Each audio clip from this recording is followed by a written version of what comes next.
That happened. It's been such a long time since Boston led the way. It's more than a feeling. It's Mike and Tom to start the day. The heart of Massachusetts should be freedom, justice, and liberty. Freedom led pilgrims to Plymouth Bay. Salem trials had justice too late. The sons of liberty spilled the tea, and then the redcoats spilled their blood. The shot heard around the world rang out from the Bay State. Boston strong and ready to defend. It's where revolution started and end. It's been such a long time since Boston led the way. It's more than a feeling. It's Mike and Tom to start the day. Ooh, Quincy Market, Freedom Trail, Charles River, Boston Harbor, Bunker Hill, Griffin Wharf, Fenway Park, Omar Charge. It's been such a long time since Boston led the way. It's more than a feeling. It's Mike and Tom to start the day. Wow. Good morning. Hey, buddy. What a day. What a day. I mean, yesterday was just amazing. I mean, it was like building up, building up, building up. And then he just dropped the hammer on the Wow. Commonwealth this thing. Are we here again? Why? What are we doing? What? Right. What are we doing here? What a We're waste of We're not prosecuting Karen Reed, are we? No, she's acquitted, dude. She is acquitted. Yeah. It's over. Now you still have you line up stacked with. What I guess my point is this: don't let up the gas. We have so much Oh, momentum God, right no. now. Absolutely. Oh, come on. No. Absolutely bury them today. Yep. Kolakithis, Arca, Lucky. I can keep going, but Did you just see who was in court yesterday? was he? Did you see who was in court yesterday? Yeah, it was Carl Dougal dressed in a trainee. What? Do you No. know why? Do you know why Jen McCabe's sister was in court yesterday? Yeah. Why? You know what? Kolakithis has daughters. What a fucking douchebag to sit there and friggin' influence her and try and Yep. get up on her and say, hey, I know you. Like, Yep. there's no reason for her to be in the courtroom. That's Nope. without a doubt the fucking Witness O'Keefe. intimidation. They should not be doing that. You might Nope. as well have Collins sitting in the front row. Sorry, dude. Yep. That can't be allowed. But guess what? The court allows that to happen. I know. Come on in. No problem. But I'm outraged. I'm morally fucking temporarily fucked up because I'm fucked because she read something about the feds and she didn't know about it. That was her problem, the judge, when there was federal stuff that she didn't know about. She was, being kept in the dark. And what are you paying them for? Like really, I want to know exactly. Did you ask them if they did this? I mean, come on. What are you talking about? What part are you talking about? The judge and being pissed when the invoices with ACA. Hey, we got an invoice. What do I do with it? You have to pay it. Oh, okay. Yeah. And she was outraged. She stopped the fucking planet because the world was like, no, on fire or something, man. And then Welch's company gets a $44,000, payment from the Commonwealth. 44? Like, yeah. It was $450-something thousand. Yeah, but that's not on paper. Yeah, not on paper, but they received a $44,000 check already for travel and bullshit for Welcher and Judson. So yeah, they bought a fucking Lexus, Mike. Yep. With our money. Yep. And she's outraged over an invoice that wasn't created by Karen Reed's defense team. It wasn't initiated. It was just paid by the defense team. That's the hacker, dude. Grave, Tracy, thank you very much. Grave concerns. That's the hacker, dude. And you're telling me she didn't have grave concerns over this guy on the stand passing off that he's got a degree and she's not concerned about that type of shit? How is she not concerned about that? She's biased. You know that, right? You have to understand that they're fighting. She's not only fighting the prosecution, but they're fighting Bev as well. and they're so polite about it, and they're so like, okay, Your Honor, and I mean, to have Spanky smirk at one of the O'Keefe's family members there on John's ex-girlfriend and have her laugh like that yesterday was just rude, dude. You know, I don't know. Mama Llama. Mama Llama. You know What that about lady there? Yeah, I think she's right. You know, I think she's absolutely right. Because what she's doing in regards to being Jen McCabe's mouthpiece is attacking people. So Jen McCabe is indirectly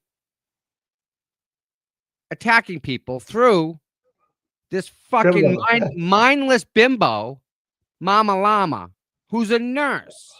Rah. You know what? Rah. Who does rah? Who does that, Mike? What animal does that? Rah. lions and tigers. There you go. Yeah, we know about that. And then they each nurse has like a number. That number has yeah. So she wants to attack me indirectly. I saw that, dude. Right? Jen McCabe indirectly attacking me through Miss Llama. That's fine. Okay. So now we're gonna indirectly attack Jen McCabe's sisters, who came to court yesterday with the only intention is to Steer out. For that lady is to send influence that lady's way. That is the freaking bane of any type of person's existence. Somebody with that little moral fiber, that much of a mindless person that they do things for other people. Why? There's no reason for Jen McCabe's sister to be in that courtroom. She didn't even know John O'Keefe. No. Zero reason for her to be there. None. Mm-hmm. Except the only connection is the lady that's going to be on the stand. So they are sitting in court with the O'Keefe's express written authorization to sit in that freaking courtroom and intimidate that freaking lady who's going to get up on that stand and tell the truth. That in itself is who these people are, Mike. They're bad, nasty, disgusting, evil people. All of them. How do they sleep at night? They're complicit in the murder of a fucking cop, bud. A cop, dude. Yeah. And you know what? The Sandra Birch, I have yet to see them at a Sandra Birchmore standout. How come they're not hanging out with us, holding signs for Sandra? Where are they? Where are they, Mike? Kevin Albert fucking was involved. They don't have an opinion about that, right? Did they know her? Possibly. Did they use her to babysit? Maybe. And they can't even go and hang out with us and hold a sign? Nope. Because they don't care. That's who these people are. Nope. So when you see Jen's sister in court, what's her name? The last name is Galvin. Galvin, that's who it is. Yeah. So when Galvin you see Denise Galvin, that's her name. Sorry, people. Yep.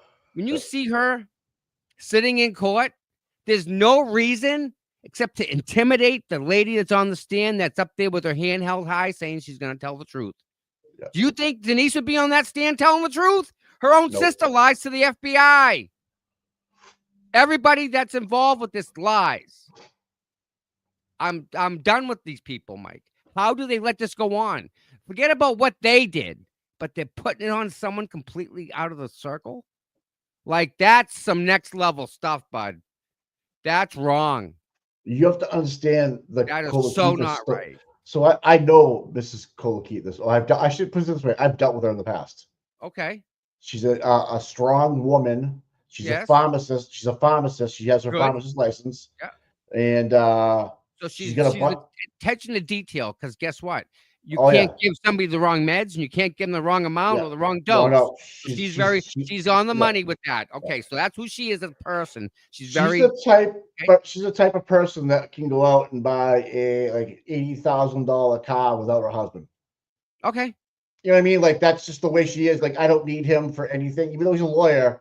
I'm strong enough and smart enough to figure this out on my own. She's got a couple of young kids that this is going way back that are probably the age of what Jen McCabe's youngest right now. So that puts them in the line of they all Soccer play sports parents. together. Huh? Yeah, sports. We're gonna So start going. We're gonna start going. We're gonna start showing up at these sports events stop it, and doing some Tom. scouting. We're gonna do Stop some it. Scouting. Stop She it, wants Tom. Mrs. Gavin wants to hang around and No, be I like don't want that and intimidate people. Get out of Tom. town. Hey, Fuck out of here Tom, with that shit. Tom, two wrongs don't make a right. It's not even wrong, buddy. Nope, not even. I could never get as wrong as them people. Promise. By showing up to a game and scouting, Scouting. okay. We're gonna scout the players, bud. I'm not going to do Scout that. the parents. Anyway, We're gonna find out what parents are there because the parents are the reasons that we're all into this mess. I just told you that the Keiths will fucking run over the McCabe's. That's the kind of lady she is. She'll bitch slap Jen McCabe. She doesn't like Jen McCabe. Okay. They're only cordial because the kids play together. That's all it is. That's all it is. And trust me when I tell you, when she's on the stand today, no one is going to rattle her. Good. No one. No one. No one. No Two rights make an airplane. I'll never forget this when my brother told me a couple years ago. He's like, hey, I'm like, dude, it's an eye for an eye. He's like, Mike, if you do an eye for an eye, the whole world's going to go blind. I'm like, oh, right. That's why you just take their head off, bud. Forget it. You got two eyes, you just don't have a head. Yeah, I know. I know what you're saying. It's just wrong, dude. But yet they can play by they set the rules and they play by them, but we can't. They're fucking rules, guy. Yeah, their reputation is ruined, dude. In Canton, they're so far removed from the Canton people now. Like it's like the McAlberts have their own little world, and it's like everybody else. There's nobody interact. Like there's no outside influences interacting with them anymore. It's all family members, and that's it. Dude, they're on their own little private island. It's bad. People. It's bad. But they don't go anywhere. They don't do anything because they're so afraid of the camera. They're so afraid of the camera. I'm telling you, I would not be surprised if they decided to scooch after this. See you later. No, they need to be held accountable. I don't know. Mike, for every phone call they've made after this, every single phone call, what have they done? I'll wait. Tell me what they've done for John O'Keefe and for the kids. Nothing. She formed. Go back to the kids who are now are bounced around again. Yeah. What have they done for the kids? Nothing. Took her out of Bishop Feeney, put her back in Canton High School, so that the McCabe's and the McAlberts don't get a driver. Keep an eye on her, all that shit. I just found it crazy. Yeah. So in the meantime, all these other people have been doing fundraisers and memorials and geez, you come up with the idea of putting in a gym in his name for the new school that they're building. Yeah. These are all positive things that we're doing to try and grieve and deal with this process, right? Right. And get past it, right? Right. Because this is a heinous thing that happened. It's disgusting, but yet we're all privy to it. We know all the details. We can fill in some of the blanks, but we know them. Yet these people do nothing. Zero. They've done absolutely nothing. Tell me one thing. It's been almost 3 years. One thing they've done. Nothing. I told you that. Nothing. They've done nothing. There's one thing that this is funny. You have Chris Albert, that's a selectman. Here's a perfect opportunity to try to spin your reputation around, is to go after naming a gym or something after the O'Keefe family. And he won't propose it. Like, he hasn't thought of it, or he won't propose it. Or I even thought of this last night. Oh, that'd be rich, wouldn't it? Having to come from him. Well, think about it. If you want to save and you were innocent and you would want to save your family, you'd be front and center in front of a camera and a microphone, speaking the truth and preaching, I want to do this for the O'Keefe family. He's not. They're all running and hiding, right? Like little cockroaches. Here's another thought. Barrows should be interviewed for the police chief at Canton. the problem I have with that. Yeah, I wanted to run it by you No, I say no. because they'll run him out. They'll run him out of that building. He's too nice of a guy, but Oh, okay. Eh, Helene is not. She lets him run rampant. Like, what do you Mike, mean? you, What kind you of person? have to be kind of a dick to be a chief. Yeah. He ain't Okay. that. He ain't that. He's the guy you want to come when you're having a bad day. So He's when that you're guy. so when you're a sergeant, you never want to be a chief. You're just gonna stay there, Well, like everybody Peter wants Rabbit. to be chief because his power and stuff, but like But yeah. I don't think he didn't seem like he was eager to be chief. He was just eager to tell the truth. No. I'm just saying that type of. I'm looking for that type of internal moral compass of just Yes, you okay. know. With that, That's yes. what I'm looking But at. Like it Mike, won't. It won't. here's the problem you have, okay? All Yeah. right, you're now chief of police, Mike, okay? Yeah. Yeah. And two of your patrolmen are in the same cruiser at night. What do? And now listen, you're already short staffed. You have to fill the shifts. Those two people get caught in one car. What do? You discipline them. How do you do that? You write them up. And then I don't know what you know better than I do. you have to discipline them. You go home. Done. Whatever. It's against the rules. You can't break our rules. Forget the laws. Because there's laws Yeah. and then there are rules.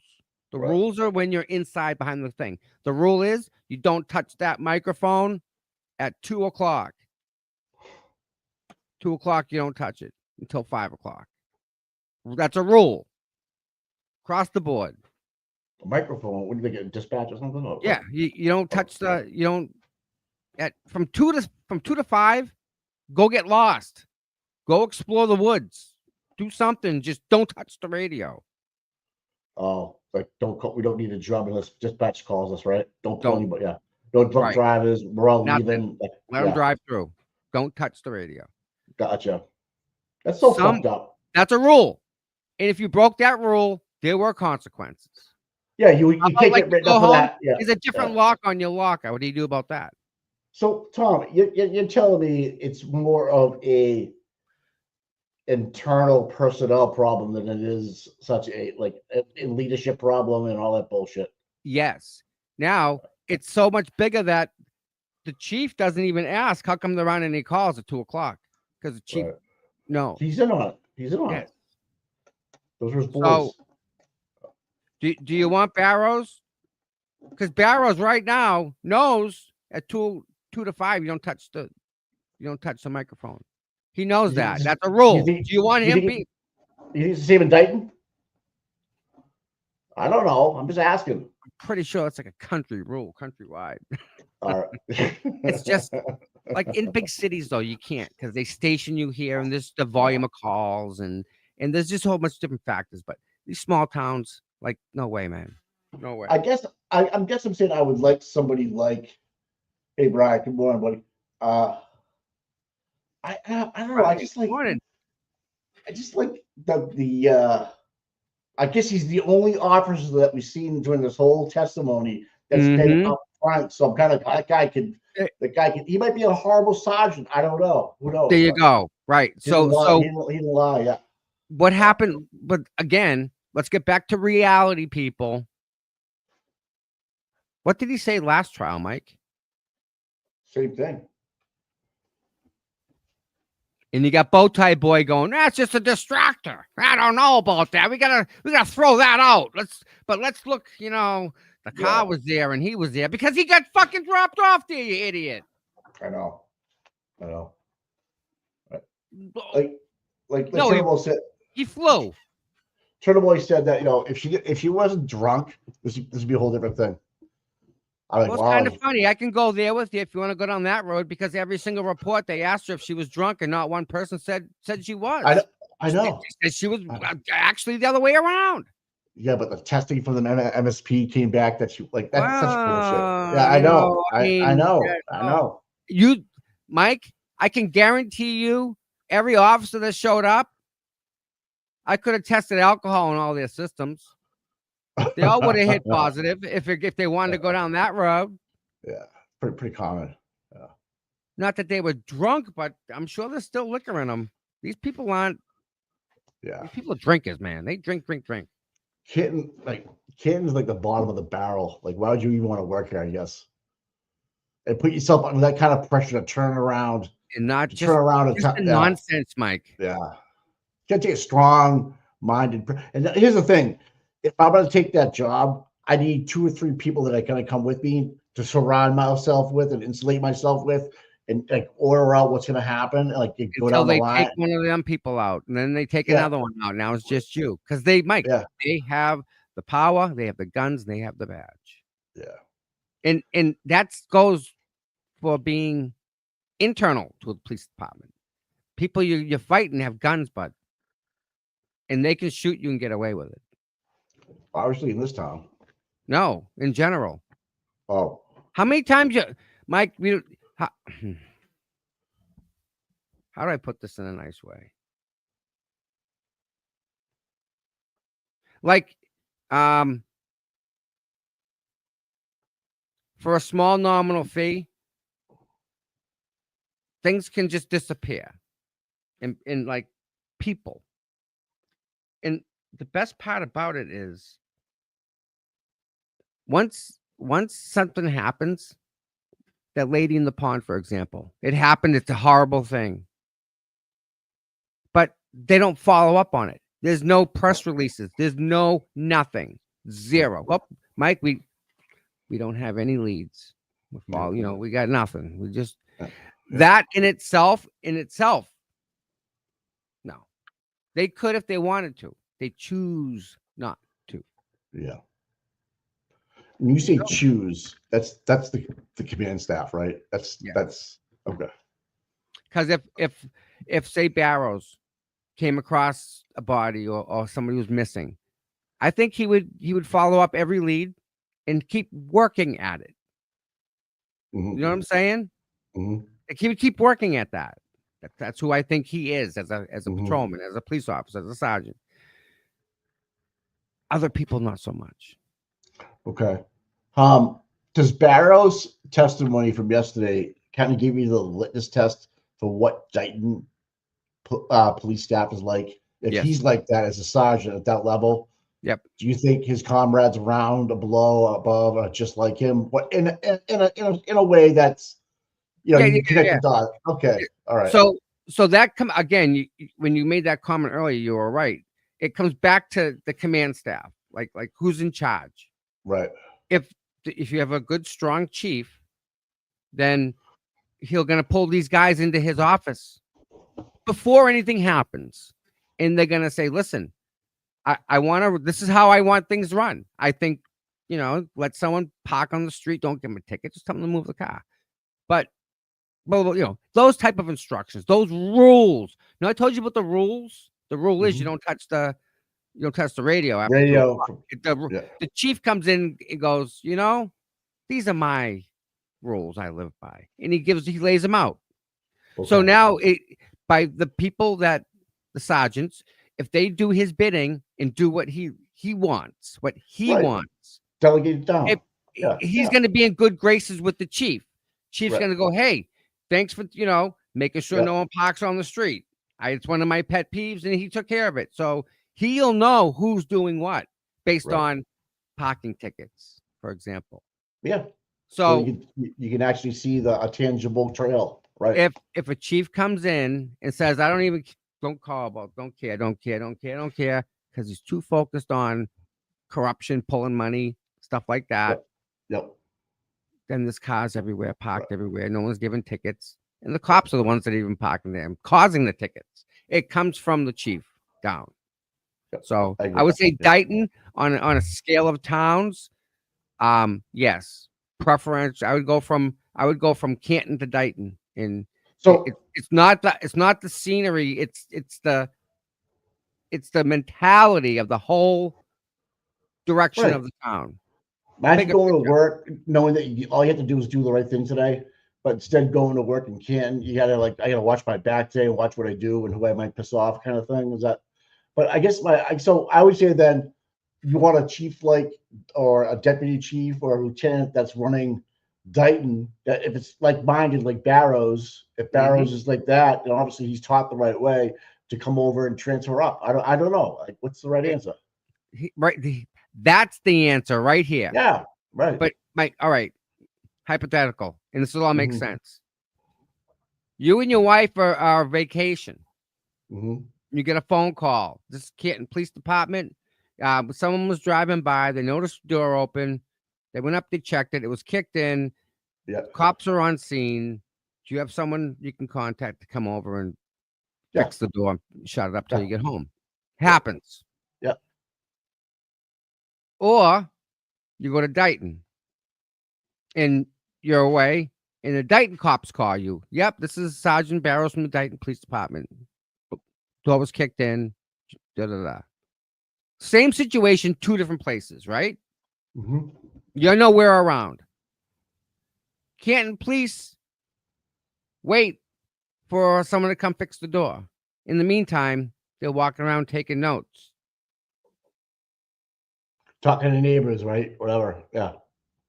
Right? Smoking and joking. No. They're looking at all the stuff that you have, right? And, they're in the house. Yeah. And it's gone. Oh, shit. It Yeah. could be I get you saying. Yeah, you go to Dighton, right? Yeah. And these are all the things that were loose. So we locked them up for you. They are here.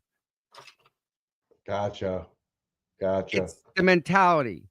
Because it's not your property. You shouldn't take it. But if there's consequences to stealing in Canton, what's the punishment? Nothing. Give me half. In Dighton, you're fired. Yeah. Like there's no that is a line on the ground that you can't cut. You can't cut that up into little pieces and say, well, I crossed here, I didn't cross here. That it comes from the top, Mike. Yeah. Does that make sense? Oh. Top down. Officer Kelleher doing a detail at the end of my street. Yeah, why is the deputy chief doing a detail? That's Because fucking he's crazy. getting $76 an hour, 4-hour minimum. And hey, good morning, San Jose. Hey, can we put the fan up, Tommy? You watching it? It's 9 o'clock. Holy shit, man. Wow. What a rant. What a rant. I'm just sick of it, Mike. Why is Jen McCabe's sister in court? I know why she's there. I knew it from Jump Street. And I'm sorry. I'm not going to stoop to their level, but I'm sure the fuck going to call it out. That ain't right. I'm not going to their level, but I'm going to mention it. I'm going to mention it. Fucking right, because it's wrong. Absolutely wrong. Yeah. And why we can't do nothing like that, right? No, God, no. Right? Oh, fuck horror, the horror. Well, first of all, the Reeds would never let you do it. It's the principle, Mike, though. It's like okay for them to be that nasty, and if you're trying just to give something back, not even as nasty, oh, the horror. You can't do that. It's just not right. It's just wrong, Mike. It's just wrong. And I guess that John's old girlfriend there, that was laughing at the end of the day yesterday. I guess Hank gave her some kind of snarky look, like I'm beating him up, and she kind of laughed. Yeah, kind of fucked up, man. How are the Hummingbirds today? I'm really mad at them. I bought these feeders and they're not even touching them. Makes me mad. It's not the solution I'm making, because they're eating the hell out of it on the other one. It is a half day today. Yep, today's a half day. How many sidebars? Who's calling it? What do you think, Mike? 6. 6 today? 6 sidebars. Yeah. I'm going 10. Holy shit. Yeah, I was up. I missed it. Miss Lynn got 11. Sugar water. 7, 9. So they're up there. You guys are on the upside. 5. Okay. 5. 6. That's a low number. 8. Okay. Wait, 8. I feel good about Birds that. love whiskey. Come on. 4. 6. Oh. 9, 7. Jenny 3 times. Kilo 6. 6. And what? 6. How many mimosas today? I 5, Pamela 7. Yeah, Jimmy fucking 2 cubes. Yeah, right. I need to get treatment today, Mike. I gotta go to my Oh, what time are you going? as soon as possible. I'm waiting for an opening. All right. First available. Uh-oh, John DePietro. Mr. Leslie promised to take me to dinner and see the Red Sox in a limo. What a piece of shit. What a loser. Baghdad Bob. Yeah. He's a guy. He's definitely just mindless. I don't see how he can just continue, Mike. Like he needs help. What do you think about is Proctor still going to get brought into this whole thing? Oh, listen, everybody's mentioned Proctor, right? right? Yeah. Doesn't matter if he's here or not, does it? He's here. He's point, here. They brought him in without him being here. Morning, Nan. Good morning, Nan. I don't know. Like I'm still waiting for someone to tell me. Like, Bedrow made a point about you don't need to call him now, kind of thing, but it wouldn't hurt, kind of thing. Or I don't know what it really. I just think I want to hear him get up there and fucking read those texts again and answer. Maybe it's just a personal thing, I don't know. Everyone's saying hi to Nan. Oh, really? Yeah, that's awesome. You guys are really awesome. Our viewers, our subscribers, our supporters, the people that are here. You guys just are amazing. I love that they embrace each other. Smart women, man. Strong. Yeah, but it's not just that. They just embrace each other like in a different way. Like yeah, I look at the battle between Dr. Maria Russell and Hank yesterday for 2.5 days, whatever it was. Yep. Dr. Maria Russell in the face of like I will fucking bitch slap you right here to Hank, smiled. You know what I mean? Just smiled and answered the question. And then she gasped when he said to her, "Do you feel like your memory's going?" She went, "Oh, like holy shit! Like how dare you say that?" Like Hank is getting away with fucking murder up there when he's on cross with redirect. I mean, recross. It's just like, Bev, step up. Julie, thank you, Julie, for being here. You're part of the reason the chat is so great. We get the smartest chat. We ever have a question, we just throw it out there, and you guys come back. Brian LTL's 200 subs away from 45,000 people. How many? 45,000 he needs. He's at 44.8 right now. So he's just 200? Yes, sir. Hey, listen, there's 742 people here. Let's go. Let's give Brian a little love here. He works his ass off. And you got almost 275 on Twitter. Look at us, Mike. We're the little guys. We're the little guys trying to stem for the bigger guys. How's that work? That's how it works, man. Man, we just hit 7,000, Mike. And like it's huge. Like that was like a big number. Yeah, but Tommy, you get 14,000 on the other channel too. So that's okay. Not the same. Whatever. Not the same. Ian, wow. I love how Howie Carr just beats up the whole fucking McAlberts all the time in the paper. You notice how he's like very in tune with everything too? Like he knows. Yeah. He knows some of the stuff that we know that he shouldn't know. Yeah. He has Aiden on every day at like 4:30, like drive time and stuff, which is awesome. And again, things that work in our favor, right? Well, and I'm going to ask again, what has anybody from the other side done for John O'Keefe? Have they done a fundraiser? Because people would have shown up for that. Did they sell flowers on the side of the road? Because people would have bought flowers for that. What have they done for John O'Keefe?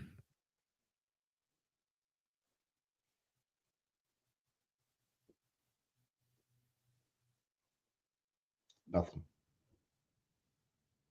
Nothing, man. Nope, nothing. And I'm not talking about like throwing a gala. Listen, they could have done an online fundraiser. They could have done something. Not for Karen. Don't convolute the two things. Talking about John, who they knew. They knew he stepped up. They knew he did all these good things. They knew what he stood for, Mike. Yeah.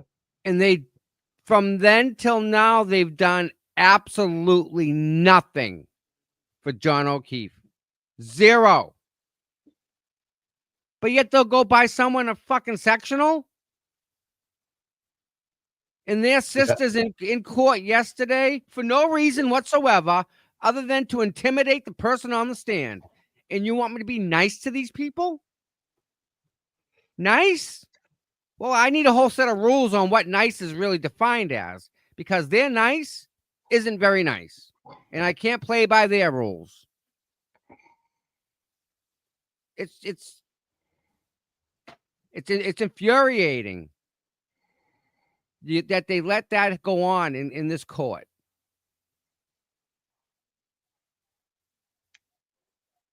I don't know anything about that sectional. I did hear about it, but was that actually confirmed?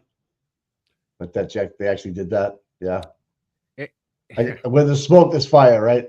Kind of thing. It's unnecessary. It shouldn't even be an issue. It shouldn't have been Right. brought up. Yet again, Right. here we are.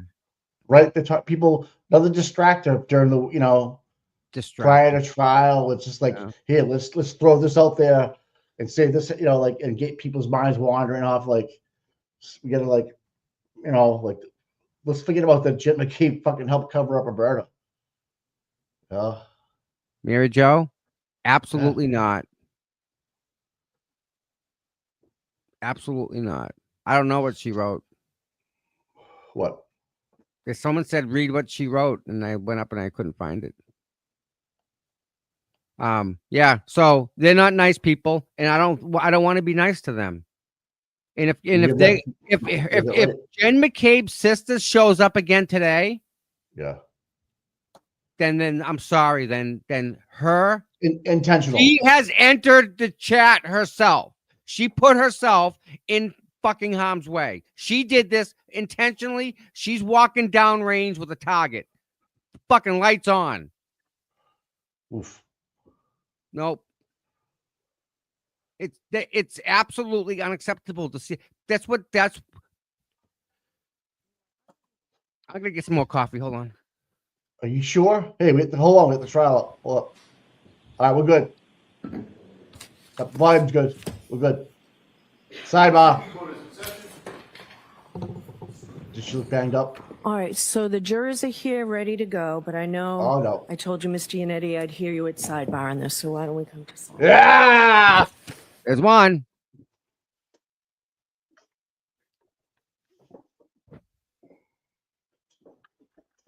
Oh, Tommy went off this morning. Holy shit. Is Galvin there? Let's take a look. Can't quite see. I don't see her.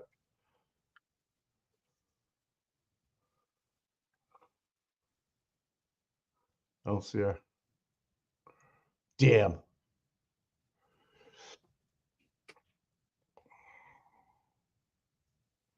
There's Lou O'Connell. Jess Machado's in the house. Gretchen Voss looks beat up. She got put away wet. Gross. Is Turtle Boy going to be the 2, 4, 6, 8? Yeah, he should be able to get in if he gets there at 10, right? Mr. O'Keefe doesn't show up now. No. Oh, well, the one at the far end of the right there got her hair done. Looks like. Man, thick head of hair on all these girls, though, man. Jesus.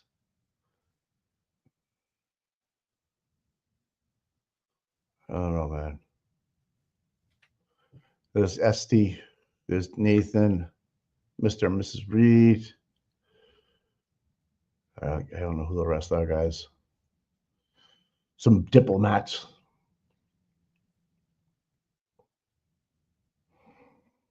Yeah, look at all the women there for the O'Keefes, right? It's not like really. Oh, I guess there was a bunch of guys there the other day, right? Oh, isn't the reporter just showing up whenever they can, whenever they feel like it?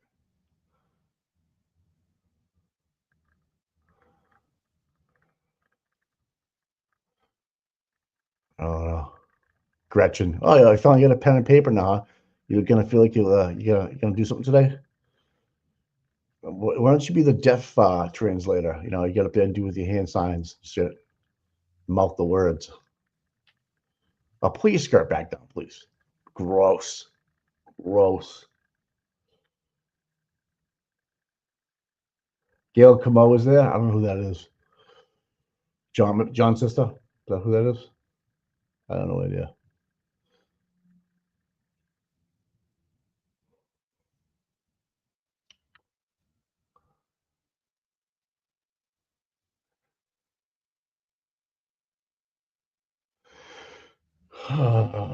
There's 10 reporters there now. All right.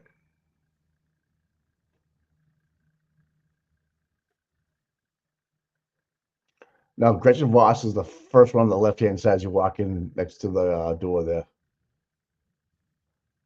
That pulled her skirt down, then lifted it back up. The fucking stink. That must be flies all around there. It's just buzzing. Zzz, fucking gross. She's not even working for Boston Magazine anymore, but she uses their credentials. You know? She got her sunglasses on the top of her head like she's some fucking tough bitch. Please.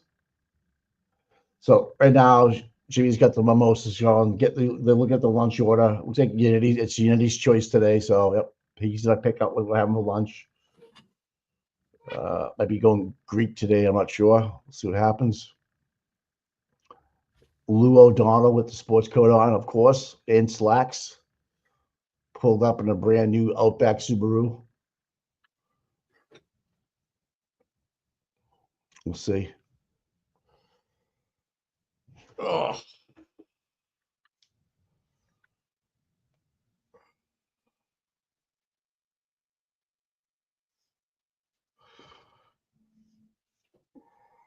Florida.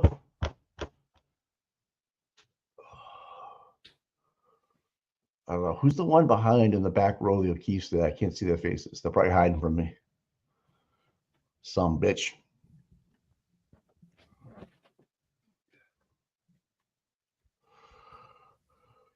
All right, who we got here, Mike? Nah, they're not there, bro. All right, good. No reason for them to be there. Right? Really? Oh, what's the reason? Yeah. There's no. They can't even do a fucking memorial for John. There's no reason to sit in that courtroom.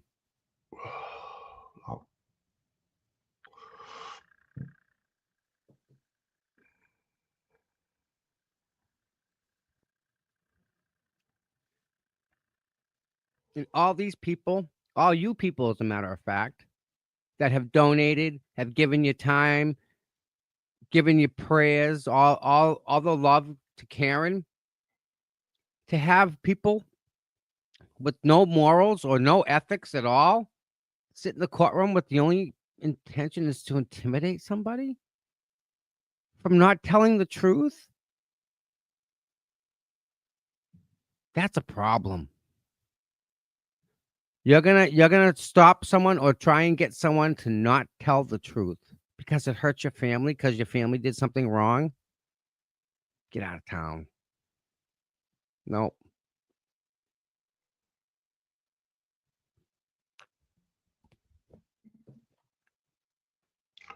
Florida. I don't even want to. Do I dare open Twitter? Yeah, it's not bad today. Bad today? No, not bad so far. I haven't seen anything about you, so that's a good day. It's always a good day, right? Yes. Give it time. Give it time. There's hope. Oh yeah, the day's early. It's early still, right? Yes, it is. Anybody figure out how that rookie cop got that time? No, but there's people all over it. I know TikTok has been blowing her up. She's like, she thought she could slide under the radar on this one and not testify, or She's she got sliding picked. all right. Yeah, she's AKA doorknob. My goodness. Yeah, the Prosec- daughter's good. Go ahead. The daughter's name from yesterday, it was a loss for her. Where it's Emily McCabe. That's the girl from yesterday. Here's from Mark Bedrow. He discussed this with Ian Runkle on the Young Jerks Investment Oh yeah, show. yeah. If you're concerned with prosecutorial misconduct in due process, the question you should be asking is, why did Lally call Barrows a year ago, have him describe the taillight, and not drive it home by confirming its condition with the photo from a few days later? Now, you see that says a few days later, the photo that was taken a few days later? I'm pretty sure that girl cop was working amongst the time, those that when they're referring to the days right here, days. It makes no sense to call him and not end the tinfoil hat conspiracy if he had the power to do so. The answer appears to be because he knew what he said. That information is as exculpatory gets.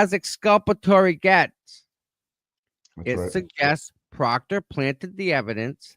The defense didn't cross Barrows. Why? All right, we'll bring the jurors in. We'll take a few minutes. Tony, do you want me to step out? Okay. Do you need to come in? All right. What's going on now?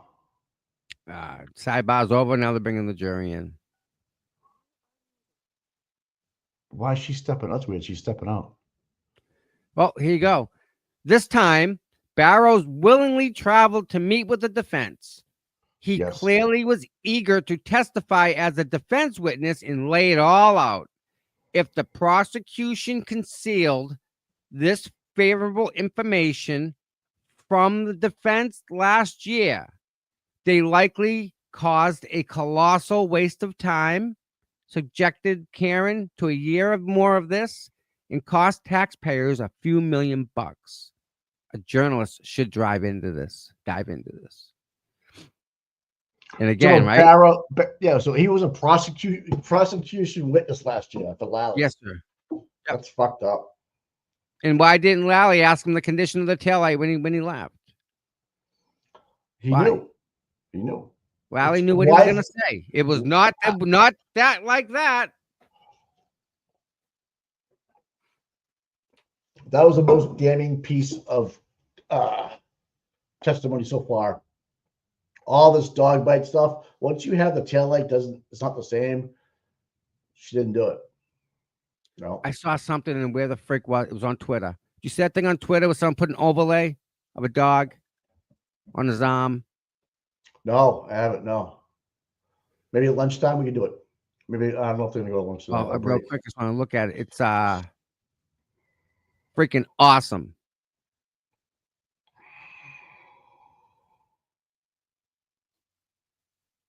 Yeah, the photo of that whole thing with Welcher and the photos and 2D and 3D. What a shit show. Yeah. That was the big distractor this time around. I think that was like the fuck with the jury. And I'm sick and tired of Brennan not saying Bob Alessi and saying Bob, Mr. Lisi. Look at this, Mike. Yeah. Oh yeah. I saw that. Yeah, I saw that. Oh, that's funny. Yeah. All right. I'm looking she's for not that the. picture to show everybody. She's not in the courtroom today. Oh, I gotta share this, guys. Gotta share this. Check this out. We The saw the smearing fan. of Sergeant Barrows for being honest has begun. They Yep. found a picture of him from June 30th, 2024 with 2 random people. This is how you know they had a really, really bad day. I saw that picture last year. Boundless millennial, that idiot.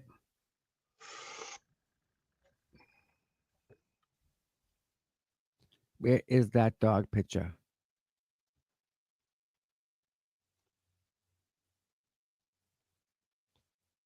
You want to go back to we can do it at lunch break or something, or Yeah.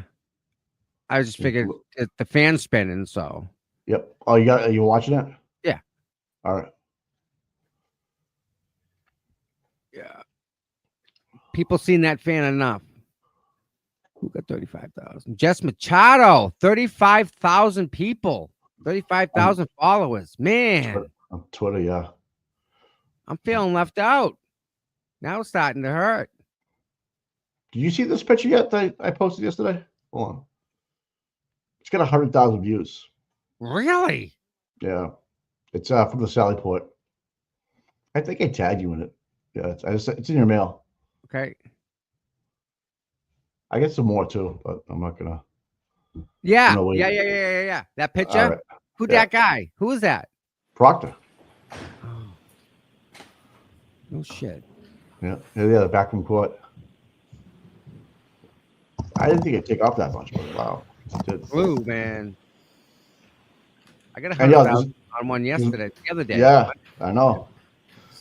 We had Mike Production video came out too. We played. All Yes. persons having anything to do Yes. before the Honorable Beverly Canoni, the Justice of the Superior Court, holding in Dedham, within and for the County of Norfolk. Draw near, give your attendance, and you shall be heard. God save the Commonwealth of Massachusetts. This court is in session. Please be seated.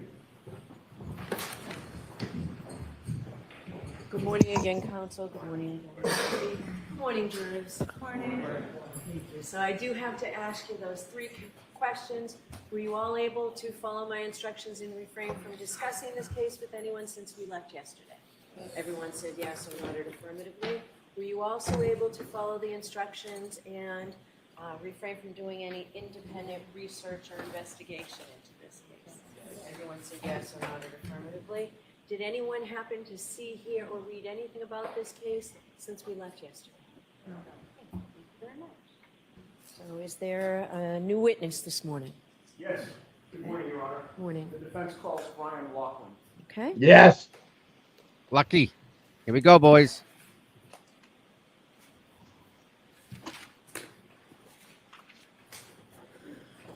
Lucky, did you see anything on the sidewalk when you drove by? No. Did you have a clear view? I did. Did you see the fire hydrant? I looked for every one of them. Yes, sir. Was there a Ford Edge parked out front? Yep. Who owns a Ford Edge? Brian Albert. Colin Albert.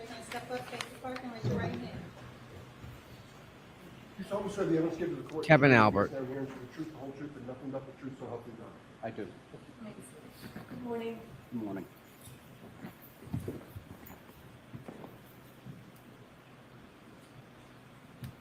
May I proceed, Your Honor? Yes. Good morning, sir. In a good loud voice, would you please state your name and spell your last name? Sure, it's Brian Laughlin, Loughran. In what town do you live, sir? I live in Canton. Where did you grow up? In Canton, How long have you lived in Canton? all my life. Did you attend Canton Public Schools? Yes, I did. Through which grade? I graduated from Canton High School, What year did you graduate? 1990. Do you have brothers and sisters? Yes, How many? I have 2 brothers, 1 sister. What are their names? Christopher, Michelle, and Michael. And where do you fit in the order? I fit in between Michelle and Michael. You're the second youngest. Correct. How old is your brother Michael? Michael is 53. What does he do for work? He owns his own driving school, and he was a member of the select board. And you say he owns his own driving school. In which town? Canton, And you mentioned that he's a member of the select board for which town? town of Canton. And what is the select board in Canton? It's the governing body for the town. Having grown up in Canton, are you familiar with the Albert brothers? Yes, I am. Which ones? All of them. Can you name them? Brian, Chris, Brendan, Keith, Kevin, and Tim. Of those Albert brothers, whom do you know the best? Chris. How close in age are Chris and you? Very close. I believe I'm 2 years older than Chris. How did you become familiar with Chris? I went to elementary school, I went to middle school, and then he graduated from a different high school. Was there any other relationship between the two of you beyond being classmates? Yes, eventually I ended up working for Chris, delivering pizzas. How old were you approximately when you started delivering pizzas for Chris Albert? About 26. Do you remember the name of his pizza establishment? Yes, D&E Pizza, Where is that located? Canton Center. How many years did you deliver pizzas for D&E Pizza and Chris Albert? About 8 years. Prior to January 29th of 2022, were you friendly with Chris Albert? Yes. You previously mentioned that your brother Michael is a town selectman. What political office does Chris Albert hold? Chris Albert is also a select board member. And Chris Albert is Brian Albert's brother, obviously. Yes. So your brother and Brian Albert's brother are both town selectmen together. Correct. How did you become familiar with Kevin Albert? Through D&E Pizza and And I'm interact. sorry, you said through D&E Pizza? Yes. And interactions with the DPW doing details and stuff. Okay. First, with regard to D&E Pizza, you said there were interactions with Kevin Albert relating to that pizza shop. What type of interactions? He would come in, I'd be, friendly, I'd say hello, or there'd be deliveries to the Alberts residents, and I would, make those deliveries. You mentioned the DPW. I didn't ask you what you did for work, sir. What do you do? I work for the DPW, I work in the Highway Division.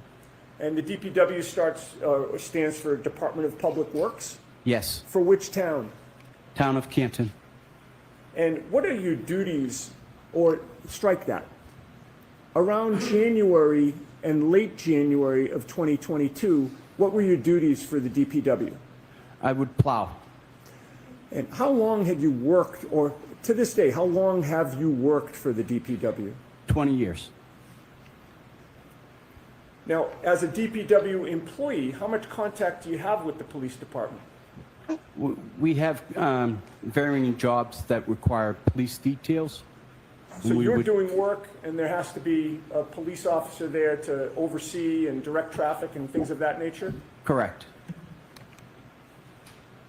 How often have you worked in that capacity with Kevin Albert from the Canton Police Department?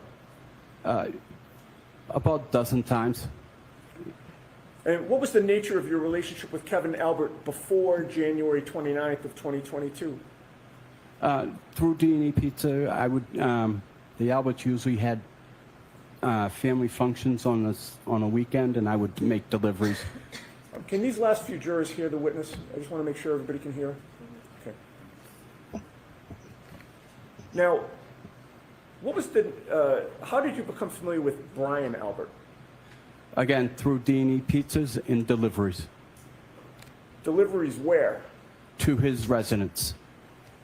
Do you know what his residence is or what the address is? I do. What is it? 34 Fairview Drive. What was your understanding of what Brian Albert did for a living? My understanding, he was a police officer for the city of Boston. Now, you say that you made deliveries to 34 Fairview Road.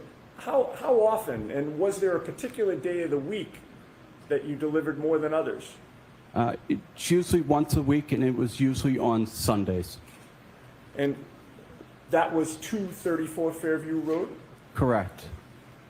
As of January of 2022, how many decades had the Albert family lived at that address, if you know?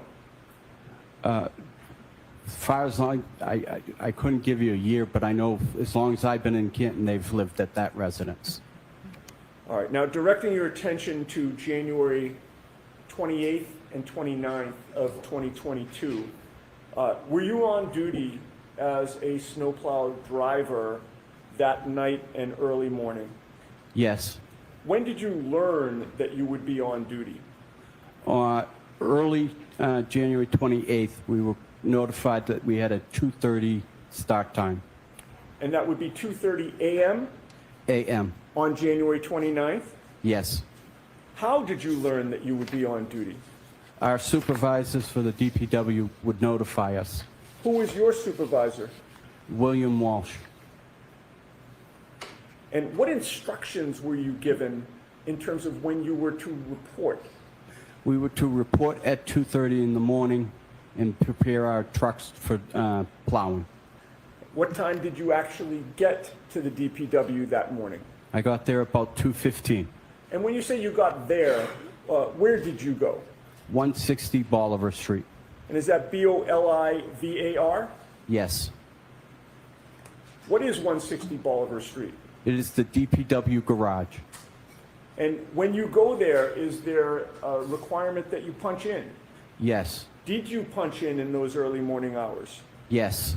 Who was there when you got there?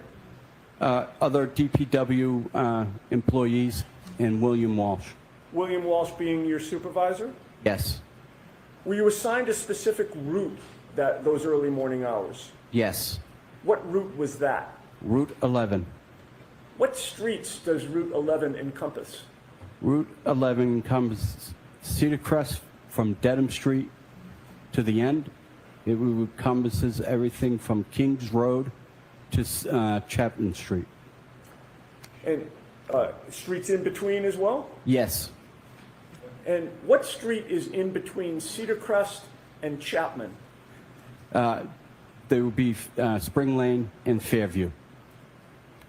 What truck or snowplow were you assigned in those early morning hours? I was assigned Truck 30. And does that have a particular nickname? Yes, it's considered a Franken truck. You said Franken truck, Yes. like Frankenstein. Yes. Why was it nicknamed Franken truck? It was a very uncomfortable truck, and it had a lot of mismatch of parts to make it more convenient for the drivers. Okay, I'd like to show you some photos, sir. Okay.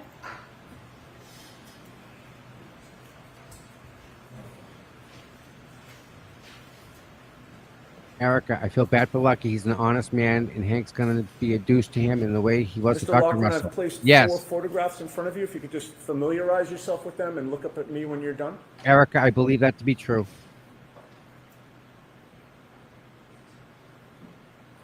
Do you recognize what is depicted in those photos? Yes, I do. And did you take those photos I did. at my request? Yes. What do those photos depict? They depict the inside of Truck 30 or Franken truck. And is there one that actually depicts the outside from the front as well? Yes. Do Yes. those photos fairly and accurately depict Frankentruck as it looked on or about January 29th of 2022? Yes. I would offer those, Your Honor. I have no objection to any of the photos. All right, thank you. Perhaps they should be marked with the next exhibit number A through D. Yes. And once that's done, you can feel free to publish. Thank you very much.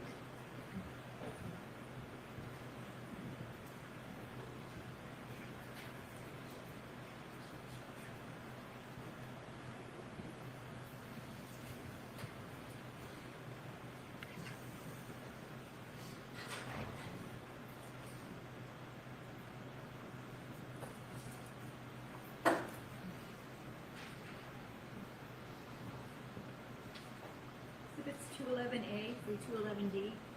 Thank you. And with the court's permission, Mr. Wolf, if you would publish them one at a time in the order we discussed. I imagine that is 211A, Madam Court Reporter? Ms. Gianetti, why don't you take the photos so you'll know what Oh. they are? Great idea.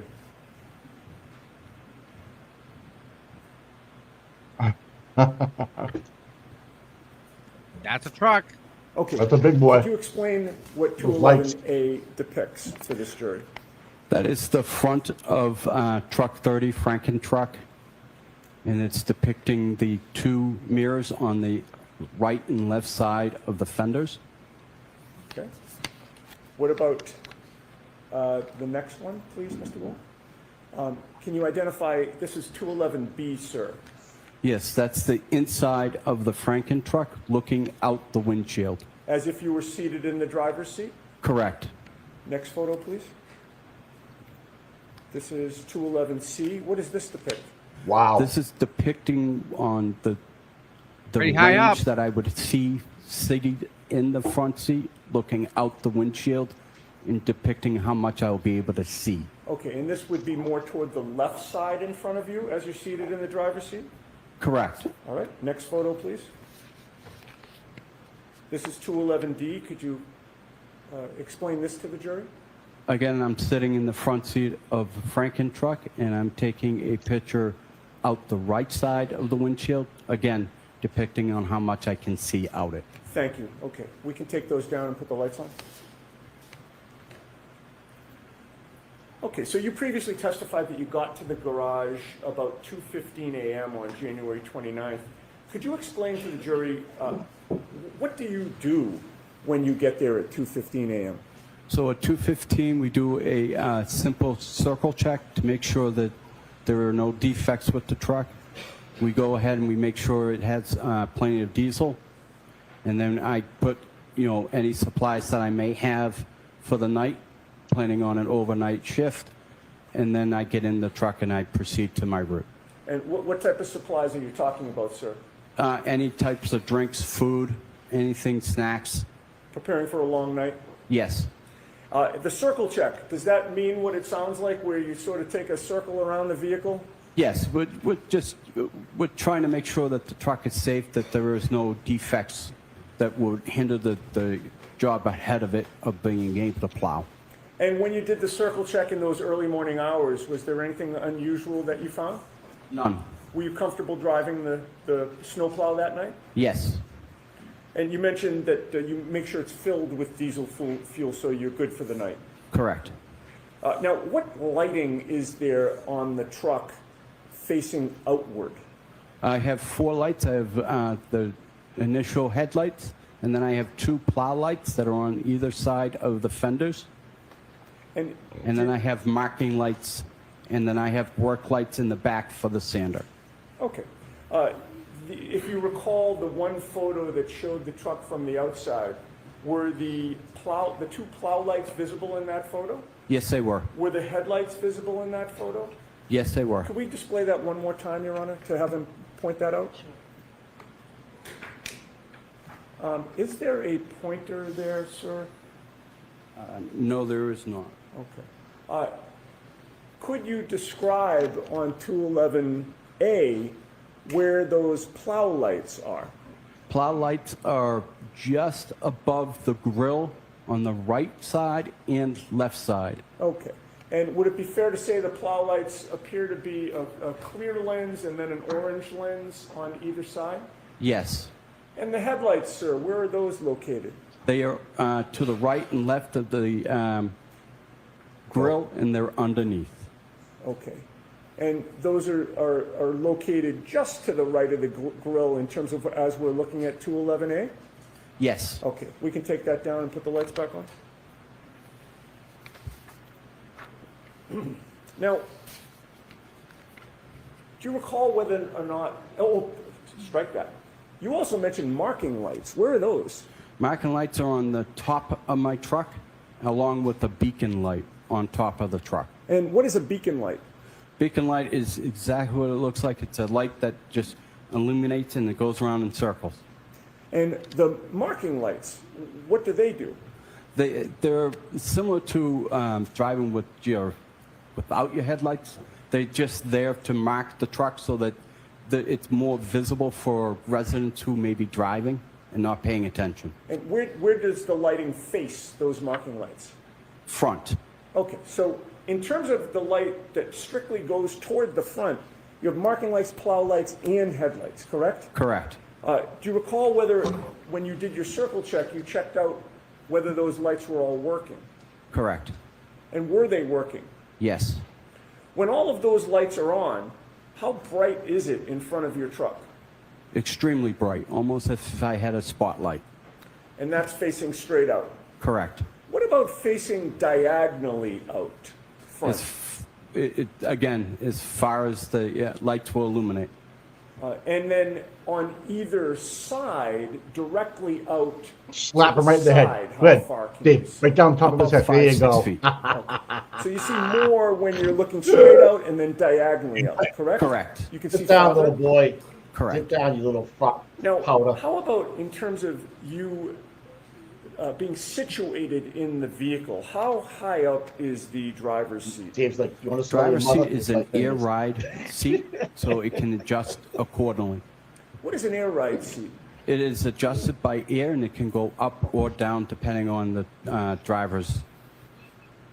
And how long did it take you to do the circle check, to put your snacks in the car and water, and to make sure the car or the truck is filled with diesel fuel? About 5 minutes. All right, so if you get there at 2:15, is it fair to say that you're ready to go on the road somewhere around 2:20 or 2:25 a.m.? Correct. And when you did start to go out on the road at around that time, how was the seat adjusted? I adjusted the seat up so that my knees would hit the bottom of the steering wheel. How big is that steering wheel on the truck? It's fairly large. It's larger than a regular passenger vehicle. It's very large.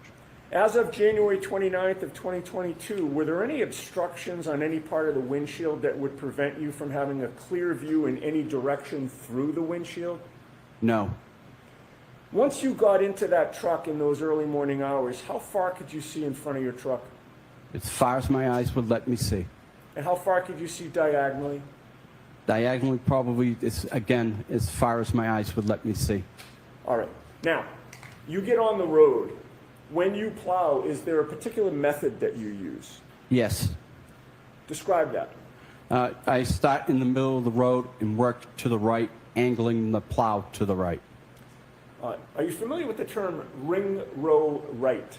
Yes. Could you explain that to the jury, please? Sure. Ring road to the right is the amount of snow that's coming off the plow, creating a row. We angle everything to the right so that it does not impede on traffic on the left. Right. So if you had gone in the other direction, you'd be putting snow right in the opposite lane of travel, right? Correct. So you always go to the right. Correct. What part of the road, once you hit the roads, do you plow first? What part of the road? I start at the yellow line and I work to the curb line. Why do you plow the middle of the road first? Again, I want to ring road to the right, and I want to be able to give a bigger swath of space for first responders. And generally, after going up a street or a road that you plow, when do you come back down the same street? Immediately after I'm done. Now, you mentioned Route 11, your route that night. You mentioned that it takes you to Cedar Crest. Correct. Once you leave the DPW garage to go on your route, Route 11, how long does it take you to get to any part of Cedar Crest? About 10 minutes. May we display actually, it's Exhibit 49. Do we have access to Exhibit 49? What is it? Is it It's just a map. okay? And if we can't put our hands on it quickly, I can just display it on the screen. Is it in evidence? It is. You can put it Okay, on the thank you, screen. Ron. If you put up Exhibit 49 and maybe zoom in so we just see, well, I think it is as zoomed in as it's going to go. Is that true, Mr. Wilk, to get okay. Maybe zoom in on the top part of the map, if you would. Perfect. All right. So are you able to see that map from where you are? Yes, I can. And by the way, do you wear corrective lenses? Yes, I do. What do you wear? I wear glasses, and when it's inclement weather, I wear contacts. So on the night in question, when you went out on your route that night, were you wearing glasses or contacts? Contacts. What are you wearing today? Contacts. You've testified in a prior proceeding regarding this matter last year, correct? Yes. What did you show up with that day? Glasses. And what's your difference? What is the difference in your ability to see the screen with your glasses or your contacts? My contacts makes things a little bit more brighter, allowing my eyes to see better You have with more the difficulty contacts. seeing distances with your glasses? Correct. All right. Any problem seeing that screen here today? None. All right. What does that depict? That depicts my route: Cedar Crest, Dew Lane, Spring Lane, and I'm not able to read the one underneath Spring Lane. Just Certainly, it's a portion of your route, correct? yes, All right. Now, you see where it says Cedar Crest, right? yes, And you see the red dot there? yes. Does that red dot refresh your memory or orient you, I should say, as to what road that red dot is on? Yes, And what road is that? that would be Fairview. All right. Now, when you hit Cedar Crest Road, are you in that area of Cedar Crest, or are you in a different area of Cedar Crest when you first come upon Cedar Crest Road? When I first come on, I'm coming in at the beginning of Cedar Crest, which is at Dedham Street in Cedar Crest. Okay. And how long a road is Cedar Crest before you get to the area of Exhibit 49? I would say that's about a mile and a half. And how long does it take you to plow Cedar Crest before you get to this area on January 29th of 2022? About 10 minutes. All right. How much of that mile and a half or so stretch of road did you plow when you first encountered it? I plowed the entire Makes street. sense. Yep. If you 100%. could zoom out, please. Just happened. All right. And when you're driving on Cedar Crest Road, are you driving toward that red, Fairview Road that you've identified? Yep. Coming in from the right portion of the map or the left portion of the map? I'm coming from the right side of the map. All right. And so you start about a mile and a half down the road to the right, which is off this map, correct? Correct. And you say it takes you about 10 minutes to get to the area of Fairview. Yes. So would Fairview be on your right or your left when you first encounter it? On my left. And when you hit Fairview Road that first time, what do you do? I go all the way to the very end of Cedar Crest, turn mean? around in the cul-de-sac, and then head back up towards Fairview. Okay, so you're passing Fairview on your left, Yes. plowing further, and then turning around and plowing back.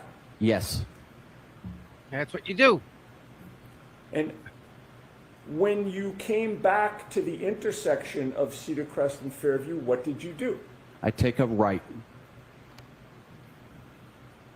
And how familiar were you with 34 Fairview Road on that day, Very, very familiar.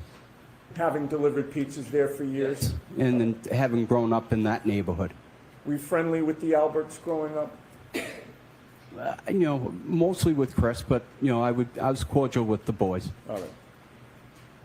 And when you entered Fairview Road from Cedar Crest for the first time on your route, would 34 Fairview be on your right or your left? On my right. And can you give the jury your best estimate of when, or what time was it when you first encountered 34 Fairview Road on January 29th of 2022? About 2:40, 2:45 That would be AM? a.m. And when you were passing 34 Fairview Road or encountering it at that point, what did you know about who lived there? I knew the Alberts lived there, and I knew that Brian Albert was a police officer, first responders. Now, aside from the lighting on your truck, were you aware of whether there were any street lights in the area of 34 Fairview? Yes. Yes, Can you sir. describe those? Sure, there's one before you get to 34 Fairview driveway, and there's one after Fairview's driveway. Do you have a memory as to whether or not those streetlights were working on January 29th of 2022? I do not have a memory of that. All right. But in any case, how much of the lighting of your Franken truck was illuminated at that time? All my lights were working. So you're now driving up Fairview Road, and 34 Fairview's on your right. Taking into account the lighting conditions that existed, especially on your truck, how much of the front lawn of 34 Fairview could you see? I could see all the way to the front door. What obstructions were Wow. there at the time when you first passed the Alberts residence? None. Were you familiar with the area of the flagpole on the left side of the property? Yes. Ho-ho! Now, when you are plowing, sir, where is your attention focused? On My her. attention's focused out the front window to the Oh, right you can probably get and a to the tow to left. the house. Why? Okay, I no am big deal, looking bud. for pedestrians. All right. I'm looking for residents that may be backing out, not aware that I'm there, and God forbid, animals. There you go, Alaki. There you go. How much of the time that you're plowing are you scanning the road? All the time. Now, as you're passing 34 Fairview, could you see the area of the flagpole at 2:45 in the morning, sir? Yes. Yes. What was on the ground on the Alberts Nothing. lawn at that point in the area No. of the flagpole? Nothing. Woo-hoo! Did you see a 6'1", 216-pound man lying No. on that lawn? No. Nope. Now, after plowing Fairview with the Alberts residence to your right, what do you do? I go to the very end, take a left on the Chapman Street, back down Chapman Street, and then take a left back onto Fairview. And are you plowing the whole time? Yes. So you get to, in this diagram, Exhibit 49, we don't have to turn the lights off, I think we can see it. You're traveling in a down direction, correct? Correct. And you would hit Chapman Street, is that fair to say that's at the bottom? Correct. You do some type of three-point turn and go back down Fairview? Yes. How long does it take you to get from 34 Fairview the first time to get to Chapman Street? Maybe 5-10 minutes. And then how long does it take you to get from Chapman Street back down so that you're now passing 34 Fairview again? Again, about 5-10 minutes. And when you're coming back down, what side of the road is 34 Fairview? On my left. When you pass 34 Fairview at that time, are there any obstructions preventing you from seeing the front lawn? None. Was there any difference in the lighting on your truck when you were coming back down? No. Where is your attention focused when you're passing 34 Fairview on your left? Again, out the front, right and left. And how much of that front lawn are you able to see on 34 Fairview when you're All of coming it. back down from Chapman? I can see everything. I can see right up to the front door. What did you see on the front lawn of 34 Fairview on January 29th of 2022 when you're making the second pass by 34 Fairview in the area of the flagpole? I saw nothing. All right. Now, you've made an up and down pass, sir, correct? Yes. Once you pass 34 Fairview for that first up and down pass, where do you go? I then go do Spring Lane, and I do that top and bottom. And is there a point in time when you come back to the area of Fairview Road? Yes. That for the second footage. time now that you're Here we coming go. back, I'm counting the up and Come on, down Lucky. pass as the first time. Okay. You Here we with go. me? Yep. Got it. That second time now that you're coming back, about how long is it after the first time? About 45 minutes. So now it's about what time that you're coming for the second time to this area? 3:30. And when you come back to the area of Fairview Road, this second time, are you on the Cedar Crest side, which is on the top of Exhibit 49, or the Chapman side, which is on the bottom of Exhibit 49? I'm on the Cedar Crest side. And when you approach it from the Cedar Crest side, are you approaching from the same direction that you did for the first time up and down pass, or a different direction? Same direction. All right, so you're now coming down Cedar Crest again, correct? Correct. Fairview's on your left. Yes. Big circle. Did you take that left, or did you do something else? I did not take the left. At that point, I could have taken the left. I can make a decision depending on how much snow there was on the ground. I ended up going all the way to the end as if the first time. All right, and you did your same turnaround in the cul-de-sac? Correct. And now you're approaching the intersection of Cedar Crest and Fairview again, correct? Yes. What do? I take the right onto Fairview. How was the weather at 3:30 in the morning when you're now in that area of Fairview and Cedar Crest? It's snowing fairly hard now. Do you recall how much snow was on the ground at that point? Maybe 2-3 inches. And at about 3:30 in the morning, how far could you see in front of you, again, straight and diagonally in front of you, As far as my eyes would let me see. as a result of the lighting on your truck? Correct. Now, you take the right onto Fairview. Describe for the jury what you see in the road at that point. As I make my right onto Fairview, I notice that there's a vehicle on the right-hand side, roughly in the area of the flagpole, in front of 34 Fairview. Okay. And did you make note of what type of vehicle that was? Yes, What type of vehicle was that? a Ford Edge. Boom. Boom. That's the one. They're still What looking direction for was it. that vehicle parked when you saw it? It was parked nose going up Fairview. Toward Chapman? Yes, So you're coming up from behind it? correct. You see the rear of that vehicle? Yes, And was it parked adjacent to the Albert property, or was it across the street from the Albert property? adjacent to the Albert family. And how close to the area of the flagpole was that Ford Edge parked at 3:30 in the morning? I can't give you an exact measurement, but looking at the front door, it was about 3 feet to the left of the front door in the area of the flagpole, so in between the front door and the flagpole. Now, Nice. Done. what caused you Done. to remember that there was a Ford Edge parked at 3:30 outside the Alberts residence that night? For as long as I can remember, they have never parked a vehicle in front of their house. They've always had enough ample parking in the driveway. What policies or protocols of the DPW are in force when vehicles are parked on the street or the road during a snow emergency? There is no parking allowed. We are supposed to notify our supervisor when there is a vehicle in the way. At that point, the supervisor will make attempt to call the resident or have the police show up at the resident.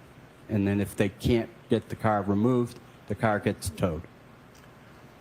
Sir, did you follow protocol that night? I did not. Why not? Knowing the Albert family, knowing that there was a first responder, I gave them respect and opted not to follow procedures. How did the presence of that Ford Edge parked on the side of the road affect your direction of travel? I had to go around the vehicle. How did you maneuver around it? I had to maneuver to the left, go up, and then maneuver back right into my lane, and then continue up Fairview. And at any point when you were maneuvering to the left and then angling back to the right, could you see part of the front lawn of the Alberts? Yes, Were you able to see any part of the area around the flagpole?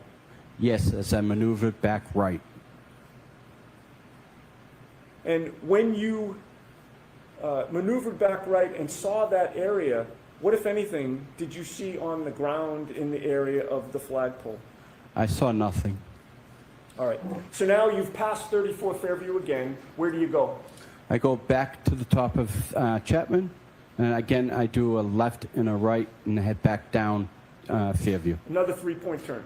Correct. So now you're doing your second up and down, correct? Correct. All right, so you then enter Fairview again, coming back down from Chapman, and how long does it take you to get back down to the area of 34 Fairview? Again, about 5-10 minutes.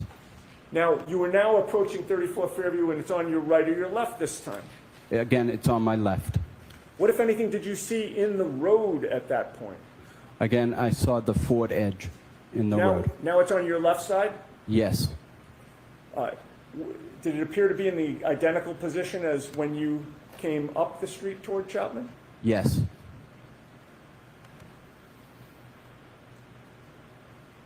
How much of the area of the flagpole were you able to see this time as you're coming back down from Chapman? I was able, it was obstructed, so I wasn't able to see as much as the first time, but I was still able to see the flagpole. What did you see on the ground in the area of the flagpole at now 3:35, 3:40 in the morning? I saw nothing. All right, so now you've done your second up and down pass, correct? Correct. Where do you go? I go back out on the Cedar Crest and I continue to do the rest of my route. Now, at this point in time, did you do more of your route or spend more time away than you did between the first and second time? I did more of my route staying away from Fairview. And about how long did it take you before you came back to the area of Fairview Road? About 3 hours. So what is your best estimate of this third time that you're now approaching Fairview Road? 6:30. About 6:15. Yep. And that'd be a.m.? A.m. On January 29th? Yes. Now, this time, when you approached Fairview Road, did you come from the Cedar Crest side or the Chapman side? I came from Chapman Street side. And when you turned, did you turn left or right from Chapman Street to get down to Fairview? I turned right. And once you turned right, did something unusual happen? Yes, I noticed there were blue lights behind me, forcing me to pull over to the side of the road. Did you recognize the vehicles that had, or vehicle? I didn't ask you if there was more than one, but did you recognize what type of vehicle or vehicles there were? Yes, they were police vehicles. Which vehicle was traveling more quickly, the police vehicle or Franken truck? The police vehicles. What were you doing with your snowplow after the police passed you? I continued down Fairview. Coming down Fairview, did you actually lose sight of the police cruiser that had passed you? I did. How many side streets are there when you're coming down Fairview from Chapman Street? 3. What are they? Wyndham, Old Ridge Hill, and then Carriage Lane. Now, you're now coming down Fairview Road. What did you notice ultimately in front of you in the road? I noticed the police cars had the road blocked off and preventing me from going to Cedar Crest. And with regard to the lighting on those police...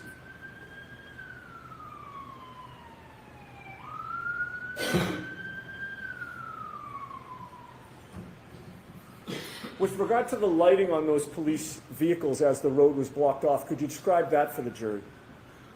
Sure. They had all their blue lights on, and they were parked, blocking the road, the entire road. I couldn't get through. How well lit was it in the area where the police were? Very well lit. So you're now confronted with a blocked road. What do? I turn around at Carriage Lane, and I continue to do that road, and then I exit Carriage Lane and go to the left. All right, and going to the left would send you back toward Chapman Street, correct? Correct. And once you leave the area of Fairview Road, how long does it take you to come back down to Fairview Road to finish the plowing that you didn't do the first time? As soon as the police were able to leave the area, I was able to finish that area. Do you recall what time you finished your shift on January 29th? I honestly don't know. I don't know. Okay. I don't remember. I'm sorry. No worries. Do you remember if it was daylight out at that time? It was daylight.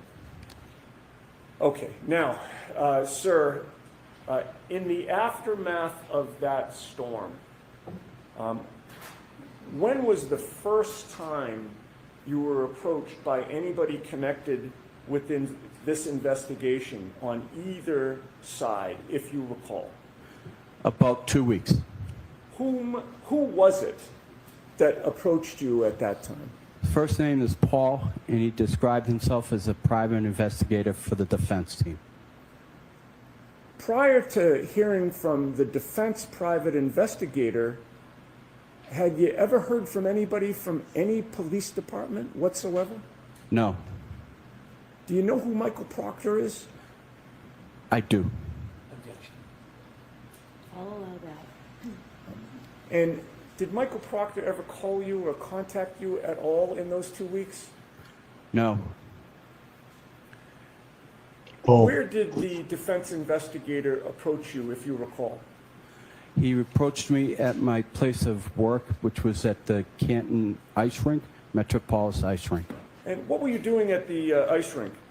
I was operating the Zamboni. Yeah. Now, without telling us what you told him, did you speak to the defense investigator? Yes, I did. And at some point, did you do something with the defense investigator? Yes, I met him for a second time at the Kennedy School, and then we both drove my route. Skipping ahead to the next year, sir, 2023, were you approached by law enforcement officers who were not Canton Police or Massachusetts State Police? FBI. Yes, Without telling us what you told them, did you speak to them? yes, Before speaking to them in 2023, had you ever heard from former Trooper Michael Proctor or anybody from this investigation from the State Police or Canton Police? no,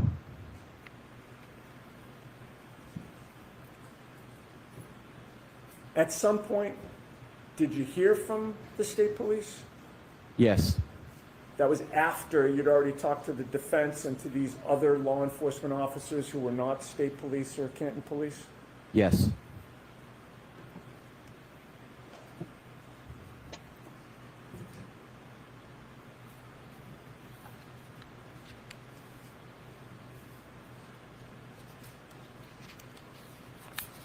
And sir, how clear is your memory about what you saw or didn't see in the early morning hours of January 29th of 2022 in the area of 34 Fairview?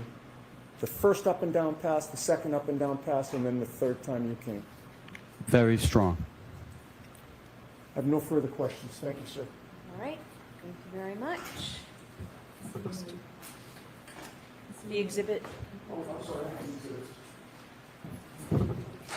Yeah, this bothers me now, guys. This is gonna bother me because I know Hank. all right, Mr. Brennan, whenever you're ready. Not good. The private investigator found him. Good morning, sir. Good morning. Have you and I met before? No, sir. This is our first time speaking. Yes, sir. Sir, you say that your memory from that night is very strong. Would it be fair to say that before today, you've talked about this case many times? Yes, You've interviewed with different law enforcement people as well as civilians and attorneys, haven't you? correct. I have not been one of them. No, you have not. And is it fair to say that when you've recounted that night as far as times and what you saw, many times your memory has changed? Is that fair to say? It has not. You spoke to a private investigator on behalf of the defense shortly after that night. Yes, Was that the first time that you spoke to somebody about what you had seen or not seen? yes, That is the first time? yes, Inevitably, over time, Karen's crying. Wait, you have Karen. given statements to at least 4 different people, correct? correct. And you've testified in court under oath. Poor girl's Correct. getting railroaded. During Dude. the pendency from Yeah. that night until today, it's fair to So say happy. there are many times where you have been intimidated, isn't it? No, You've been threatened. nope, You were aware, sir, that you were being threatened by an online blogger to expose you. Whoa. I was not. You're saying as you sit here today, you have no awareness in the history of this case that you were being threatened by an online blogger? What? I was not threatened by an online blogger. Was the online Yeah. blogger threatening or saying that he would expose you and tell personal things about you if you? Wow, what a dick. He was not threatening. Let's remove the word threatening. Was the person communicating and making clear to you that if you didn't testify in a certain way, there would be some consequence to you? Objection. Can we have a time frame, please? Any time from when you first Never. spoke Lucky, to the never. private Say investigator never. until Never, today, never, never, never. were there communications made to you by One an word, online dude. blogger that there One would be word. consequence to you if you didn't testify in a way that was acceptable to them? No, You Yes. listened, of course, didn't you, to podcasts that were about you? I did not. People told you about them. Yes, they did. When friends told you about them, you knew who that person was that was making those claims, correct? Correct. You were well aware of the person had a very strong and large social media presence. I didn't know how large or what his presence were, but yes, I knew he had a blog. Well, you know now because you follow that blogger now, don't you? I do follow him, yes. Did you get for a subscription? I do not. Did you get one for free? I did not. And in following that blogger, you know full well the power that person has to get Holy shit. attention from the community to harass, correct? Mama Llama. Yes. And so during the pendency of this case, not only were you aware that you were being pressured to testify a certain way, you also knew there'd be consequences if you didn't. Isn't that true? Objection. I'm going to allow that. The premise No. of that question is not accurate. So he can answer that. You knew there was pressure for you to testify a certain way in this case, didn't you? No. I did not know I was being required to testify a certain way. I was also at the time dealing with the loss of my wife. I Yeah. was not paying any attention to any social media. Sorry for That's your true. loss, but you are aware during the pendency of this case that there has been pressure on you to testify in a certain way. Isn't that fair to say? No, Sir, you received a call from that blogger, didn't you? I did. And during that call, did you know the person was recording you? I did not. You later learned that the person recorded you. I did not. Do you know that your conversations were spread throughout the community online? I was. Sir, some of those communications or inquiries were claims that you would be exposed for personal matters if you didn't testify a certain way, weren't they? No. Inevitably, you've met this person, haven't you? I've seen him. I haven't met him. Have you ever spent time with him? No, I have not. Are you still a follower of that blog? I am. When you follow the blog, do you read anything or do you watch it? No, I don't do much anything towards the blogger. As you follow it, you can see there are oftentimes articles about you. No, Haven't you ever been encouraged to do the right thing? no, Oh. Haven't you ever been celebrated after you've testified in a way favorable for one side Yes. or the other? yes, And so when you were being celebrated, that certainly took off any pressure that there would be consequence, didn't it? Objection. Ask it differently. When you were celebrated for testifying a certain way, did you find that to be encouraging? Objection. I'm going to allow it. I did find it to be encouraging, Did but you, I did not want it. I don't think I deserved it. All I was doing was my job and telling the truth. Yeah. enjoy the attention that you got? Boom. I did not. No, Did you he post doesn't. some photographs with people who support one side or the other? I did. And when you were in those photographs, are you saying that you didn't enjoy the attention that you were receiving? I did not. Again, I was trying to be polite and trying to avoid any confrontation that may come from something if I said no. Well, did anybody from the district attorney's office ever suggest they would confront you or punish you if you didn't testify a certain way? No. How many friends contacted you about what was being said before you testified, the pressure? How many people told you about that? I couldn't tell you. All my friends were telling me. So you were hearing a lot of noise or information from your friend group and community about what was being said about you. Yes. And this was before you testified at the first trial, sir. This was before. Sir, you work hard, don't you? I do. You work many different jobs. I do. You try to be a good citizen. I do. You are not looking for attention. I am not. It was brought to you. It was brought to me. You wish you never had that attention, don't you? Yes. Because you just want to live your life the way you want to live it rather than have people you don't know attacking, criticizing, or intimidating you. I'll allow that. Could you repeat that, please? Would it be fair to say that you simply want to live your life the way you've been living it without outside people attacking or pressuring or threatening you? Yes.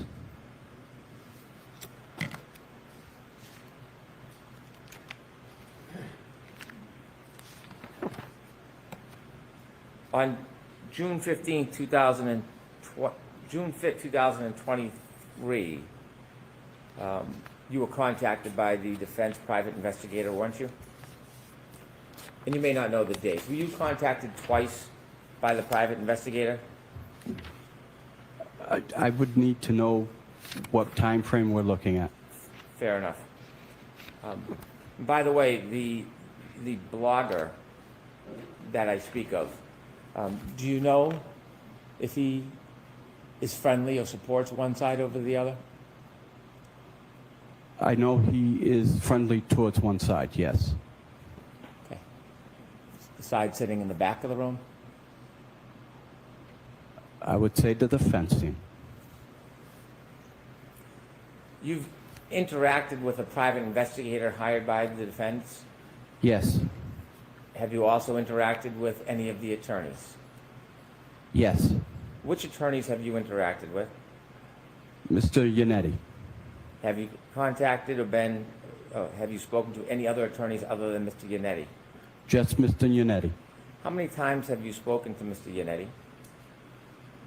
Again, what are we talking? First trial, this trial? The entire time, from that night until today. Can you remember how many times that you've About spoken? 5 times. How many times have you gone in to be interviewed by him? 4 times? During those interviews, were they spaced out over the course of this case? Yes. What was the purpose of those interviews? To go over my testimony. When you went over testimony, were you ever shown prior testimony? Yes. Were you shown prior reports? No. Were you shown a prior investigator's report? Yes. Were you shown a prior report by a law enforcement agency that is not the state police and not Canton? Not by Mr. Yannetti. I saw that first document for the first time during the first trial. When you were discussing your testimony, was there a discussion about the fact that the times that you gave the private investigator were different than the report from that law enforcement agency? Could you repeat that question, please? When you were preparing the trial in those meetings, was it brought up, did you discuss What trial? that there was a difference in your memory, or at least in the reports, between what you told the defense private investigator and what you told that other law enforcement agency? No. Were you aware that there was a difference between the different statements attributing your memory as to time? The first trial, yes. When you were with the defense preparing for trial, did you go over your testimony? Yes. Go over questions and answers? Yes. Were you ever subjected to a make-pretend cross-examination about issues that were important in this case? No, Were you ever pointed to any particular issues that were important to talk about in this case? no. When you did the questions and answers, were they written down or just a conversation? Can you repeat that one, please? I'm sorry. When you went through the questions and answers in preparing, practicing for your testimony, were they written down? So ask it differently. When you were preparing for your testimony, were the questions and answers written down, or was it just speaking? Just speaking. Those 4 times that you met, is that a guess, or was it 4 times? It was about 4 times, yes. Could it have been more? No. And during those 4 times, was there anything different other than going through questions and answers about testimony and preparation? Was there any other subjects you talked about? There were none. Did you ever receive any compensation, sir? I received none. Do you know whether people were sending you compensation that you didn't receive? No. You don't know? I never received anything. Were you given anything to bring home with you so that you could remember past testimony or some of the questions and answers that were going to be asked? No. How long were your meetings in preparation for your testimony? About 45 minutes to an hour? Were they all about the same time, or were they different? When you came into court last year, it's fair to say this is after you became aware of essentially being targeted, correct? You can answer that if you can. Can you answer that, Mr. Laughlin? I can. I don't ever felt like I was being targeted. This was after you received all the information from your friends and people in the community that you were being attacked. I'll allow that. Again, I don't feel like I was being targeted. Are you concerned after this case what happens with the blogger that you follow? No. You talked about your meeting with the private investigator. The first time you met him, do you remember that meeting? Yes. Do you remember where you met him? I met him at my place of employment. Did you go anywhere with him that day? No, I did not. You had a conversation with him and you spoke about what you had remembered from that night? Yes. Do you remember when you spoke to that private investigator, you weren't sure how many times you went up and down Fairview that night? That you had said 2 or 3? No, I told him I went up at 2:30 at 2. I told him at 3:30 I went up 2. Went up and down. And I told him about 3 hours later I went up and down. I went down and wasn't able to go around the police cruisers and had to turn around at Carriage Lane. You mentioned that you believe you told the private investigator that you went up and down at 2:30. Do you remember when you spoke to the private investigator, you actually said 3 o'clock? I don't remember the 3 o'clock.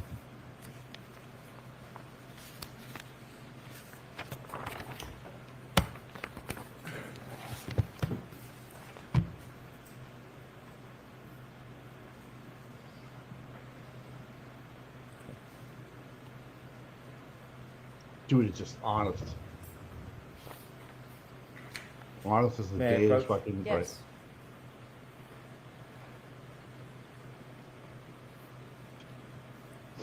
And before I do you remember you said that when you went on your second pass, it was around 3:15?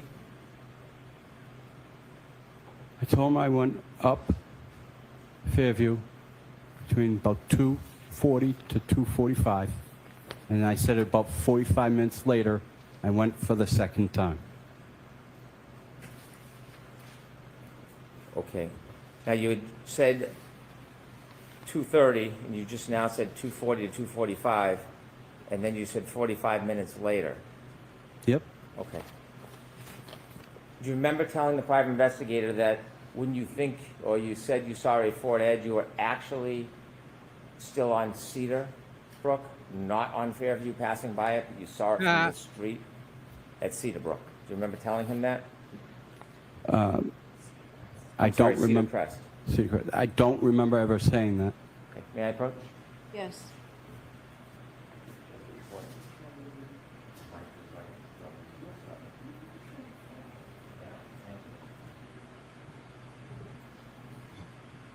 I'll show you a copy. This is a report that you didn't write, so I don't want you to read it. I want to show it to you and see if it helps remind you of what you told the private This is a investigator report day. that you didn't write. It ain't part of this, but what I'm asking Right. you is whether or not you remember telling the private investigator that when you saw the car, you weren't passing on Fairview, you were up on Cedar Crest. That's the question I'm asking. So I'd ask you to look at whatever part you want, but I'm going to point out the part to you. When you're done, don't answer, just look up, and then I'll get to ask you some questions about your memory, okay? Okay. So I directed to this part, but you can look at any part that you want, sir. He's not gonna fall for it. Hope not.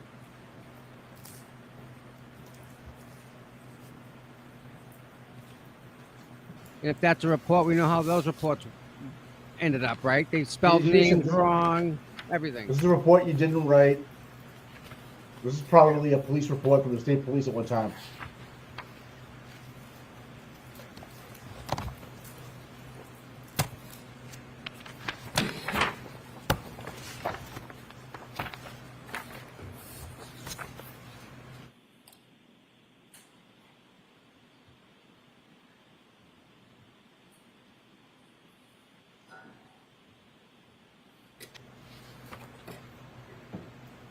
Are you done, sir?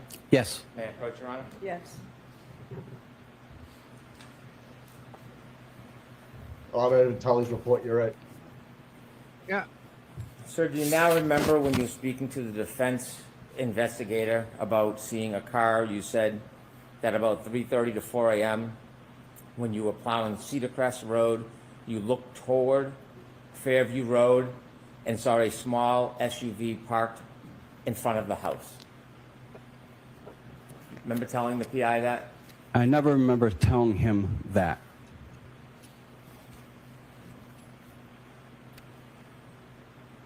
Boom.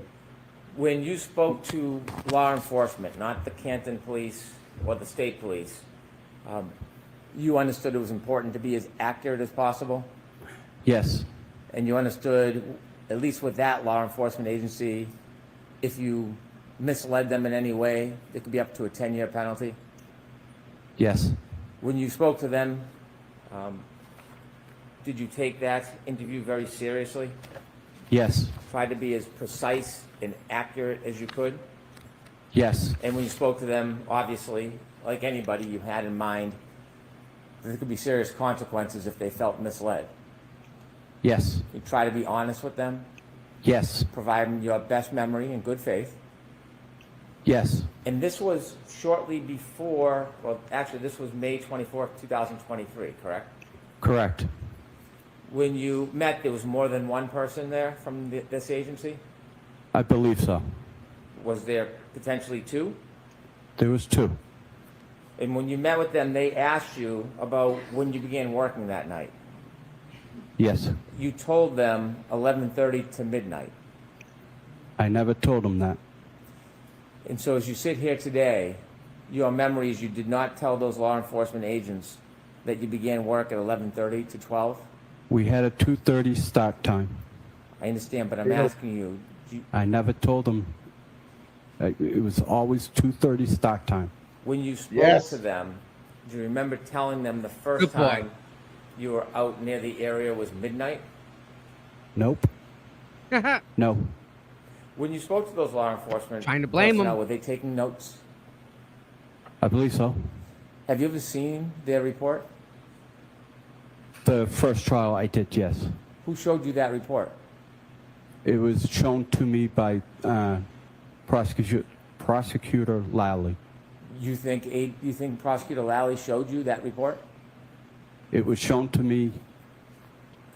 And do you remember telling those two law enforcement personnel that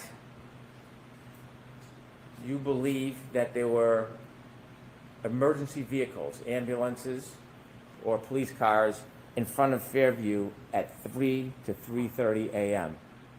I do not. Are you saying that you did not say these things to them, or are you saying that that's not your memory? That's not what I said. And so you're saying that's wrong. You're denying Correct. you made those statements. Correct. Yes.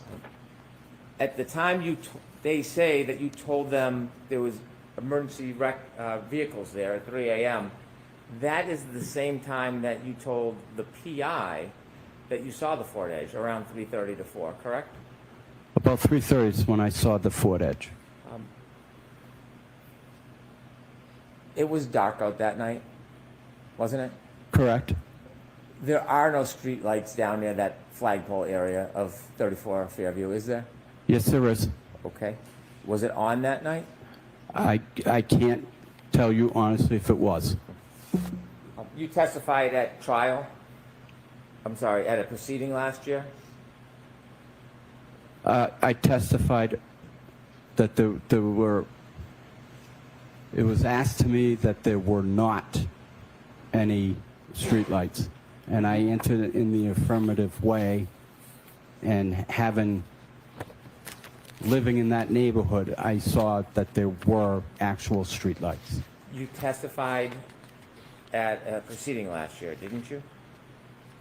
Yes, I mean, you testified at the proceeding. Did you meet anybody from the defense close in time to that proceeding?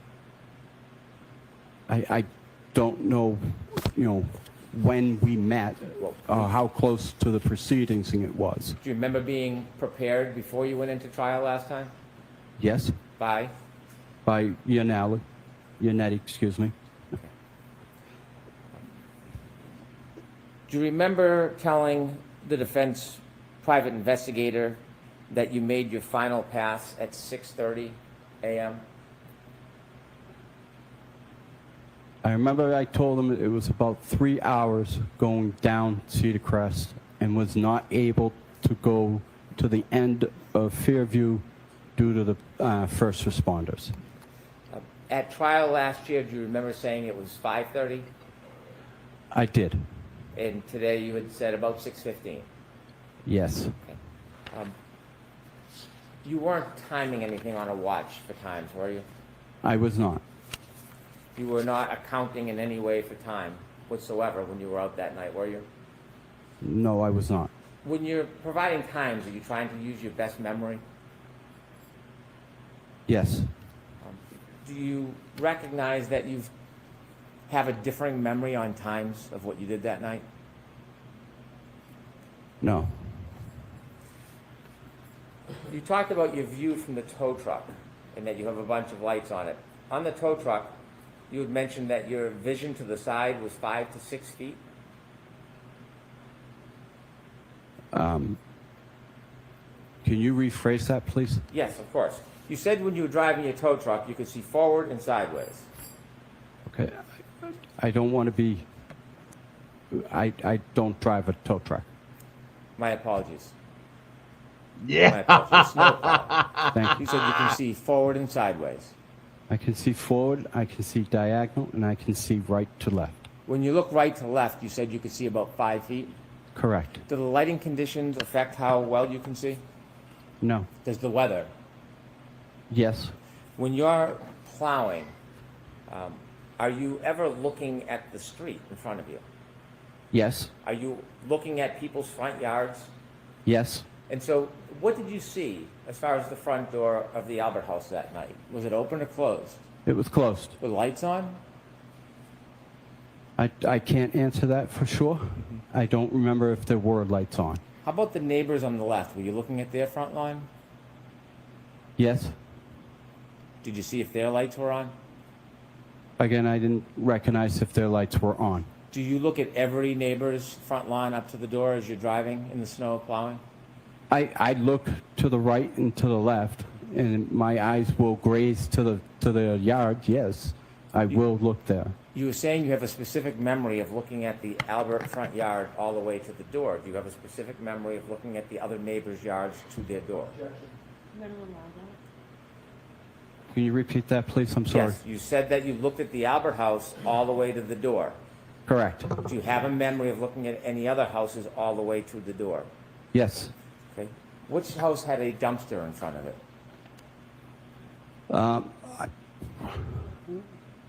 I don't know. I wasn't paying attention to a dumpster. Dumpster wouldn't be in the front yard. Are you sure on your route there was no dumpsters in anybody's front yard? I can tell you there was a dumpster this week. No. I'm more interested in January 29, 2020. I can't answer to that. I don't remember. A dumpster, a 15 by 20-foot dumpster, that would be bigger than a man's body, wouldn't it? Yes, it would be. And so you have no really specific memory of the other homes in the neighborhood that night? I mean, I looked. I saw it. I didn't see a dumpster. That would have definitely stuck out. Okay. You said you had vision as far as your eyes could see. Correct. What does that mean?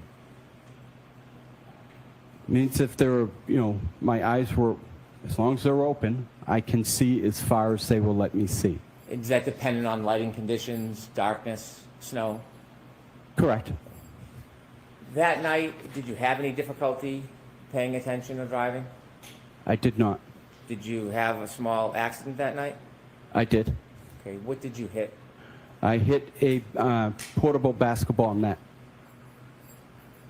Was that part because of the weather conditions? You didn't have a good opportunity to see it? No. I definitely saw it and just did not judge enough. You said that you Hank went is- up and Hank is down the losing road a his couple battle. of times. When you were asked to describe the Yep. car that you said you saw, when you first spoke to the defendant's color. private investigator, you didn't give any detail about the type of car, did you? I told it was a Ford Edge.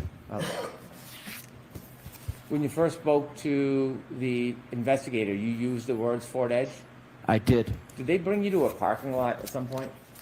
They did. And when they brought you to a parking lot, did they have you go out in the parking lot and look at a Ford Edge? They did. And when they had you go out and look at the Ford Edge, did they have you identify that as the type of car? Yes, they did. When you did Ford that, Edge. how many cars were in the parking lot?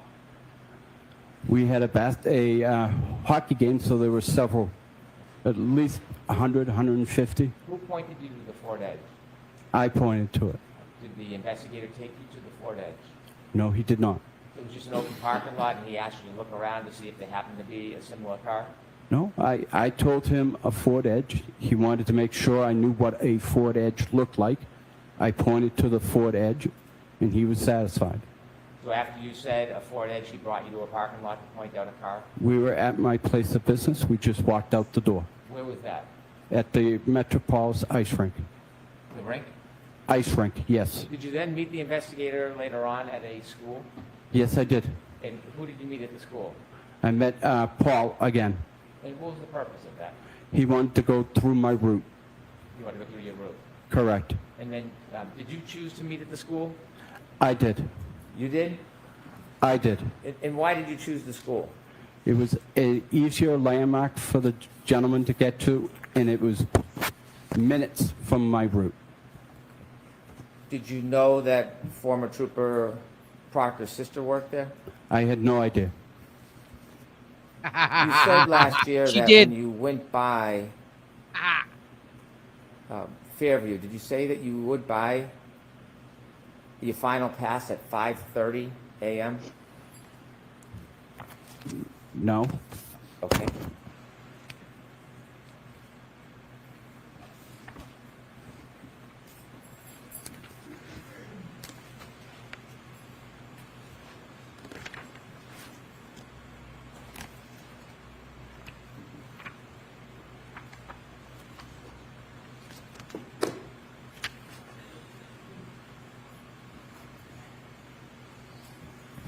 May I approach? Yes.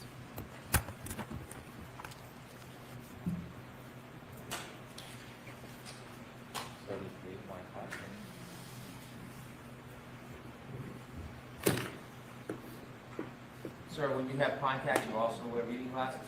Yes. I can't read things up close. Understood. This is Fuck you, Hank. trial testimony testimony from June 21st, 2024. Mhm. And you were asked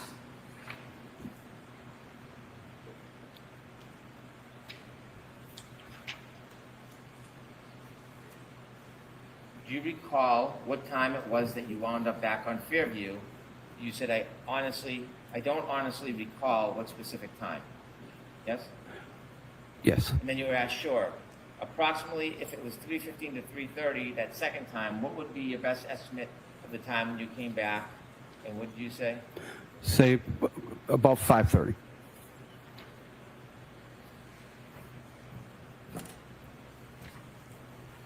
And so even last year, you were having some difficulty remembering the times, right? System. Were you having difficulty last year remembering the times that you were on Fairview? No. When you said you were on Fairview last year at 5:30, you didn't see anything on the Albert front lawn at 5:30 a.m.? I wasn't on Fairview at 5:30 a.m. Okay. Were you asked last year about your travels on Fairview? Yes. Okay. When you asked about, you recall, was time you wound up on Fairview, and you said you didn't remember. Do you remember that testimony? I do. And is that true testimony? Yes, it is. Okay, so you had some difficulties in your memory of when you were on Fairview when you testified last year. Isn't that fair to say? No, it's not fair. And then you were asked approximately if it was 3:15 to 3:30 the second time, what time did you come back? And I said, if I were to guess, I said 45 minutes later. Did you say, I would say, if I had to say, it would have been 5:30 up Fairview? That time was incorrect. It was 6:15. I couldn't go down any further due to the police presence. So your testimony last year, you understandably made a mistake about the time, correct? I did. And it's true, isn't it, that you really have somewhat foggy memory about the times. It is not. That time of 5:30 is very different than the time you told the agents when you met them, the law enforcement officials that weren't from Canton or the state police. That was very different than when you told them 3 to 3:30. Very different. And it's different than the 3:30 to 4 timeline that you gave the defense private investigator the first time you spoke to them. Correct? Correct. And it's different than what you told the jury today, that it was 6:15. It's different, but it's not.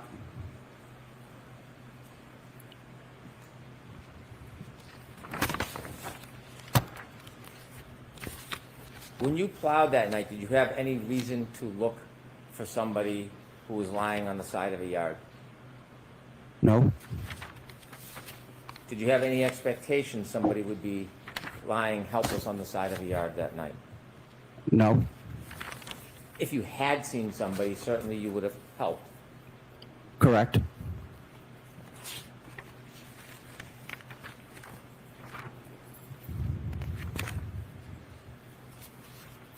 When you said that, when the private investigator asked you where you were when you said you saw the Ford Edge, are you saying that you didn't tell the private investigator that you were on Cedar?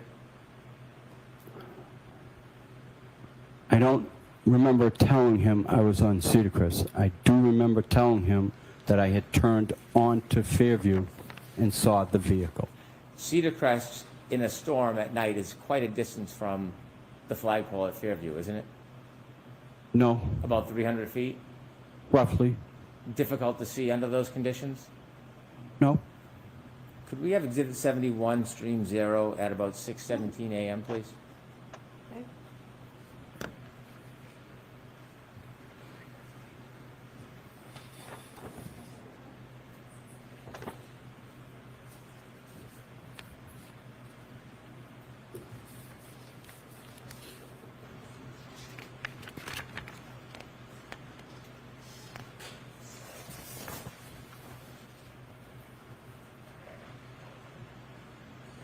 Could you stop it there?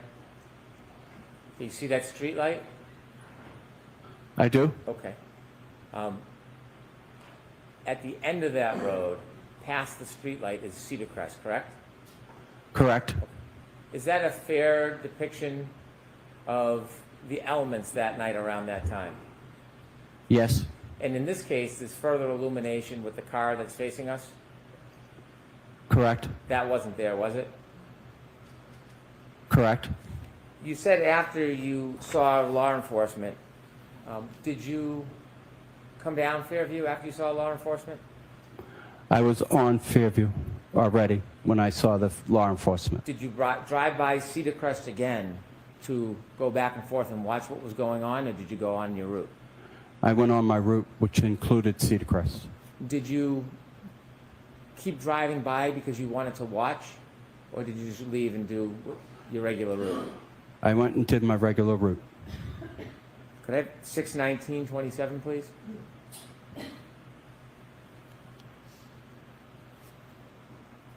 And could you play it?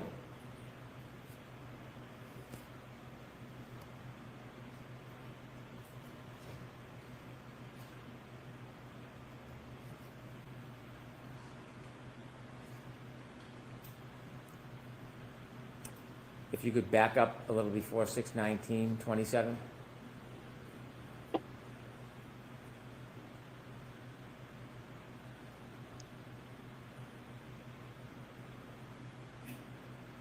Is that weather consistent with what it looked like to you? Yes. Is that you there?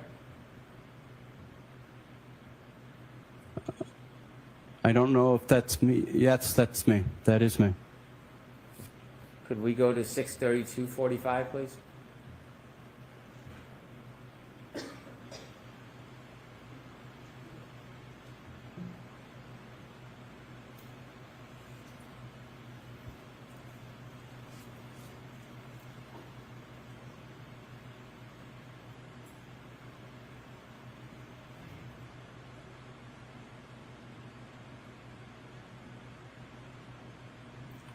Is that you again? That one, I can't tell if that was me again. Could we go to 63514, please?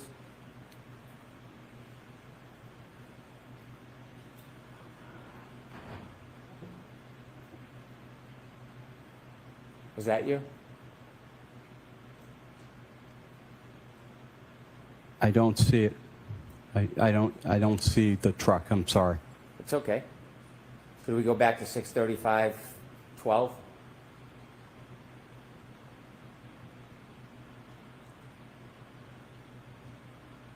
That looks like to be a pickup truck. That does not look like my truck. 63745, please.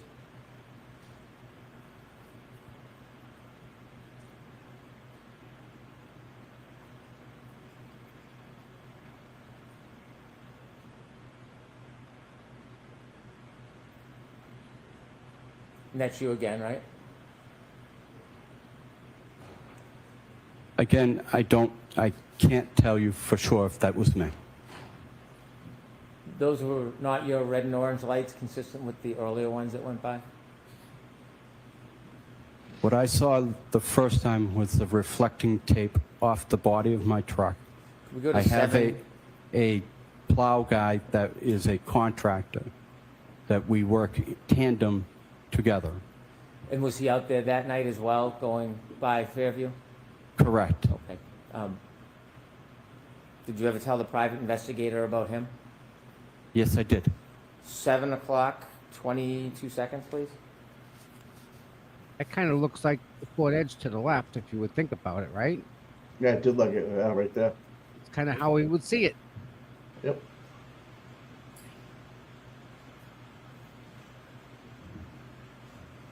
A waste of fucking money. All this nonsense, Mike. Yep. This whole thing, Mike. The whole thing. How much money? Millions. Is that you, sir? Where? I can't say for sure. 7:15, 45 seconds, please. What's he doing here? What the fuck, Hank? You lost, buddy. It snowed out. We know, dude. Jesus Christ, man.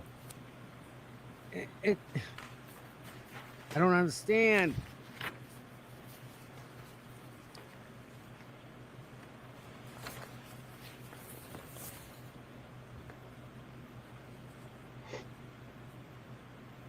At the back of somebody's Suburban right there? So that vehicle is right, the flagpost to the left of this vehicle when you walk out, right? Yep. Yep. That looks like a GMC Suburban, buddy. 7:50 in the morning. Yep, not anywhere. It hasn't You moved. recognize that plow? See the tire tracks? None. Again, I do not. 7:19 and 55 seconds, please. Jesus That Christ. vehicle's Hank. still there. That Suburban hasn't moved. You guys see that? I came back at after John was taken away. Jen met up with some people there.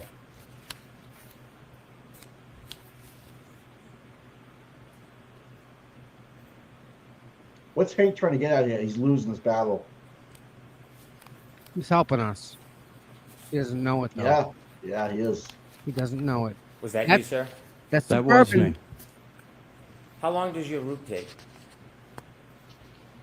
It's hard to say. I mean, as long as it's snowing, it can take as long as it takes. Well, if you're going to do a pass, how long does an entire pass take? If I were to do from Cedar Crest to the end, it would take probably 10 minutes. If I were to do the entire route, I'm not cleaning up. I'm just giving it a pass so people can get through. Could take about 3 hours. Could take 4 hours. Because he's doing it at 10 miles an You hour. mentioned Brian Albert on your direct examination. Had you talked to the defense about Brian Albert in your preparation for testimony? No, You knew some of the Albert family, I know the entire Albert family. and you know Brian Albert as a police officer? Yes, I do. Why is it that 3 times in your direct testimony you characterized him as a first responder? Because he's a police officer. They're first responders. Did anybody ever suggest to you to use the terms or the phrases first responder when you were describing Brian Albert? No one did. Those are my words. Nice. Since your trial testimony last year, have you received any more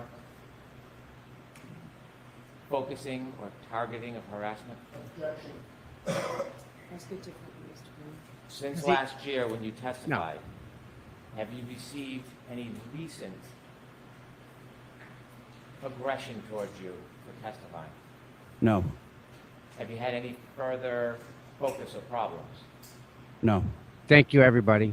Thank you for listening to his wishes. So, our viewers. I have no further questions. Thank you. You were Good job, buddy. asked by Mr. Brennan about whether you saw a dumpster that night. Do you recall that line of questioning? I do. In the aftermath of January 29th of 2022, was a dumpster all over the news for the next 3.5 years? Not that I'm aware of. You were asked about Footage. going through your route with the defense investigator and giving a statement to the defense investigator. Yes. How soon after January 29th of 2022 was that? 2 weeks. Nice. Were the events fresh in your mind at that time? Yes. Finally, actually not finally, I've got 2 more points, but they're both brief. You had mentioned that night you actually misjudged and hit a net. Yes. Can you describe the basketball apparatus that, and I'm going to ask you what part of it you hit, but describe what that looks like. It's got a base with wheels on it. It's portable, so you can move it in and out.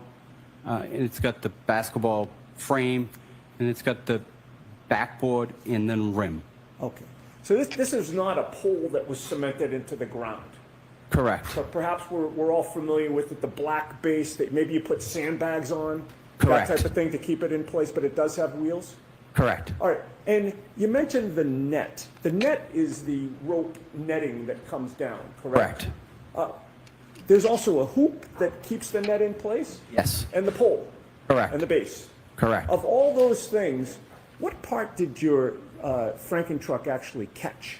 It caught the net in the little bit part of the frame, of the frame where the net was. Something that you saw from the beginning, you just misjudged the distance. Correct. Now, finally, with regard to the 5:30 testimony that you gave last year, Yes.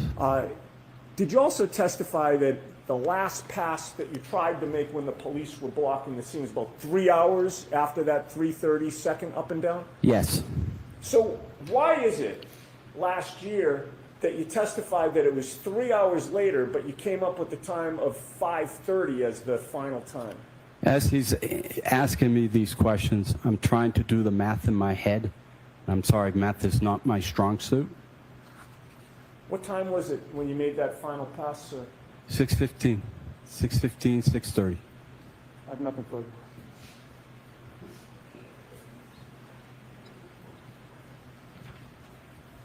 You're all set.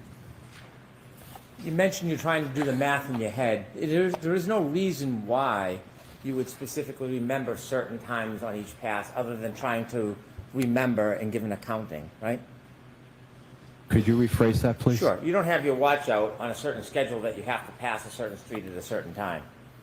Correct. You weren't marking your times to some event when you were driving up and down the street that night, were you? No. So you're trying to go back with your memory and piece it together the best you can. Correct. And that's why you're giving estimates, yes? And Correct. when you spoke to those law enforcement officials, not Canton, not state police, and you said at 3 o'clock you saw first responder vehicles, that was based on your memory, wasn't it? It was based on your memory. Not at 3:30. Right. Do you know that there was a car similar to a Ford Edge in front of 34 Fairview around 6 a.m. that morning? I wasn't able to get in front of Fairview Drive, 34 Fairview, at 6 o'clock in the morning. Have you ever met Kerry Roberts before? I have not. Counsel just asked you if there was a lot of media about this case, and you said that there was. I Did he just ask you a question about whether there was a lot of attention on this case? Did he just talk to you about everything that happened after this case, all the attention on this case? Objection.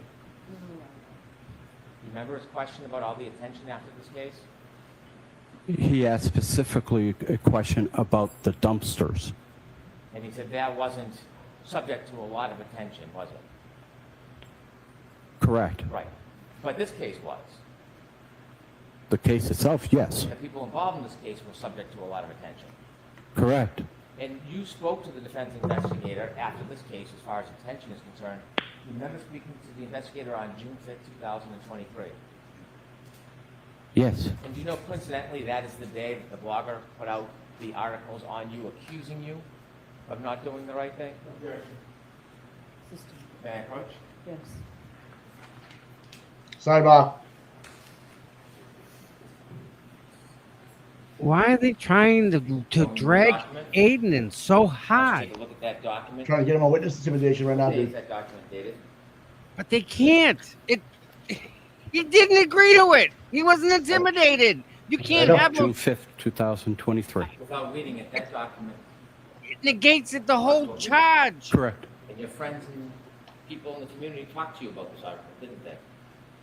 Not specifically this article, but they were sending me stuff that were being printed about me, yes. Why don't you take a little look at what's said, and you can tell us whether that's the same type of information that was being... And I know exactly who sent it. And I Oh, know shit. exactly what was said. Wow, people. You know the person too, Mike.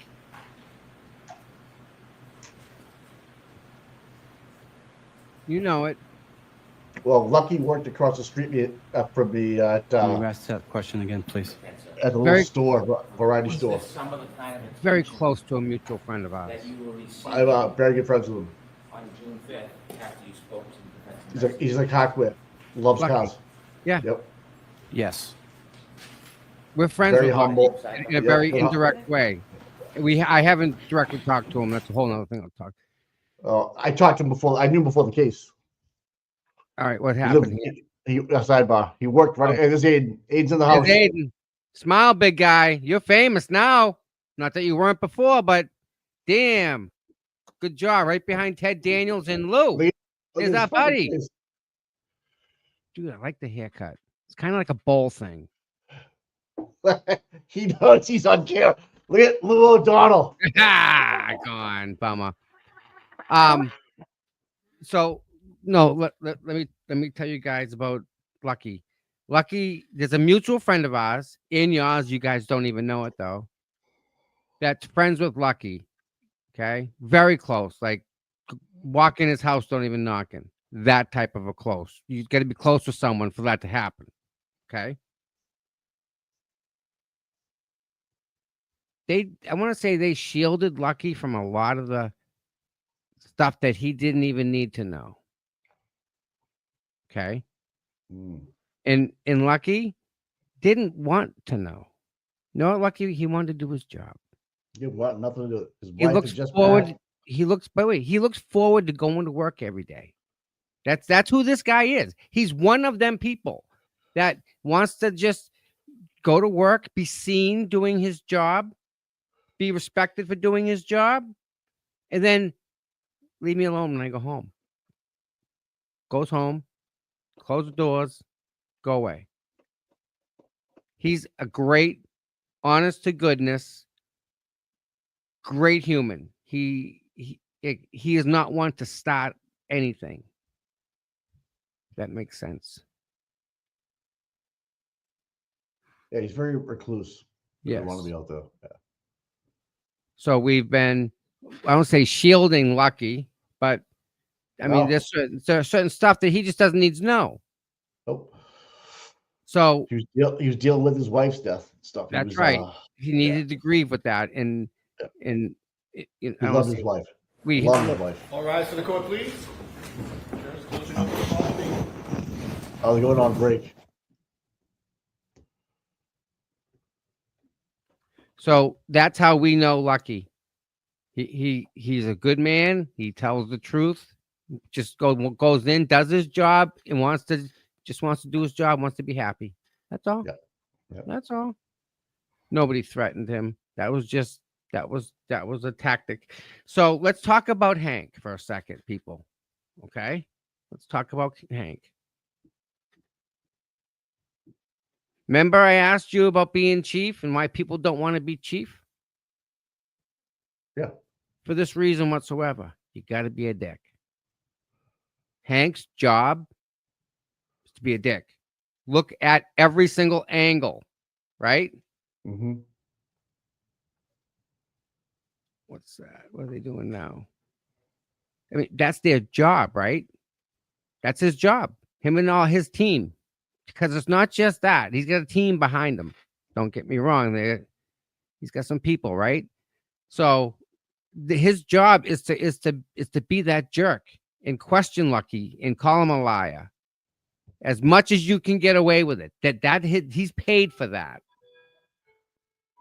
We all know it's Hey, thank you so much for watching the Karen Reed trial with us. But I wanted to tell you guys about something real quick. We talk a lot about personal safety here all the time. Did you know that your personal data is being harvested and sold online by data Hey, brokers? don't even Anybody go there with can me, buy your man. Personal details. And I when got that no happens, data. You're I at ain't risk for a stealing whole no host of data. things: identity theft, becoming a target of phishing scams, Steal your potentially data next. stalking. There's so much more. But that is why I'm so happy to tell you about our sponsor, Delete Me. So Delete Me helps keep your personal Holy information shit. private. They found 35 From data Canton. brokers with my personal information information. They removed my data from a total of 54 listings. Doing that myself would have taken a full 8-hour workday, but that's why it's great to have Delete Me. And they will keep monitoring the sites for you so your information doesn't find its way back on there after the first removal. Using Delete Me has given me peace of mind about my family too, because if someone buys your data via data broker, they can see information about your relatives too. So right now, you can get 20% off of Delete Me and protect your personal data when you go to joindeleteme.com/LCLive and use promo code LCLive at checkout. That's joindeleteme.com/LCLive, promo code LCLive. Deltree, star. If you know, you know. So yeah, Mike, this is Hank's job, is to be a dick. And, Yes. And I don't think people are giving him enough credit He's for a very being. good dick. Yeah, he's But- pretty good at this. So if my data was stolen, they would probably send me money out of pity. Oh shit. Oh. So I'm not stealing no data. I got enough data. Man.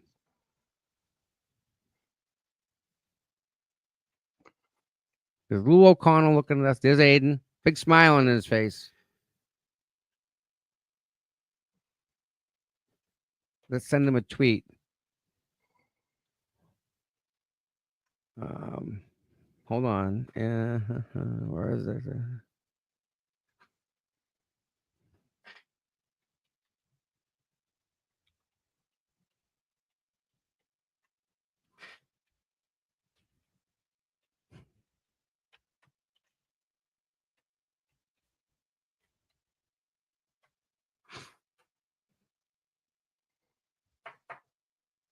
Interesting, man. He's probably getting.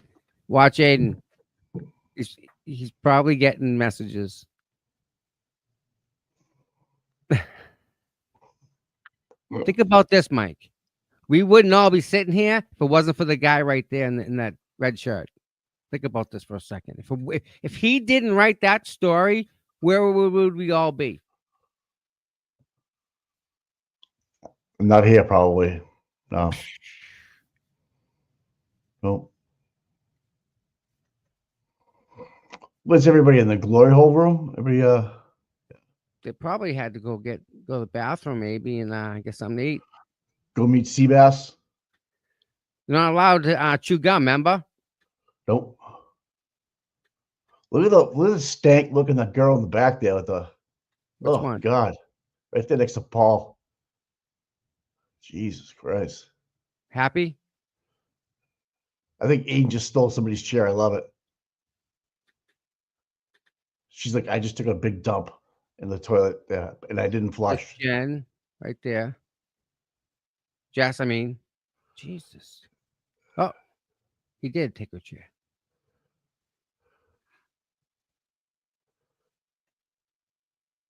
I don't know. They're probably talking about Lucky. But Think yeah, about it. They didn't bring up why the don't- fact that he's colorblind. Why don't they have 2-ply toilet paper here? Oh my God, Mike.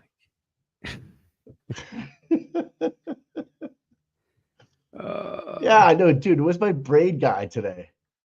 I just got to see the girl all the way to the far right. They just the Viking face on her, like, oh my God. Like the head of a ship?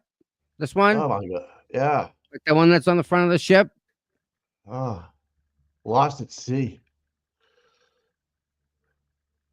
She's like, I just took the biggest shit in the toilet. I think I clogged it. I think Aiden's talking to that lady. She runs, or she's part of Canton Confidential. Like I think she's one of the producers or something like that. Yeah. She's always been there. Her and Tim. You know Tim, right? Yeah, bald guy. Yeah. And that girl in the back, she's independent media too. I forget what her credentials are, but I met her before. This girl in the back behind Aiden. This train wreck of a thing here. Get that out. That's it. She gotta run. Stinks. She smells. She got to go. Yeah, they get a Venus flytrap hanging down from her fucking Oh my thigh. God. Gross. So all these people in these rows know what we know, people. Now, don't forget, we know more than everybody else. Everybody else, right? The hope so. jury doesn't. There's the problem. That's where the problem lies. Is the Oh, man. jury? What does the jury get? You know, what do you give them? Aiden's trying to tell her how to flush the toilet the right way after you take a shit. There is a plunger in the men's room, just so you know. I'm gonna go back and try to flush it. I'll let the Goonies guy take care of it. Yeah, I'm gonna go flush it. Hold on, I'll be back. She's gone. Bailed. Bailing. She's gone.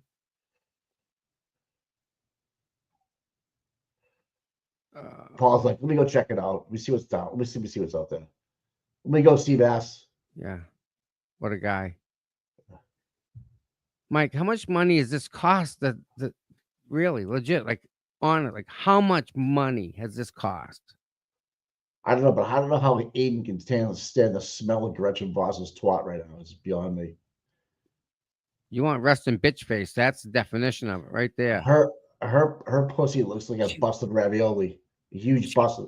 Just you overboil cheese raviolis, and they break open and all this white cheese comes flying out. That's her fucking pussy right there. All right, that's a little. I don't need that much. I kind of like stuffed shells myself, but I don't need to know that.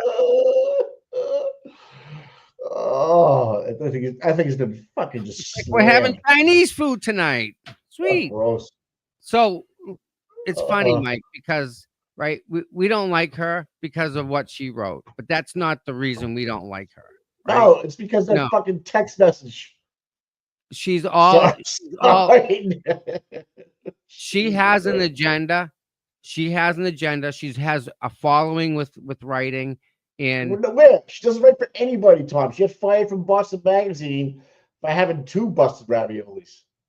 Well, there you go. Hold on, I think I gotta take this call. Hold on a second. All right, put it on mute. Yeah. Cheese ravioli just everywhere, boiling water, just. Bleh.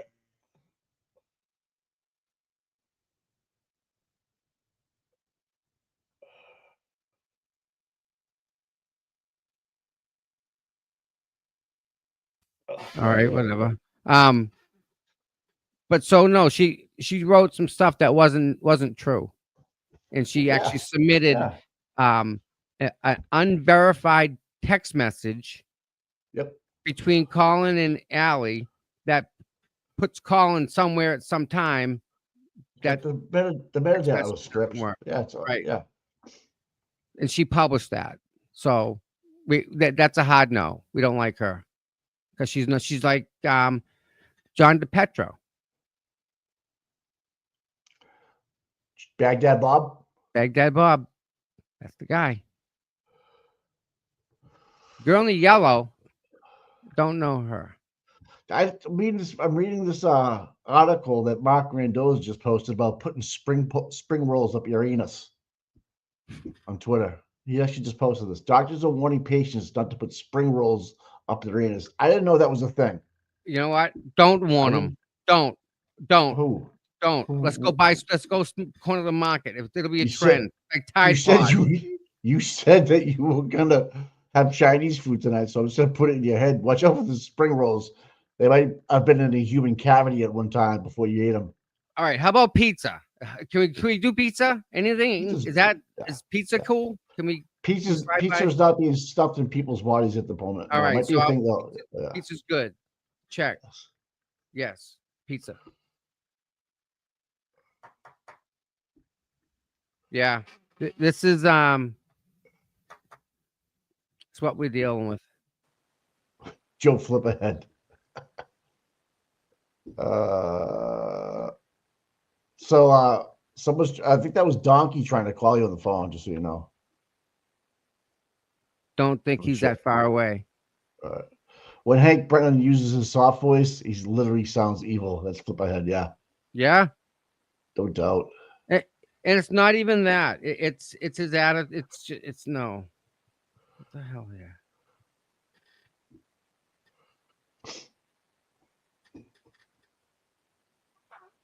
The jury is extremely alert for this testimony. Many of them are keep looking at me. What's up, stud? I can't do it. That's all right, buddy. Angry looking ginger in the second row giving me death glare. I feel intimidated. Oh, yeah. And God forbid any animals. Yeah, tonight's Aiden's live show tonight's going to be lit. And he's front row for this nonsense. That is really a joke. It's just this is a joke, Mike. How much money has he had to spend to defend himself over nothing? Right? Yeah. I love how Lucky corrected Brendan and said, I don't drive a tow truck. I drive a plow truck. That's awesome. That was huge. Pam paid me $5. Pam? I'm sorry, 604. Pam with two M's? No, BONFIGLIOLI.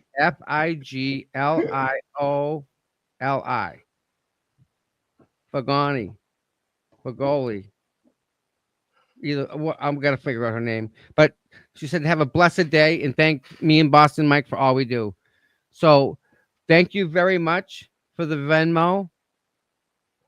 That is awesome, and we have right here early morning live from San Jose, getting caught up before work. Thank guys. Nice, and there's Brian, my wake up show. Keep up the good work, boys. So we're doing pretty good. People getting up in the morning with us, Mike. They love it, dude. They can't get over it, man.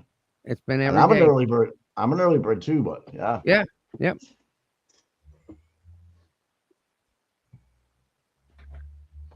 I slept so good last night, Mike. Oh, did you? Yeah. You were tired yesterday. I don't know how people do this, man. Bonnie Hayes, thank you very much, Bonnie. How do people do this for work, man? Like Nan goes up and shows up, and she's got to be like click, click, click on it. Mike, she's got to be on her stuff and on the other dude's stuff, so she can call them out on everything. So she's got to. It's deep. It really is between being lawyer a dude, trying to be another dude. No, dude, just lawyer to lawyer, man. You got to call that other person out on all his moves. Doesn't make sense. Everybody's questioning my busted ravioli comment. If you know, you know. That's all I get to say about that. Okay. Oh yeah. Now, do you really think there was a dumpster out there that was just made up? I would have been, if I was lucky, I would have been like, do you have a picture of that dumpster? Because, I don't remember seeing one. And he was like, I can tell you there wasn't one there yesterday. Right. I don't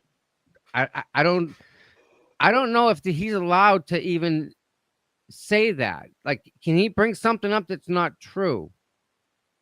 Hank. I don't know. I know that like when you're like getting questioned by the popo, they can lie to you and say they have like DNA in your, whatever. And you can be like, fuck you, go fuck your hand. What's this? Turtle Boy just tweeted, it smells like an open rotten tuna sandwich down at the end of the bench trial there where he's reporting from. I can see that with that. Gross. Imagine that, No. a rotten tuna fish sandwich at the end of the fucking of the reporter's row. Dude, no. Gross. No. Down where what's her face is. Yeah, Gretchen Voss. Wretched. Yeah. Imagine that in the sun for like yeah. Wretched flies Voss. all over it. That's good to know. So he can't do that. So there had to be it's a rotten tuna fish sandwich down there. Gross. Ugh, the love of God that's going on in Norfolk County. How can we let this happen? Nope. Here we go. Somebody. Oh my God, Mike. You ready? What? Let me share this. Let me share this. All right. Oh, you're gonna love this, Mike.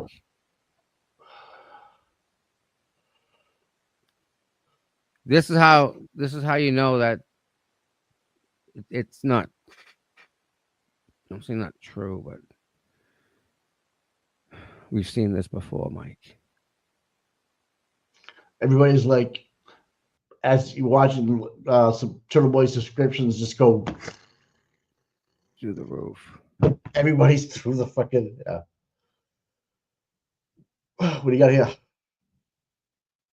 Oh, this again? Yeah, This is not true though. I know. People, you know, we get lied to all the time about this. This ain't true. Someone did it though, right? Citizens right. report, right? Oh, okay, okay. Um, So she's on the list. well, listen, if this Or is a list, I should say. I should say a list. well, if there's somebody keeping track of it, right? Yeah. Nothing Oh wrong. shit. I mean, I guess if you Google her name, it'll be on there, right? Yes. Get indexed. All right, travel. Yeah, sticky tuna in the sun is the worst. I don't even eat tuna fish, man. I can't. Something about it. Higgins Berkowitz with the Sally Port with the SUV testimony. It was Eva- Berkowitz in the Sally Port with the crowbar. A false memory influenced by media coverage. She acknowledged that she had left her shift before the SUV arrived, which is true, making it impossible to have witnessed the events she previously described because she got them when she came in the next freaking days when the SUV was there. Like, it was the next day, Mike. That had happened, and then the next day is when everything happened because she was there. Well, if it was just Berkey and Higgins, I would say, yeah, you're right.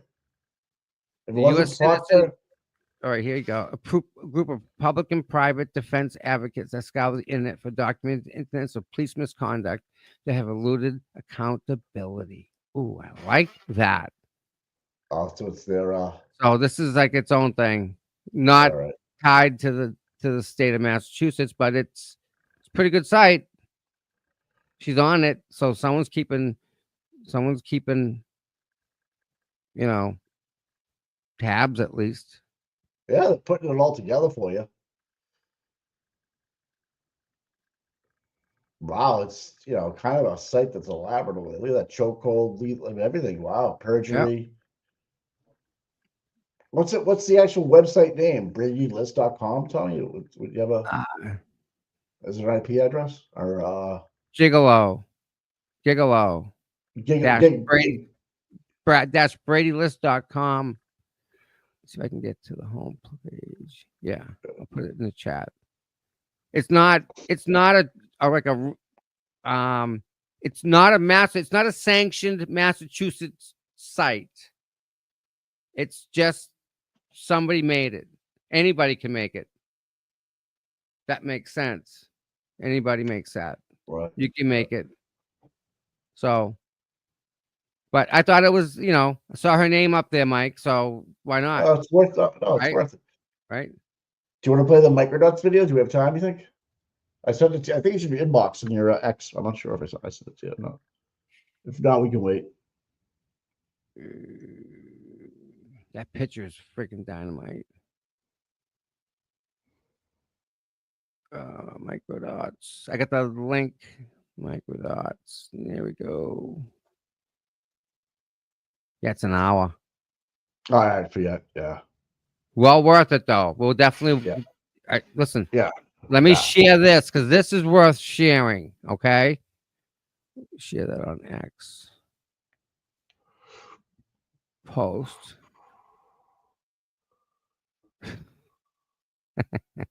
He's funny bastard, man. Oh. Hayden. The face you make. I just saw that. All right. So copy this. Put this in the chat. Microdot's new video, people. It's an hour. Gotta schedule that one. Rewind.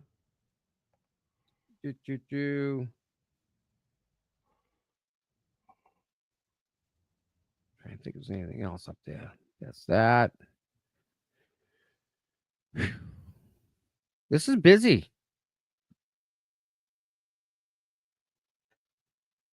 Yeah, it's been. Wait till we get Cole and Keith that's coming up next. Mark Rendaza. You see that? The spring rolls? Mike, let me share this. This is good to share. Hank Brennan is lying. Turtle Boy never ever intimidated Lucky Laughlin or tried to influence his testimony. He's straight up attempting to mislead the jury. It's as if the Commonwealth is allergic to the truth. Absolutely. Aaron Reed. Oh, there we go. Oh, Bach, yeah, baby. Lucky, good one. Good picture, Lucky. Thank you for doing this, by the way. The people that do this, Yeah. thank you Sounds so good. much. Dude, it's like Richie. I mean, the microdot stuff is next level. And then Next level. Auntie Deb, who makes us laugh, right? Really? Oh my God. Tell me we're not blessed. Blessed.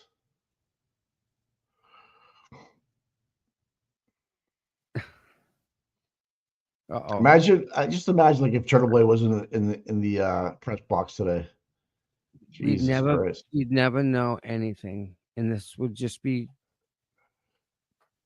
business as usual. Yep. Jess Machado with big numbers coming up here. 35.9. Good job, Jess.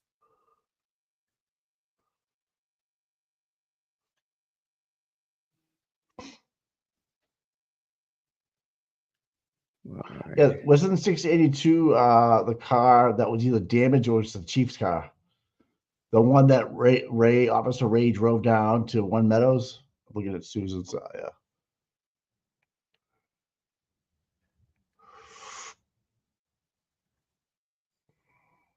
I don't know what that is, man. I do.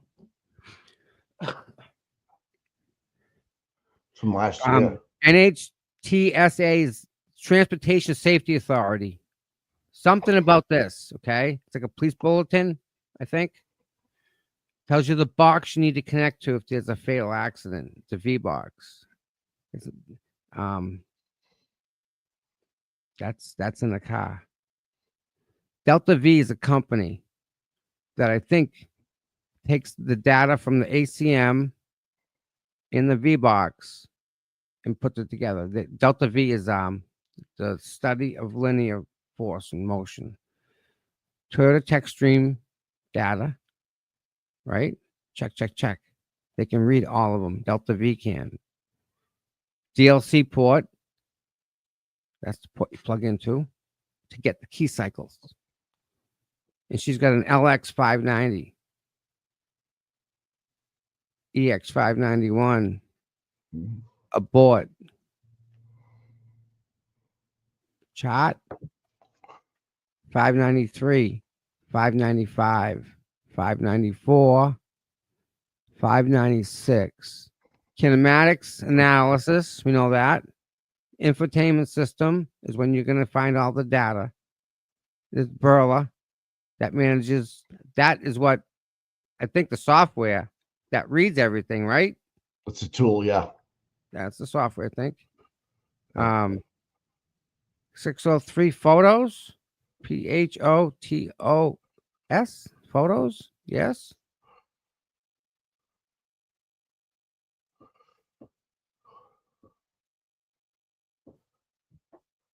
Discs, RE, vehicle, 606, 613. ABS, brakes. See that? ABS brakes. Mm-hmm. It will never hit. End of story. Never hit. All right. Spanky's cross once again backfired. This time he let Brian Laughlin identify a different truck more than 100 yards away and differentiates from this truck presence. I was extremely good. And he's good at identifying specific vehicles like a Ford Edge. You know, I can identify vehicles, Mike. You can identify vehicles. So right now they're at the sidebar reading Turtle Boy's blog. Hmm. Yep. That I believe. How fucking crazy is this? Wow. Specky is a fucking. That's his job, Mike. He's doing his job. I understand. Yeah. But When the Commonwealth does better marketing than Turtle Boy, than Dr. Turtle Boy does for himself. Have a very good foundation for that. Like from sidebar. He wants to put it in, but you have no. I don't think you have a very good foundation for that. You want to put in a Turtle Boy piece? They know. The camera knows. True. The camera knows. Look at him. He's all bemused. What? Look at What's going on here? They want to try to put a Turtle Boy article into evidence. Mike, that's Turtle Boy has entered the chat. She's massive, Mike. Andrea Burkhardt is huge when it comes to doing stuff like this. Oh my God. So it's all coming around. She's seeing exactly in knowing what he's Aiden. He's Turtle Boy. He's the one that broke the story. So what? Huh? Who's it? What did you just say? Who's Aiden? She is. She's seeing Aiden as Turtle Boy who broke the story. You know? Yep. It's not just some guy that wrote a blog. It ain't no, he's a journalist. She's seeing him as that, and she's got a big following. So that's huge. That's really good. God, yeah, she's got 100,000 people, I think. Yeah. And this is Nan. A chuckle watching a specifically appointed district attorney asking the plow truck driver who was in the vicinity of the crime scene to identify his plow truck on time stamped videos when the investigating officers didn't do so when conducting their own contemporaneous investigation in January to February 2022. Contemporaneous? Yeah. Gallagher. Boom. Jesus Christ. I mean, she's right. Lucky's more observant than the police officers who did the investigation, dude. Wow. That's so fucking not right. Oh, how much money we giving them, Mike? Mama Llama, here we go, yum yum. Here we all came in a limo together. How lovely. Yeah, how lovely. Let's watch this. She's a fucking kook. Dude, she got issues, dude. Yeah, she looks like that one's a special. That's a special type of crazy. That one. Oh. Look out. Of course they come together. You gotta, you over here. Yeah, Dr. Maria Russell definitely has the Velcro sneakers on. Look at her. What's the big deal about this? I don't get it. I don't get it. She's just being. Can you imagine the outrage if Hank was cruising around the seaport in a limo with his expert witness at Sue NBC Boston? Is this proper behavior for lawyers under a sequestration order? Well, how else is she going to get to the court?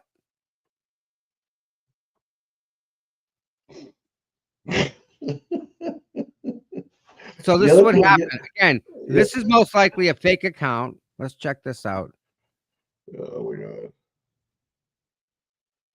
Yeah, true crime junkie. That's a piece of work. Yeah, no. So yeah, she's the mouthpiece for this one. See how she works? That makes sense, Mike? Yeah, dude, they all She's have the mouthpiece for that. Yeah. No good. Oh, Bad. Flipper. Already mad at Hank Brennan for his cross of Lucky. Yeah. Please don't put Mr. Reed on the stand. Now do you get it? Yeah, I do now. Yeah. And I'm so scared of that.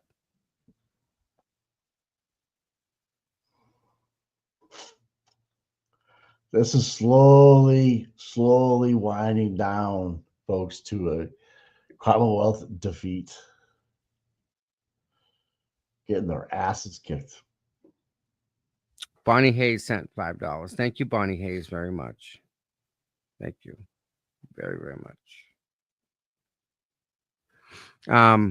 Lucky Laughlin is what an honest witness looks like. This is how he Woohoo! Yeah. Brennan has no experience with honest witnesses or anybody honest, period. This is why he's a Bulger stooge then and now. God, I hate paying taxes in Norfolk County where the Constitution went to die. Yep. Oh, Howie.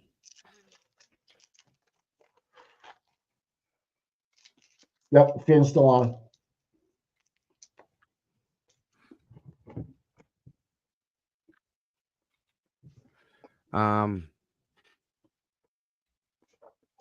They better not go to lunch.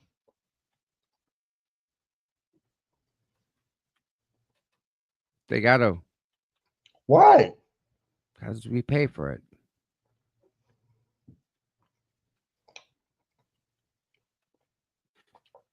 I don't understand it.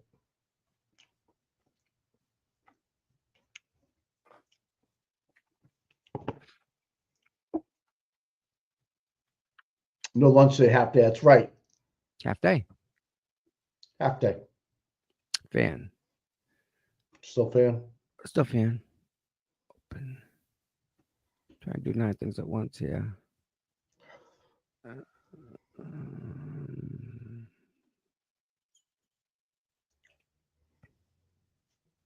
Turtle Boy has entered the room. Good for him. He deserves that. He put his life on the line, Mike. I mean, Still not over yet either. people don't realize how much this takes out of you. They don't. No. Nope. And I'm just glad to see him get some recognition, we'll say. So it's good I think it's good. This is really good for him. Well, if you're in the know, you already know that he's the man. Yep.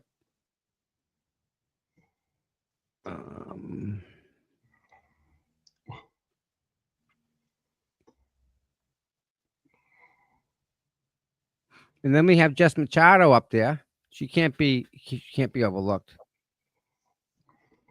I'm not gonna lie. I don't think Lucky's intimidated by anybody.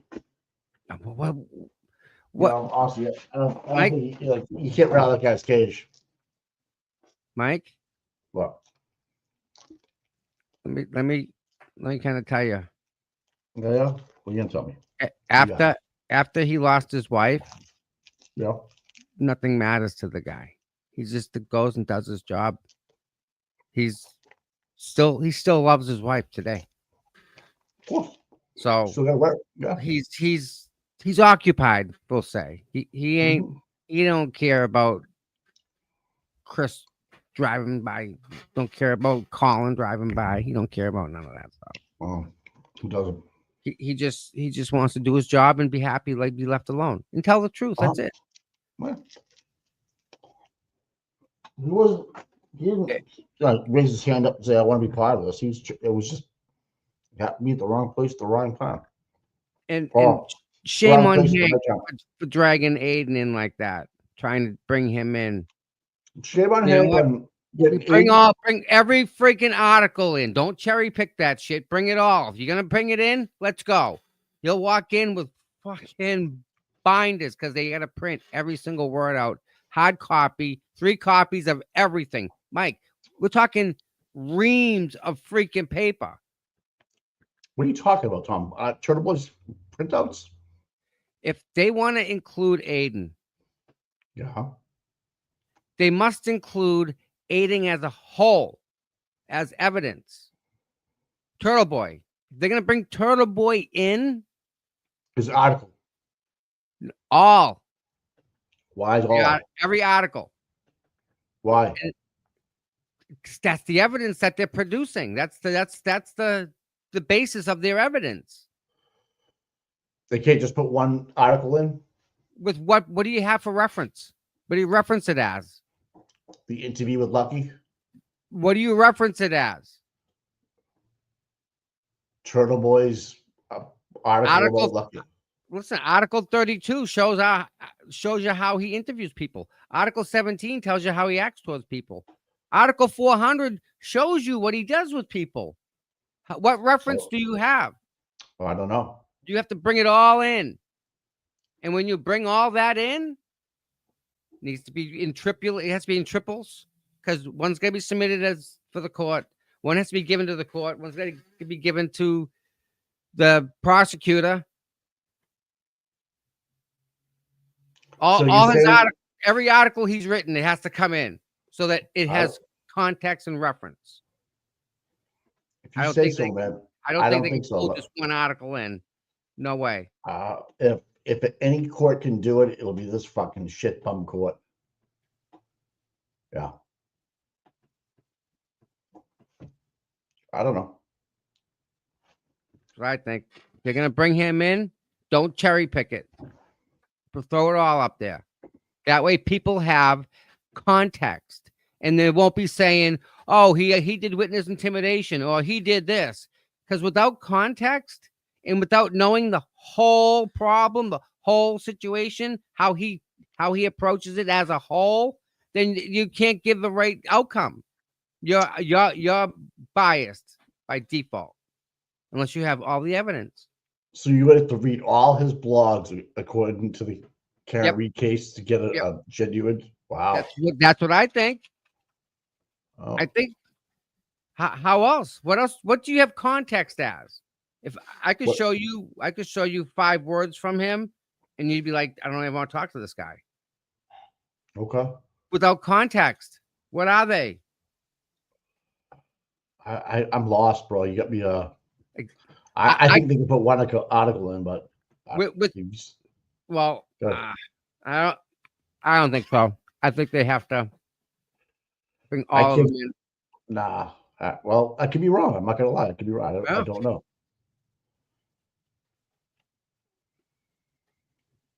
What's the chat think? All the articles, because they put it in context. Nope.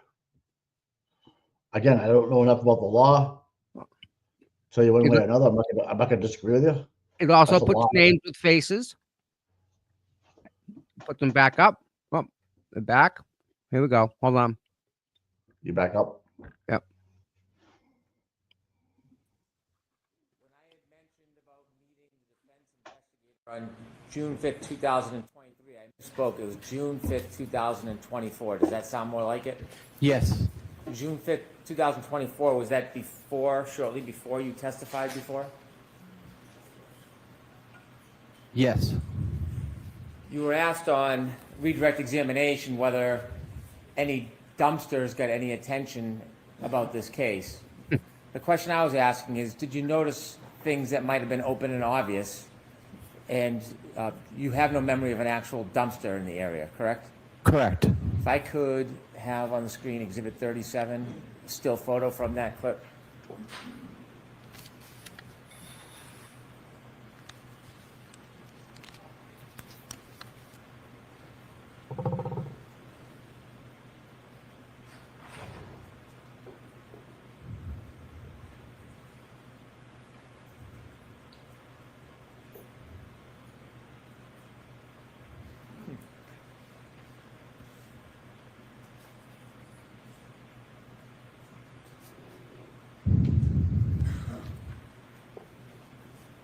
May I have a moment, Your Honor? Sure.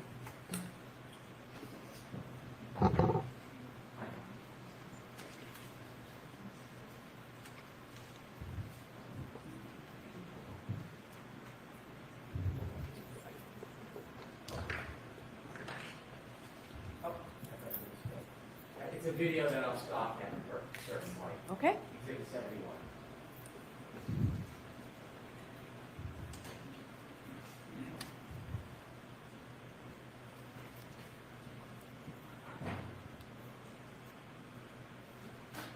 And sir, do you notice the big red dumpster to the right side across from Fairview?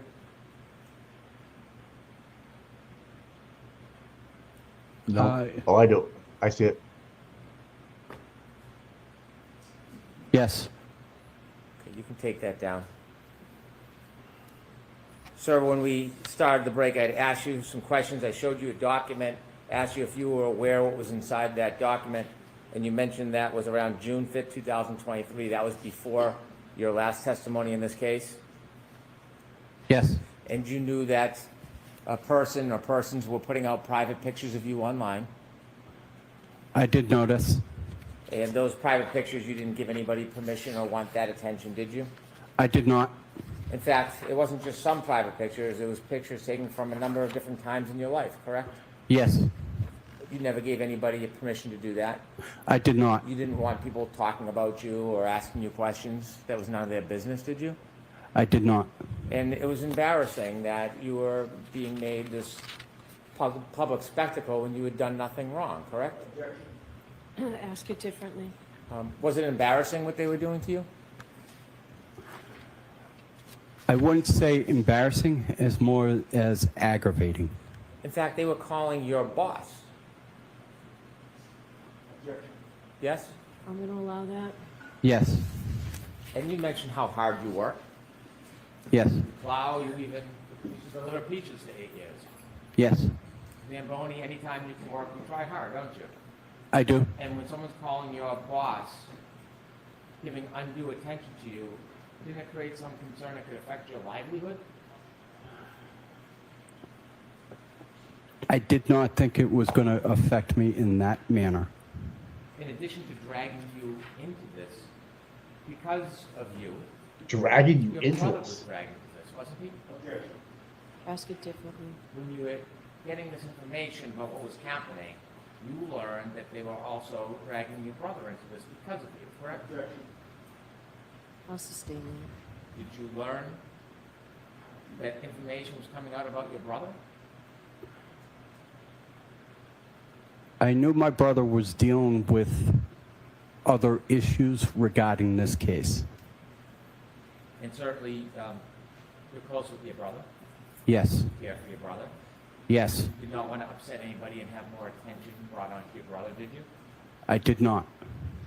And there was an attempt to link your brother to one of the Alberts, in fact, correct? Yes. As well as you.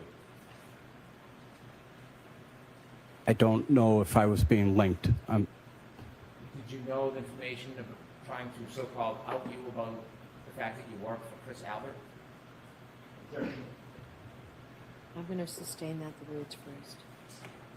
Were you aware when your friends and family were telling you about what was going on, about an attempt to draw a relationship between you and the Alberts?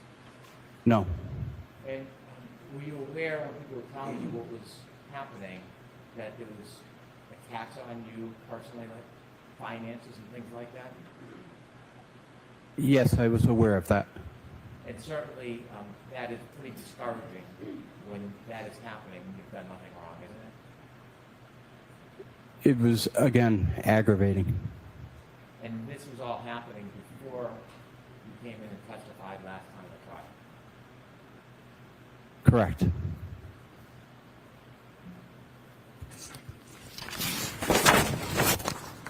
After you testified, things got better. I wouldn't say better.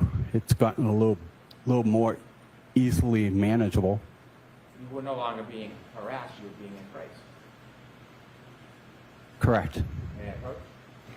Yes.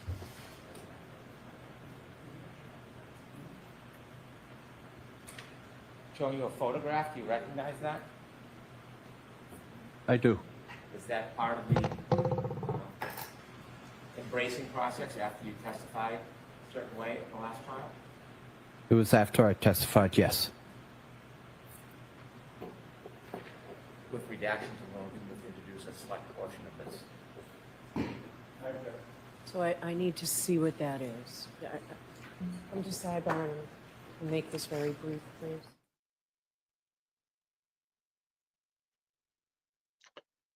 What is going on here? I don't think they got the Turtle Boy stuff in. These are what the other journalists are afraid of in Massachusetts. shit like this going down. That's what they're afraid of, you fucking cucks. I think the lady in the yellow's got the hots for Turtle Boy. She keeps looking at him. Mike, Just this saying. is all because Aiden exposed them. Yeah, Isn't that horrible? it's horrible, dude.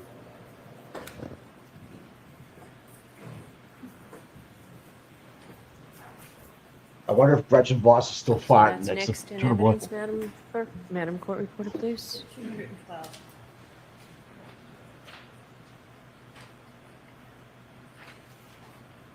Now this is that picture from him in Canton in front of Welcome to Canton. Remember that? Our hero. That type of stuff. Yeah, but he doesn't do social media though, but I could be wrong. But And I just showed you a photograph. Is that a fair and accurate depiction of you after your last testimony? Yes. Reflecting you now being embraced rather than attacked? poor guy. Yes. Could we show the photo, please, Ms. Gilman, with the court's permission? Yes.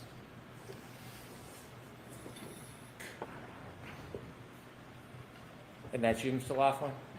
Yes. Oh shit! Who took that? Take that down, please. Thank you for your time. Let's head to court.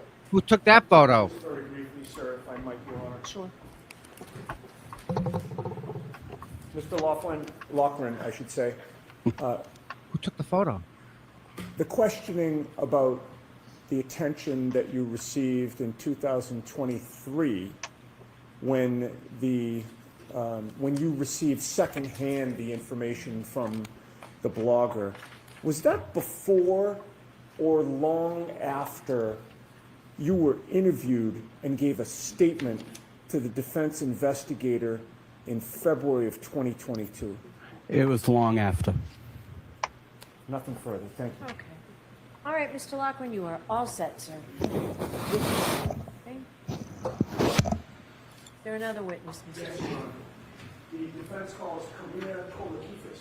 All right, do you need to see me before as she's coming in, or will that be in a while? I can't remember. Why don't you come on up really quickly? Yeah, cyber. Yep. How about we at? Chat. Is this 6? Sidebar close. 6? Lulu, correct. Aiden did talk to him after he spoke to the FBI. Yep. But we didn't know Spoke- that. And Nope, we he didn't, spoke- you know what I'm Yeah. saying? Like we can go back now and look at it. We didn't know that. Nope. So they didn't get the article in. Jamie, a couple of more fucking gin and tonics. Let's go.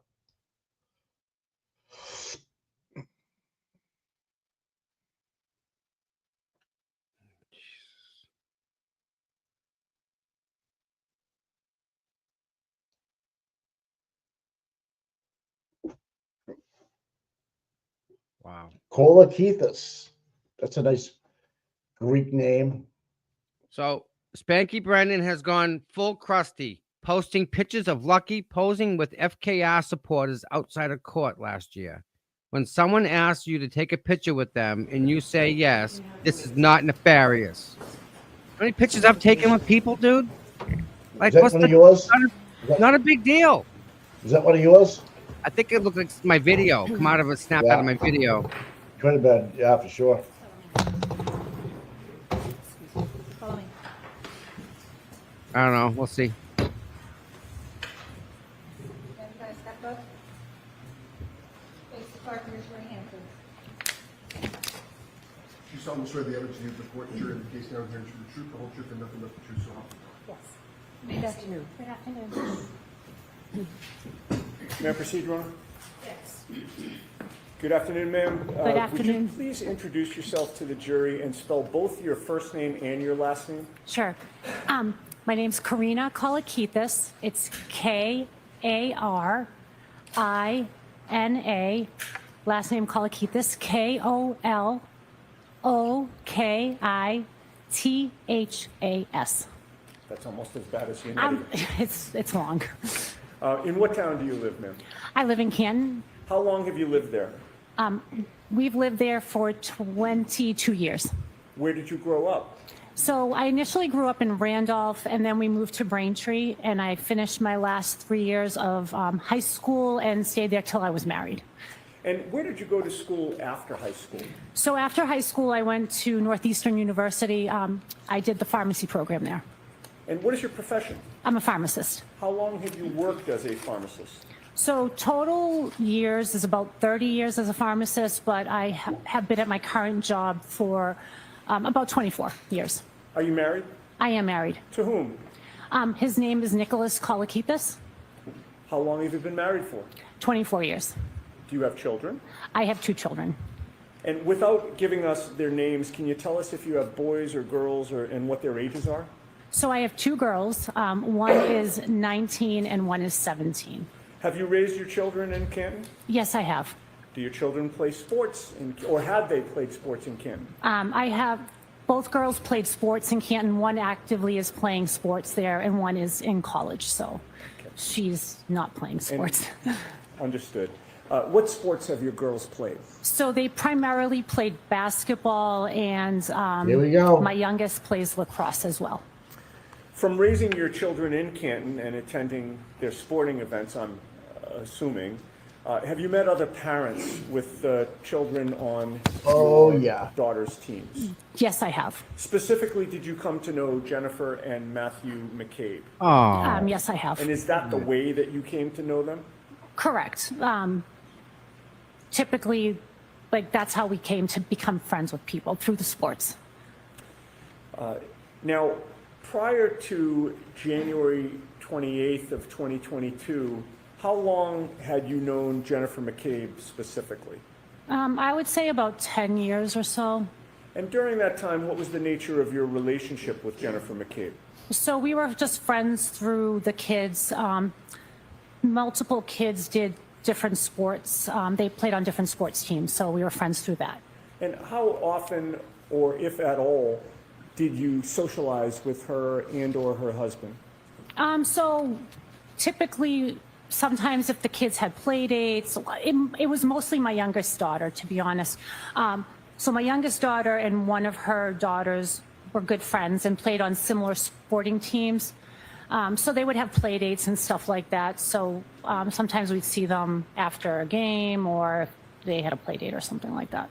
And I'm sorry, it's a little loud with the fan. If the last part of your answer, if I didn't hear it, I'm thinking the jurors might not have heard that. You said it was mostly after games? After like sporting, like after play dates or sports and stuff like that. I see. And would there be times where, after a game you go out for pizza, that type of thing? Yeah, like you'd go out for pizza, or the girls would be like, "Hey, Mom, can we have a play date? Can a couple of the girls, come over the house and Okay. do stuff Now, like that?"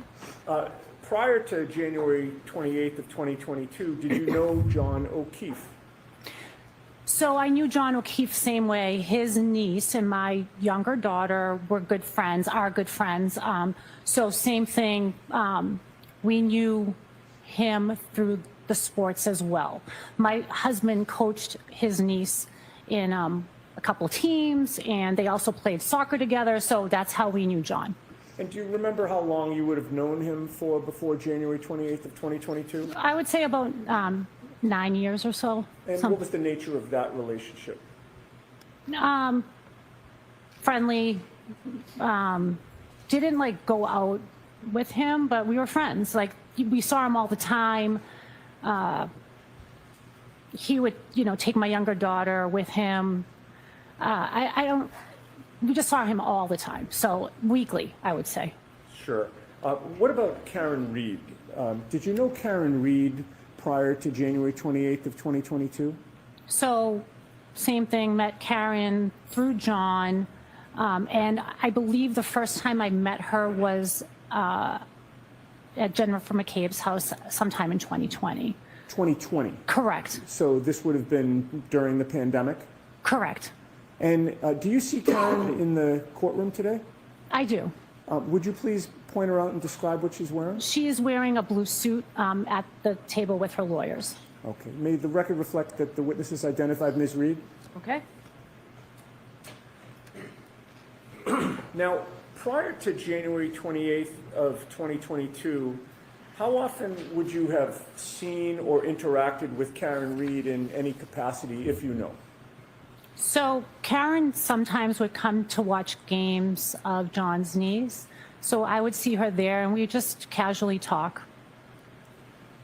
And what was the nature of your relationship with her prior to January 28th of 2022? We were friendly. All right. Now, directing your attention to January 28th of 2022, do you recall that being a Friday? Correct. What did you do that day? So that day I worked. As a pharmacist? Correct. Do you recall what your hours were? Approximately, I would say 8 to 4:30 that day. What plans did you have after work?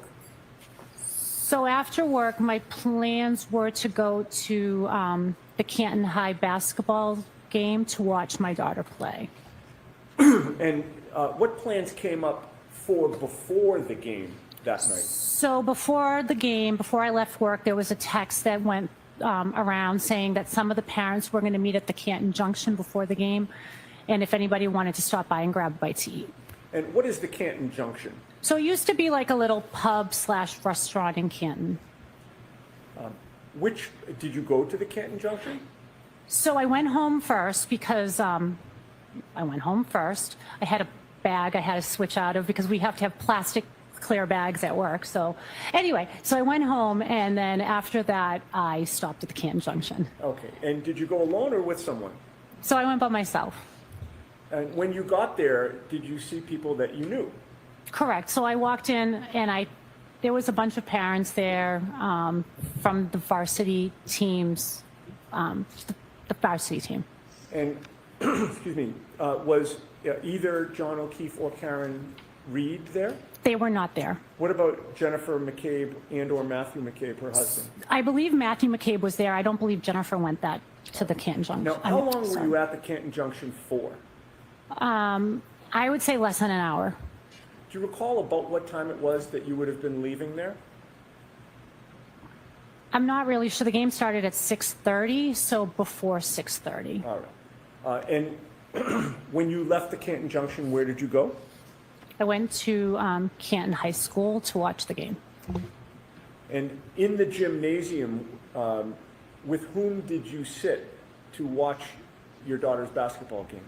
I'm not sure who I sat with, but it would have been those parents from the varsity team, whoever was there and wherever there was a spot. Was it generally a custom that the parents of all the kids on the team would kind of congregate together in the stands? Correct. Do you recall what time the basketball game ended? I believe the game ended around 8:30. Where did you go after the basketball game?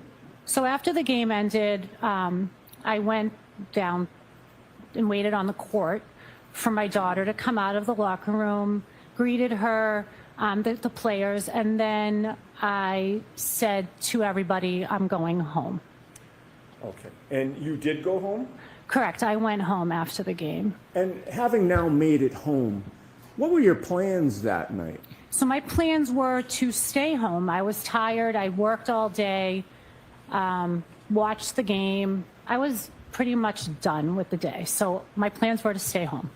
At some point, did those plans wind up changing? So then I started getting text messages from my husband saying, you should come out. We're going to go to the waterfall. And I said, no, I'm not coming.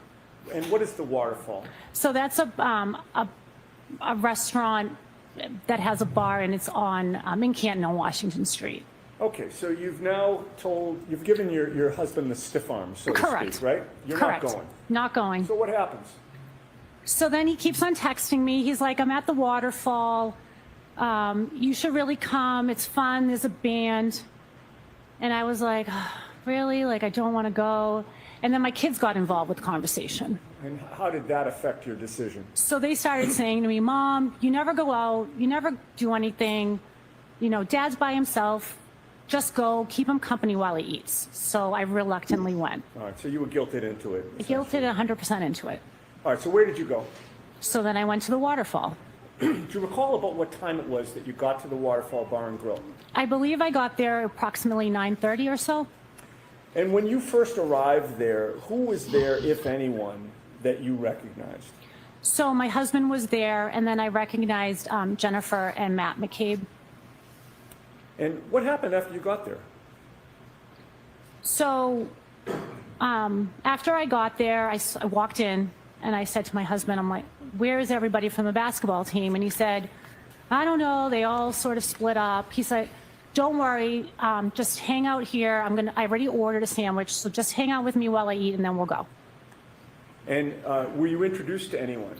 Yeah, so then Jennifer McCabe started introducing me to all her family, so I got to meet a lot of them. It was fun. It was a good time. And do you recall specifically who you met? So I think I believe I met. Well, she sort of just introduced me to whoever was at the table. So I'm not sure 100%, but just like the niece, her sister, her brother-in-law, like people like that. All right. The Albert family? Correct. And when you're being introduced to a bunch of people at once, it can be tough to keep everybody's names straight at the time? Right. It's kind of overwhelming. There was a lot of Jen's family. Now, what were you drinking that night? So that night I drank water. And the whole time you were at the waterfall, did you drink anything else except for water? I only drank water that night. Now, was there a point when you were going to leave the waterfall before they closed up for the night? I'm sorry, can you repeat that? Sure. You wound up leaving at a certain time, correct? I never left. Well, you left because you're in court today. You're not still at the waterfall. Okay, correct. So what I'm trying to get at is, at some point you left the waterfall, but was there a point before that where you were planning to go? Correct. All right. Tell us about that. So my husband had eaten, and I said, you know what, I think I'm going to get going. And I was about to get going, and then John and Karen walked in. Okay. And when you say John and Karen, you're referring to? John O'Keefe and Karen Reed. And why did that change your plans? I was excited to see them. I liked Karen, so as soon as I saw her walk in, I was like, hey, I'm going to stay. I want to talk to her. And what did you notice about John O'Keefe's mood when he arrived that night? So John was very happy. His niece had just gotten into a private school called Bishop Fian, and that was like the first thing he was talking about. He was elated that she got in, and he was telling everybody about that. And thereafter, how much interaction did you have with John and or Karen? Karen and I probably spent the entire night talking. Maybe give or take some time that we didn't, but the majority of the time Karen and I were speaking together. And if you had to estimate, how long a conversation did you have with Karen?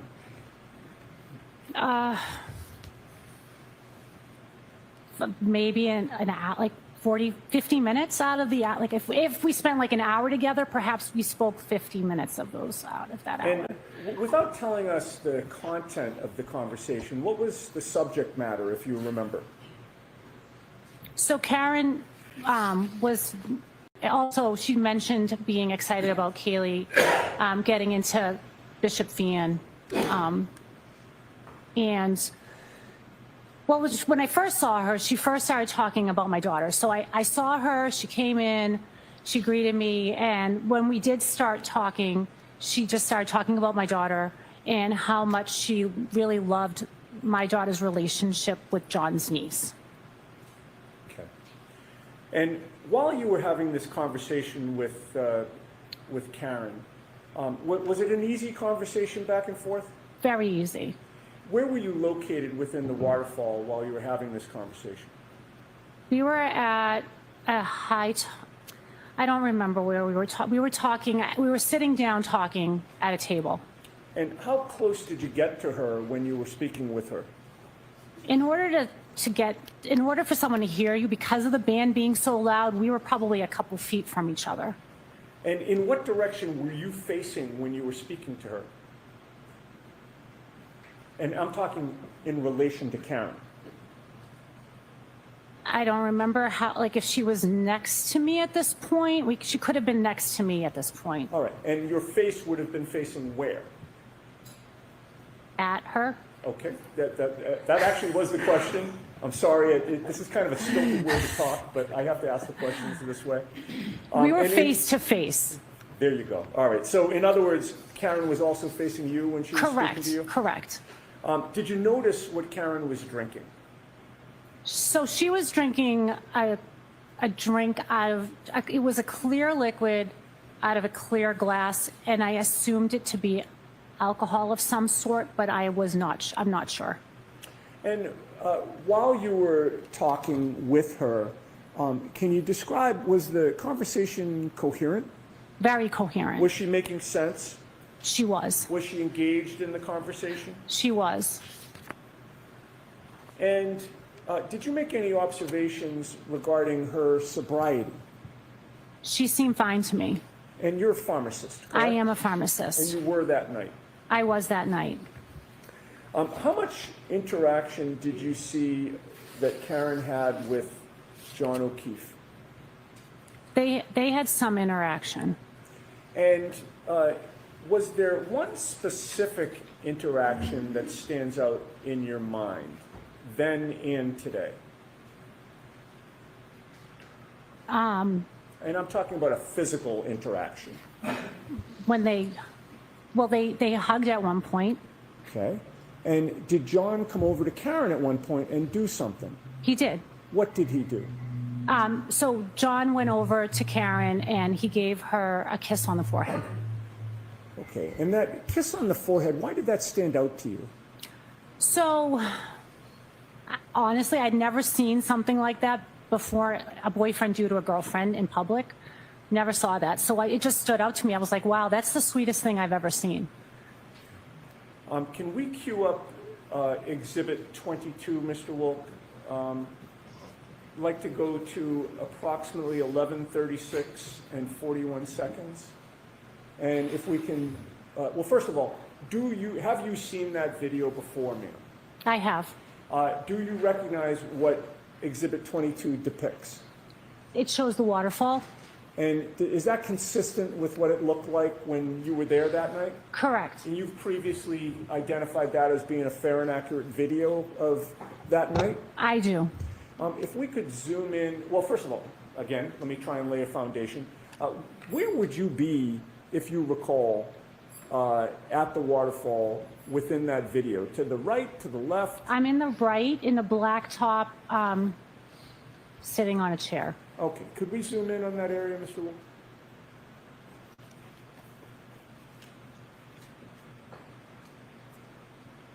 Okay, we've zoomed in. Do you see yourself? I do.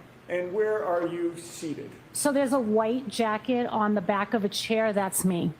And do you see anybody else in that video that you now recognize? I see Brian Higgins. Okay. And when you say Brian Higgins, is that somebody that you had known prior to that night? I did not know Brian. He was one of the people you were introduced to? Correct. And you since have learned, put the face to the body, or I'm sorry, I should say the name to the body or the name to the face? Correct. All right. And where do you see Brian Higgins? He has like an emblem on the back of like a sweatshirt. All right, so his back is to the camera? Correct. And we have not located that pointer, have we? Thank you, sir. May I approach you quickly? Yes.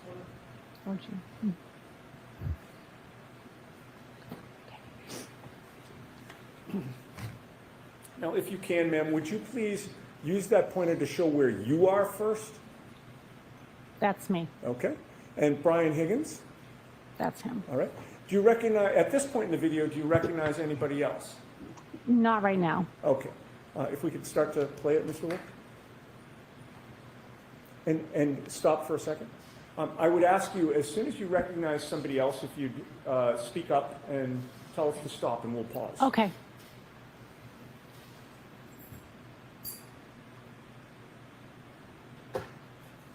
So right there is Karen's head. Okay. Is that the back of Karen's head, or?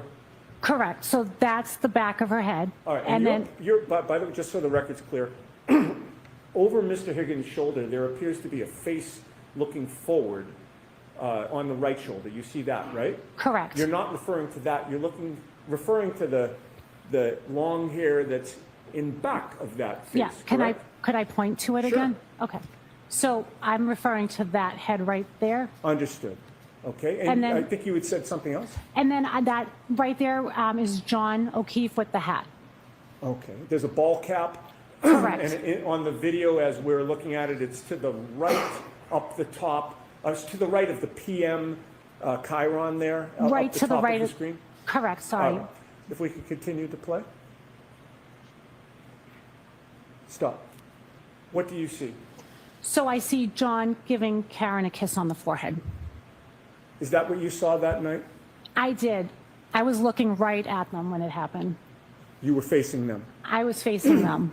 And what about Mr. Higgins? Where was he facing? It appears that he's facing them as well. That happened right in front of him. That's what it looks like. If we could play further.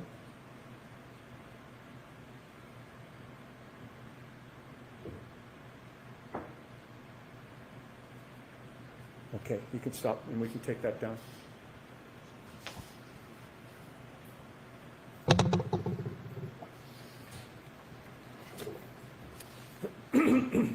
Now, that night, did you have any information about the nature of Karen Reed's previous interactions with Brian Higgins? None whatsoever. Okay. How long did you stay at the waterfall? Or if you recall about what time you got ready to leave? I believe things wrapped up around midnight. And with whom were you leaving around midnight? So my husband and Matt McCabe stayed behind. They were helping the band clean up and stuff. So it was myself, Jennifer McCabe, and Karen Reed that walked out together. Okay. And you've previously seen video footage of the end of the night with yourself, Karen, and Jennifer McCabe sort of in a grouping? Correct.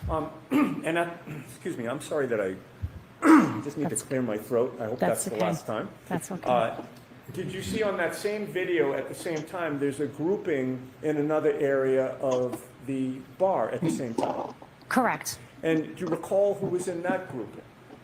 I believe it was Chris Albert, Brian Albert, and Brian Higgins. Okay. Could we now publish again Exhibit 22? And I'd like from the approximate start time of 11:57 and 42 seconds.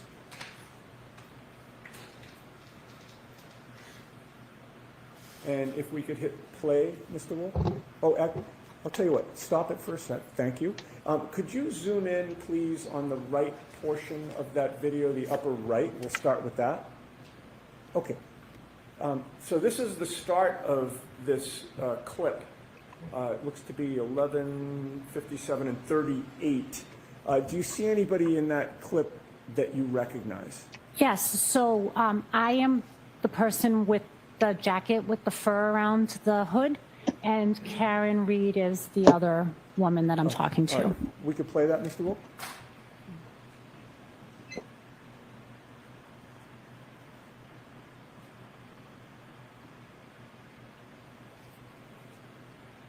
And right now, do you recognize anybody else in the background of that?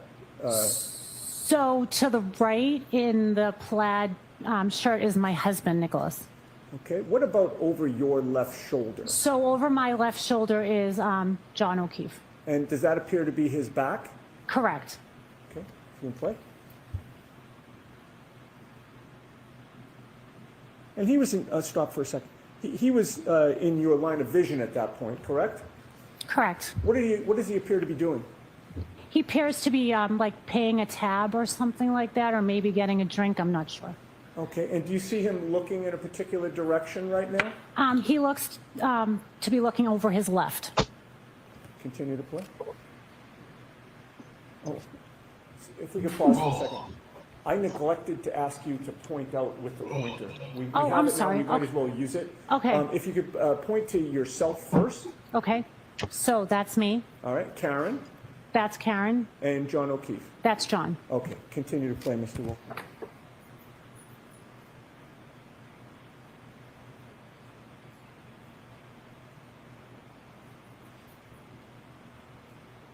Stop. Back up just a sec. Oh. I'll tell you when to start. Yep. Play. Stop. Okay. Do you see what direction John O'Keefe is facing now? He's looking to the left. Okay, keep going. Keep going. Stop. What direction is he facing now? To the left. And what is over to the left? I believe that's where the other group of men are located, perhaps. Okay, keep playing. And I'd like to run this to 11:58:25.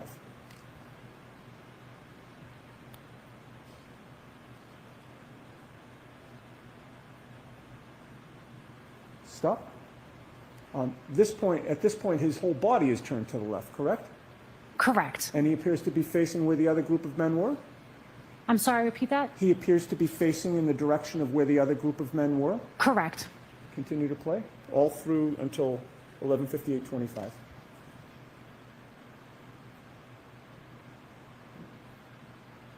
Okay, that's perfect. Now, keeping the video up, I'd like to now scroll over to the left side of the screen, and we're going to start that at 11:57:42, the same approximate time we started the previous discussion.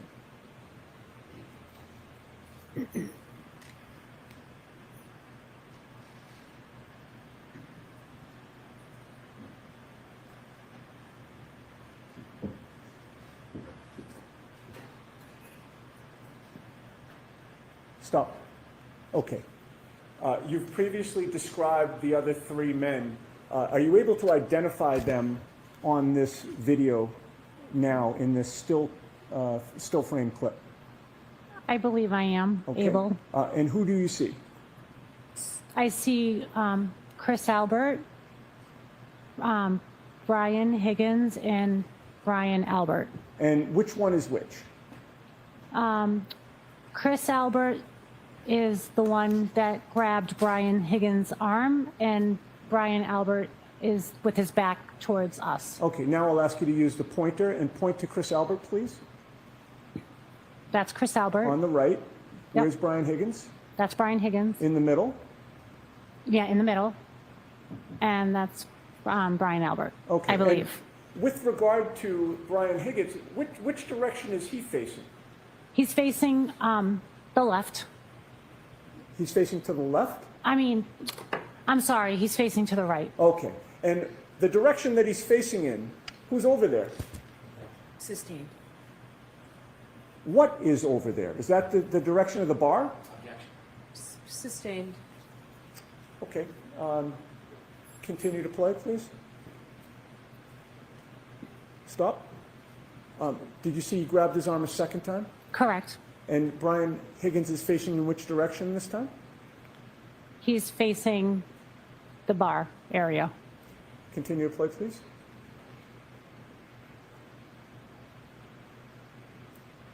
Okay. You noticed some motion that Brian Higgins made?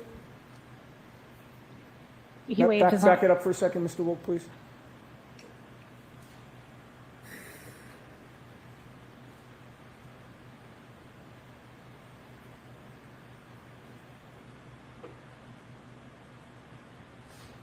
Stop.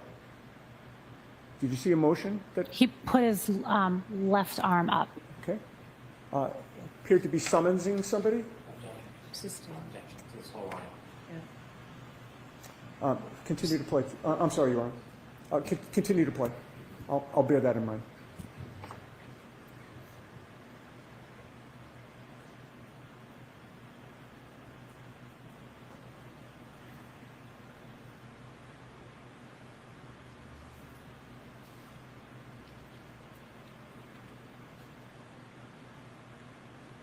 Okay, we can stop there.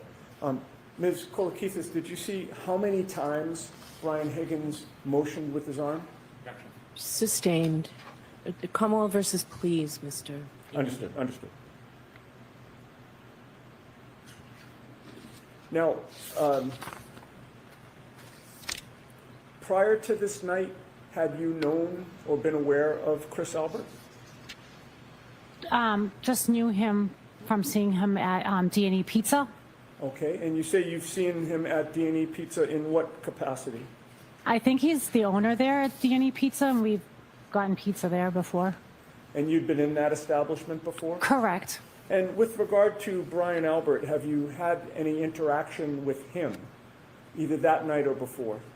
So that night, I was introduced to him, and I think I even spoke to him a little bit there, and then maybe saw him like a basketball game. I don't remember him really prior to that night. Okay. Now, I'd like to play the portion of the video where you are then leaving and ask you some questions about that. Yes, I think we can zoom out and perhaps hit play, Mr. Wolk, at this point.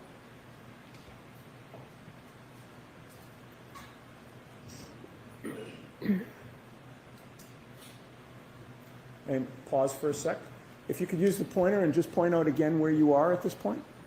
That is me. All right. And are you able to see Karen at that point? She's right there. Okay. And what about Jen McCabe? Are you able to see her at that point? I'm not sure. Okay. All right. Continue to play, please. And stop for a sec. I should have asked you, if you do see Jennifer McCabe enter the picture, could you alert us? Okay. Continue to play.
When you can turn the lights back on. When you were leaving the establishment, whom did you leave with? So again, it was myself, Jennifer McCabe, and Karen. Did anything unusual occur when you were leaving? So as we were leaving, Jen went over to Karen, kind of put her arm around her, and she started saying, "You're coming with me, you're coming with me." And Karen's like, "Huh? Like, what? Like, where are we going?" And I'm going to sustain the objection. The first part of that answer, the putting her arm around her, "You're coming with me," why did that stand out in your memory? Just because I was there too, and it just was strange. It was just like, "You're coming with me." Like, it was just something that stood out to me. You weren't included.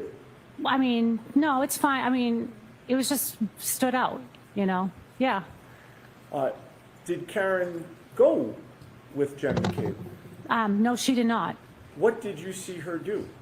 So then, out of the clear blue, thinking that Karen was going to go with Jen, I see Karen with John. And where did you see Karen with John? I saw them just I was parked across Washington Street, across from the restaurant, and I just saw Karen and John like walking down towards what used to be Amber Road, a place. It used to be Amber Road? It used to be Amber Road, yeah. Is that a Amber Road cafe? Correct. It was like a restaurant. It was like a little cafe shop. And did you figure out why they were walking in that direction? That's where I think Karen had parked her car. Did you have any concerns about Karen being able to drive that night? I had talked to her all night, and I did not notice anything strange about her. Like, I didn't think anything of it. And once you parted ways, where did you go? I went in my car.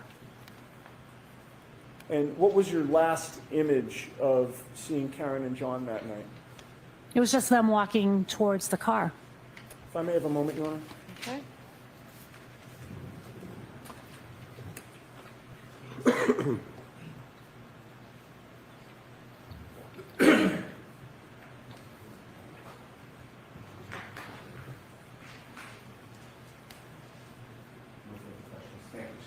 Okay. All right. Mr. Brennan? Here we go. Good afternoon. Good afternoon. Oh, look at her. She's ready to What's your go. last image of Karen and John, both of them walking to the car and Karen walking to the driver's side door of that car? Correct. That night it was a celebratory mood? Correct. Everybody was getting along fine? Yes, we were. Yes. You were speaking to the defendant for some time? Most of the time, correct. You saw her at points hugging Jen McCabe? Correct.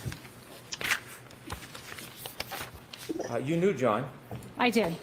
He was a kind man, Very kind. generous, Very generous. thoughtful, Very thoughtful. soft-spoken. Yes. That night was particularly different. He was extraordinarily proud and happy, wasn't he? Yes, he was. And you could see him emote about his accomplishment that his daughter got into private school. Correct. Did you talk to John that night? I did.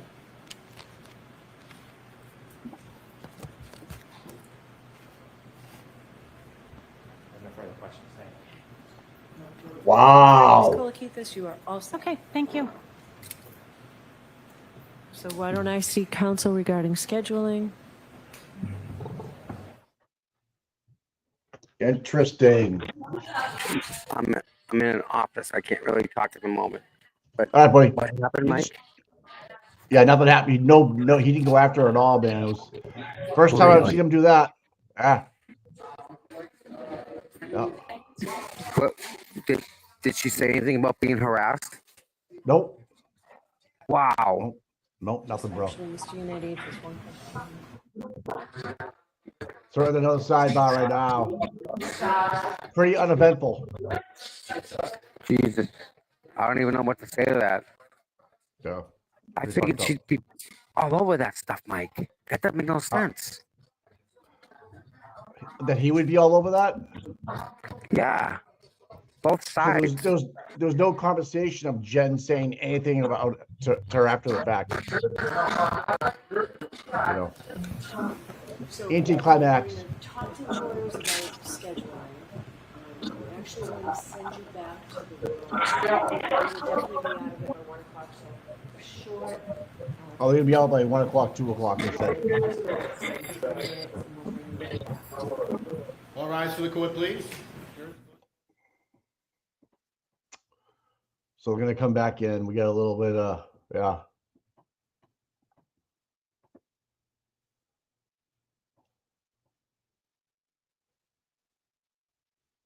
Oh, I see what you're saying.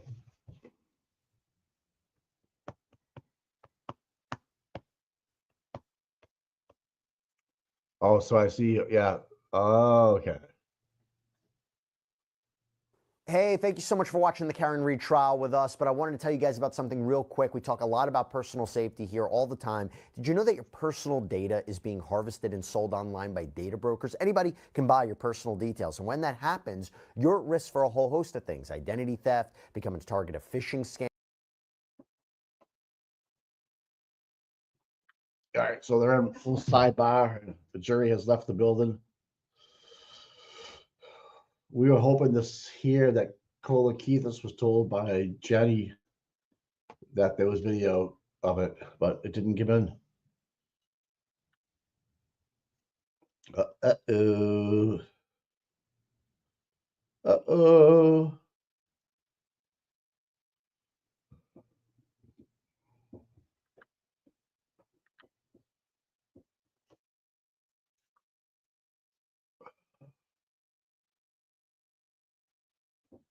Oh, there's a mod takeover this weekend? Cool.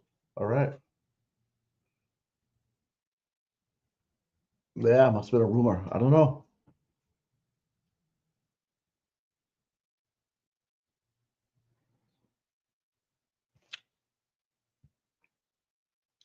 Microdot just posted a video of a clear kiss of the head from John DeCaren on Twitter.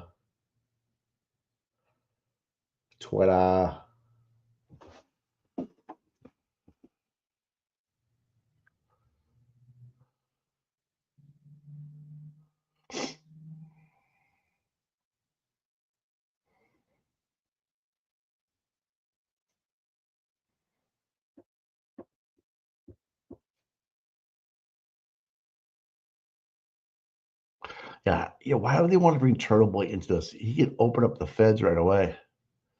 Tommy's in a doctor's appointment. Let's see what's going on. Let's make sure we don't miss anything. Well, there we go. Thanks, guys.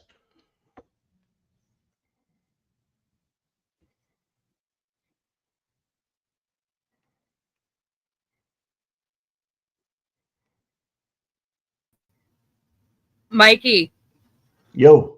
you want to do the thing with the StreamYard thing right after when this ends? Like, don't get off so I can set you up. Not really. I'd rather have you guys just. I mean, seriously. I mean, I will if I don't want to, but The only way you can go to court tomorrow. is it okay? Well, the only way we can do court tomorrow is if you're on because I have to work. Oh, okay. So it's just his backup. So if me and Melissa can't do it, I mean, yeah, if we can't do it, then Yeah. you have I'm the access. guy. It's really easy. All right. Okay. All right. We'll All stay right. on and do it then. Yeah. Yeah, right after. Okay. Thank you. You're welcome. Did you sign or whatever? Like, Yeah, I muted. Hold on, and I said Melissa by accident live. By What? sorry. What? You're not muted. Oh.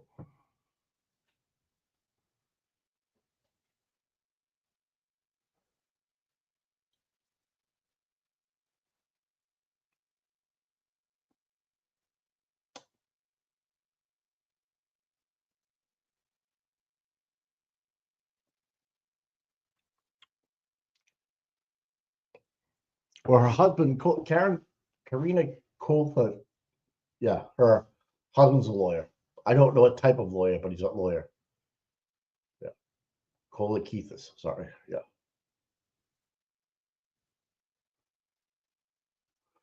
I don't know if he thought that maybe Brendan was going to bring in the video. Who knows?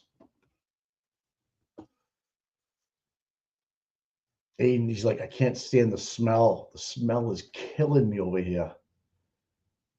It smells like suntan oil and tuna fish. It's gross. Oh. She keeps wafting that paper over here towards me, like, oh.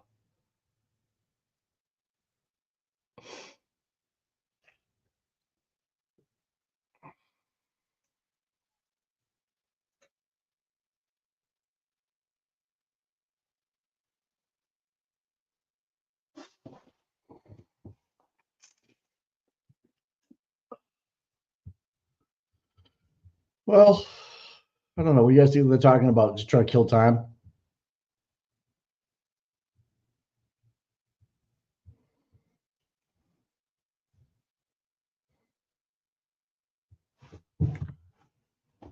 Well, it's supposed to be hot out tomorrow, I'm guessing.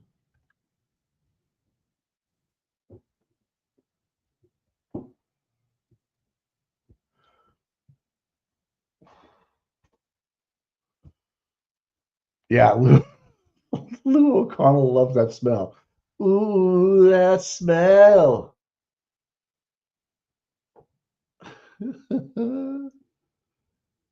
There, with the sports coat on, like Dr. Russell yesterday, both wearing sport coats. Gretchen Boss thinks she's like in Vogue or something like that with her fucking bleach blonde, burnt out hair and her fucking smelly snatch. Smells like a rotten tuna sandwich in the sun with pickles. Gross. Imagine waking up that next thing in the morning, you chew your arm off like a coyote before you get fucking wake that thing up. Oh, fuck me. Gross. Fucking gross. Oh.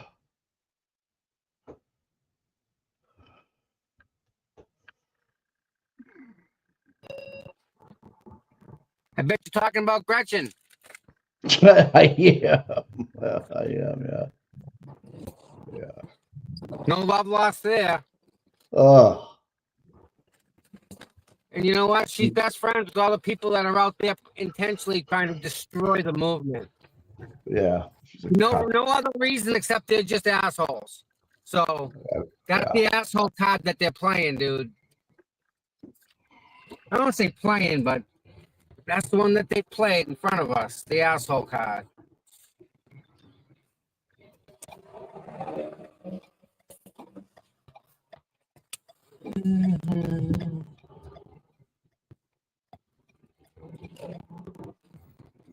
Physical therapy found, baby.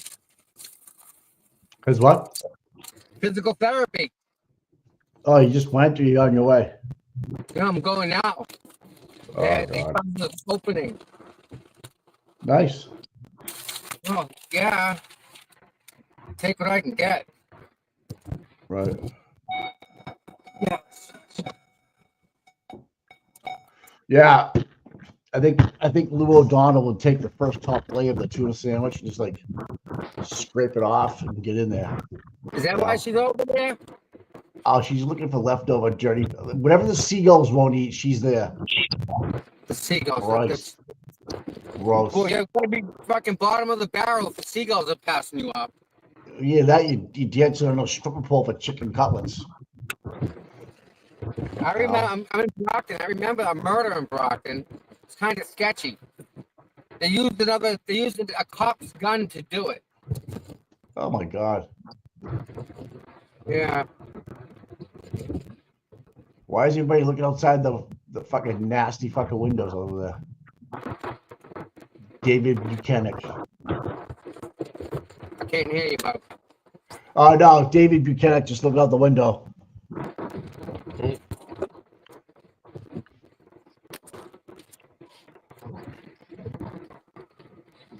Well, it's 12:45. I don't know if they're gonna bring another witness in. I doubt it. Everybody, we're gonna have tuna subs for lunch. They were left out of the refrigerator yesterday afternoon, but feel free to take one with you for the bus ride home. Hopefully you don't get sick. As Lou O'Donnell throws like 5 in her backpack. Right? That's just gross.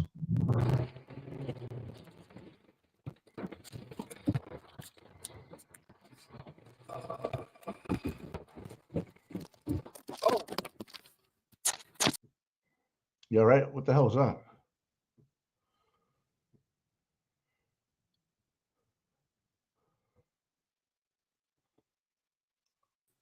Mama Llama. Akis. I don't know what that means.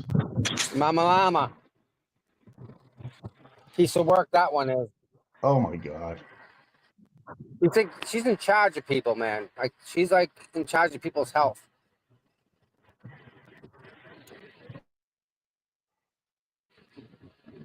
Hope she does better there than she does with Karen Reed case, because she's way wrong on this.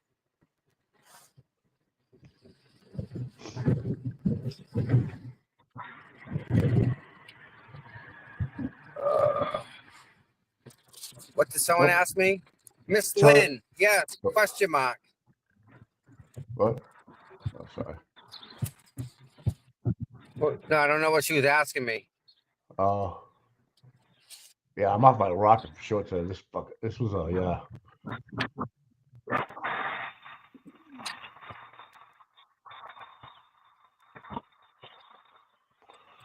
Today's Tuesday No, or today's Wednesday. Wednesday. Week's half over, just like that, right? Remember? Boom. We saw Aiden, oh, Chippy. Look at him today. He's from being in the courtroom. How much is taken out of him? You can Sucks see it to in his life. face. Yeah. You can see it. It's already Wednesday. You got Well, yeah, Wednesday face. you gotta fucking smell Gretchen Voss's fucking slimy vag. You know, it's gross. Like being on like a Chinese tender or something. You know, like that slime that you find like on fish when you pull a fish up and they're all slimy. That's Yeah. Yeah. All right, guy. Don't be walking in the street here, buddy. There you go. It's like low tide on on the seawater. You know, just fucking. Low tide. Ugh. Like when she changes her pants, she's gonna wash her undies separately because she'll ruin the fucking batch of fucking laundry. Gross. She probably just throws them out. They're probably disposable underwear. Right? Gross. Yeah, definitely that way. I don't see any other way, Mike. There's no way around it.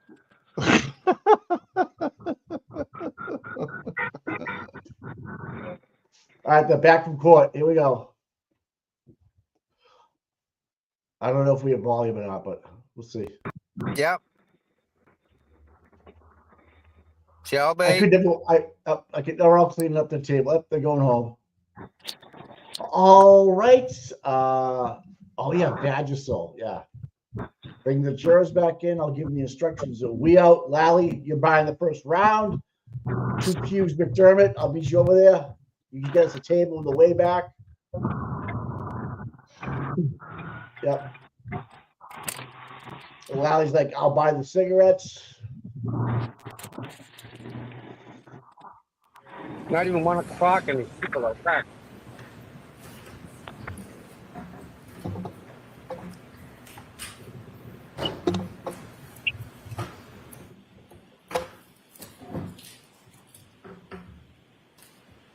And the fan just circulates the smell. So like once it comes off Gretchen and hits the air, all you do is smell fucking rotten tuna throughout the whole courtroom. You know? Gross. Someone open a fucking window. Definitely, yeah. Yeah, they're all heading down to the VFW. They got a wing special going on. Someone just said. That's what they need, right? Yeah. Back in session, please be seated. All right, I have some instructions to give you. I'm going to send you home. We're running a little I early. just realized that I probably made you go downstairs and up twice to just come back shortly. Sorry I inconvenienced you that way, but we were able to talk. I am assured not only are we on schedule, we are ahead of schedule. I understand tomorrow is supposed to be very hot. Court officers are concerned about how we're going to keep the fans and air conditioners going and be allowed to hear the witnesses. I've talked to the lawyers. Everybody's in agreement that because we're ahead of schedule, we'll give you tomorrow off. Oh! So we won't be in session tomorrow. We will be in session Friday all day. So those same reminders, please do not discuss this case with anyone. Don't do any independent research or investigation into this case. If you happen to see, hear, and read anything about this case, please disregard it and let us know. And be careful with your social media use. We'll see you on Friday. All right. Betty knows it's the beach day. Yeah. Half day today. Tell me she didn't have this shit planned. No doubt, dude. No doubt. Wow. So what? No court tomorrow. No. We got a day off. But does that help us, right? Does that really help us, Mike? What are we gonna do tomorrow? I don't know. I guess. Is there anything anybody needs to raise with me at this point? No, Your Honor. Okay. Other than the surrender flag, no. Yeah. It's denied. Okay. Yeah. I just saw Yeah, that was the deny it, one that fuck was it. still outstanding. Yeah. Doesn't matter which one it was. Just Okay. fucking deny Thank it. you all. We'll see you Friday Wow. morning. We live in New England. Cancel court because it's only 90 degrees. Are you on crack? All right, so now we don't have to stay after the stream, Shelby. Cool. Yeah. Hey, thank you so much for watching the Karen Reed trial with us, but I wanted to tell Shut you guys the about something fuck real up. quick. We talk a lot. Gone. Thank you. What the frig, man? What an Mike, what the anticlimactic fuck's day. going on? It's a murder trial, Mike. Yeah, they don't care, dude. You know what? It's gonna be hot. No court. Yeah. Seriously, dude. Fucking New England. We're used to Can't days you- like this. Dude, they're gonna need a real courtroom. Oh my God, Mike. Goodness We're gracious. on schedule. We're on schedule though, because that's fucking what's important here, not the evidence. Yeah. Jesus. Yeah, that's crazy. It's wrong, dude. It's wrong on every level. Jesus Christ, dude. Wow. Okay. Oh, I guess. I don't know. I guess we go from here. I'll see you Friday morning. Friday morning is the date. All right, pal. See you then. All right, brother. Talk to you, sir. All right, kid. Wow, guys. Just wow. That wasn't expected. But hey, okay. Pleasant definitely take the day. We'll definitely take the day tomorrow. Yeah. I know. And we go from there. How's that? Maybe we'll do a show tomorrow, do a show in the morning. We'll talk to Mike in the morning. Do something quick. Quick hour show. Maybe. Right? Something real easy. Yep, I'm so far away. Go, dude. Hello. Thank you. Dude, don't fucking beat my ass. I ain't the one doing nothing. Yeah. So I guess oh, Mary, good luck with the MRI. Good luck, my girl. I guess we're good for now. I mean, really, what now? So we're gonna roll with it and we go from there. That's all I can say. I love you all. You're all awesome. Thank you for the Cash Apps. Thank you for the Venmos. I deeply appreciate all the donations that you guys have been sending in. The memberships, you guys have been on the memberships pretty good. Yeah, like, subscribe, all that good stuff, and we'll catch you tomorrow, I'm sure. But if not, then Friday, definitely. So, all right, everybody, have an absolutely wonderful rest of the day. Yeah, Dave, I'm kicking through Brockton, going to PT. Yeah. Nice. Yeah, this is good. I like this idea. I love this idea. With that all said, you all are great. You all are wonderful. And, you know, I love you all deeply. And we'll do this again, whether Friday or whenever. But definitely, we'll definitely be back together, all of us. Love you all. Have a great day. Later, everybody.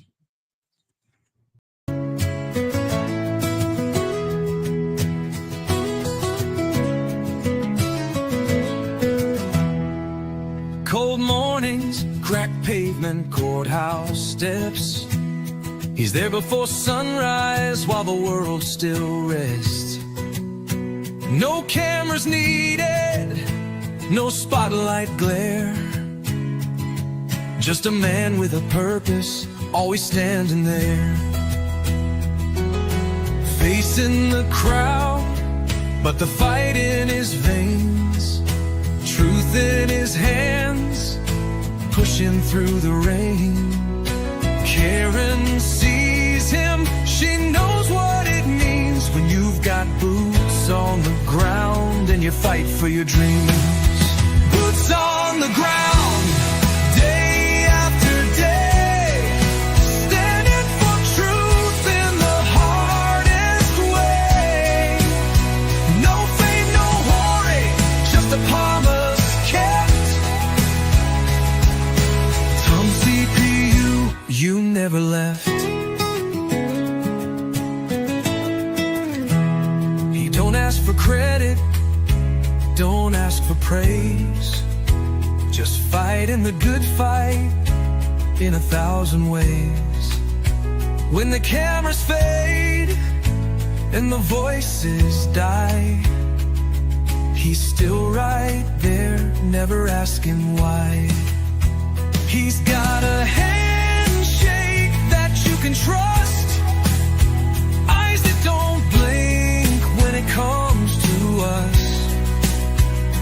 Karen smiles because she knows it's true. She's got a soldier and his name's CPU. Boots on the ground, day after day, standing for truth in the hardest way. No fame, no glory, just a promise kept. Tom CPU, you never left.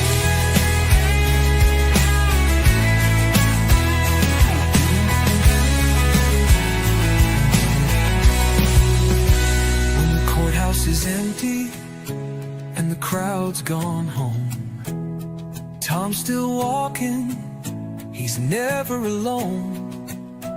1,000 steps, a million prayers, because justice don't sleep and neither does he care.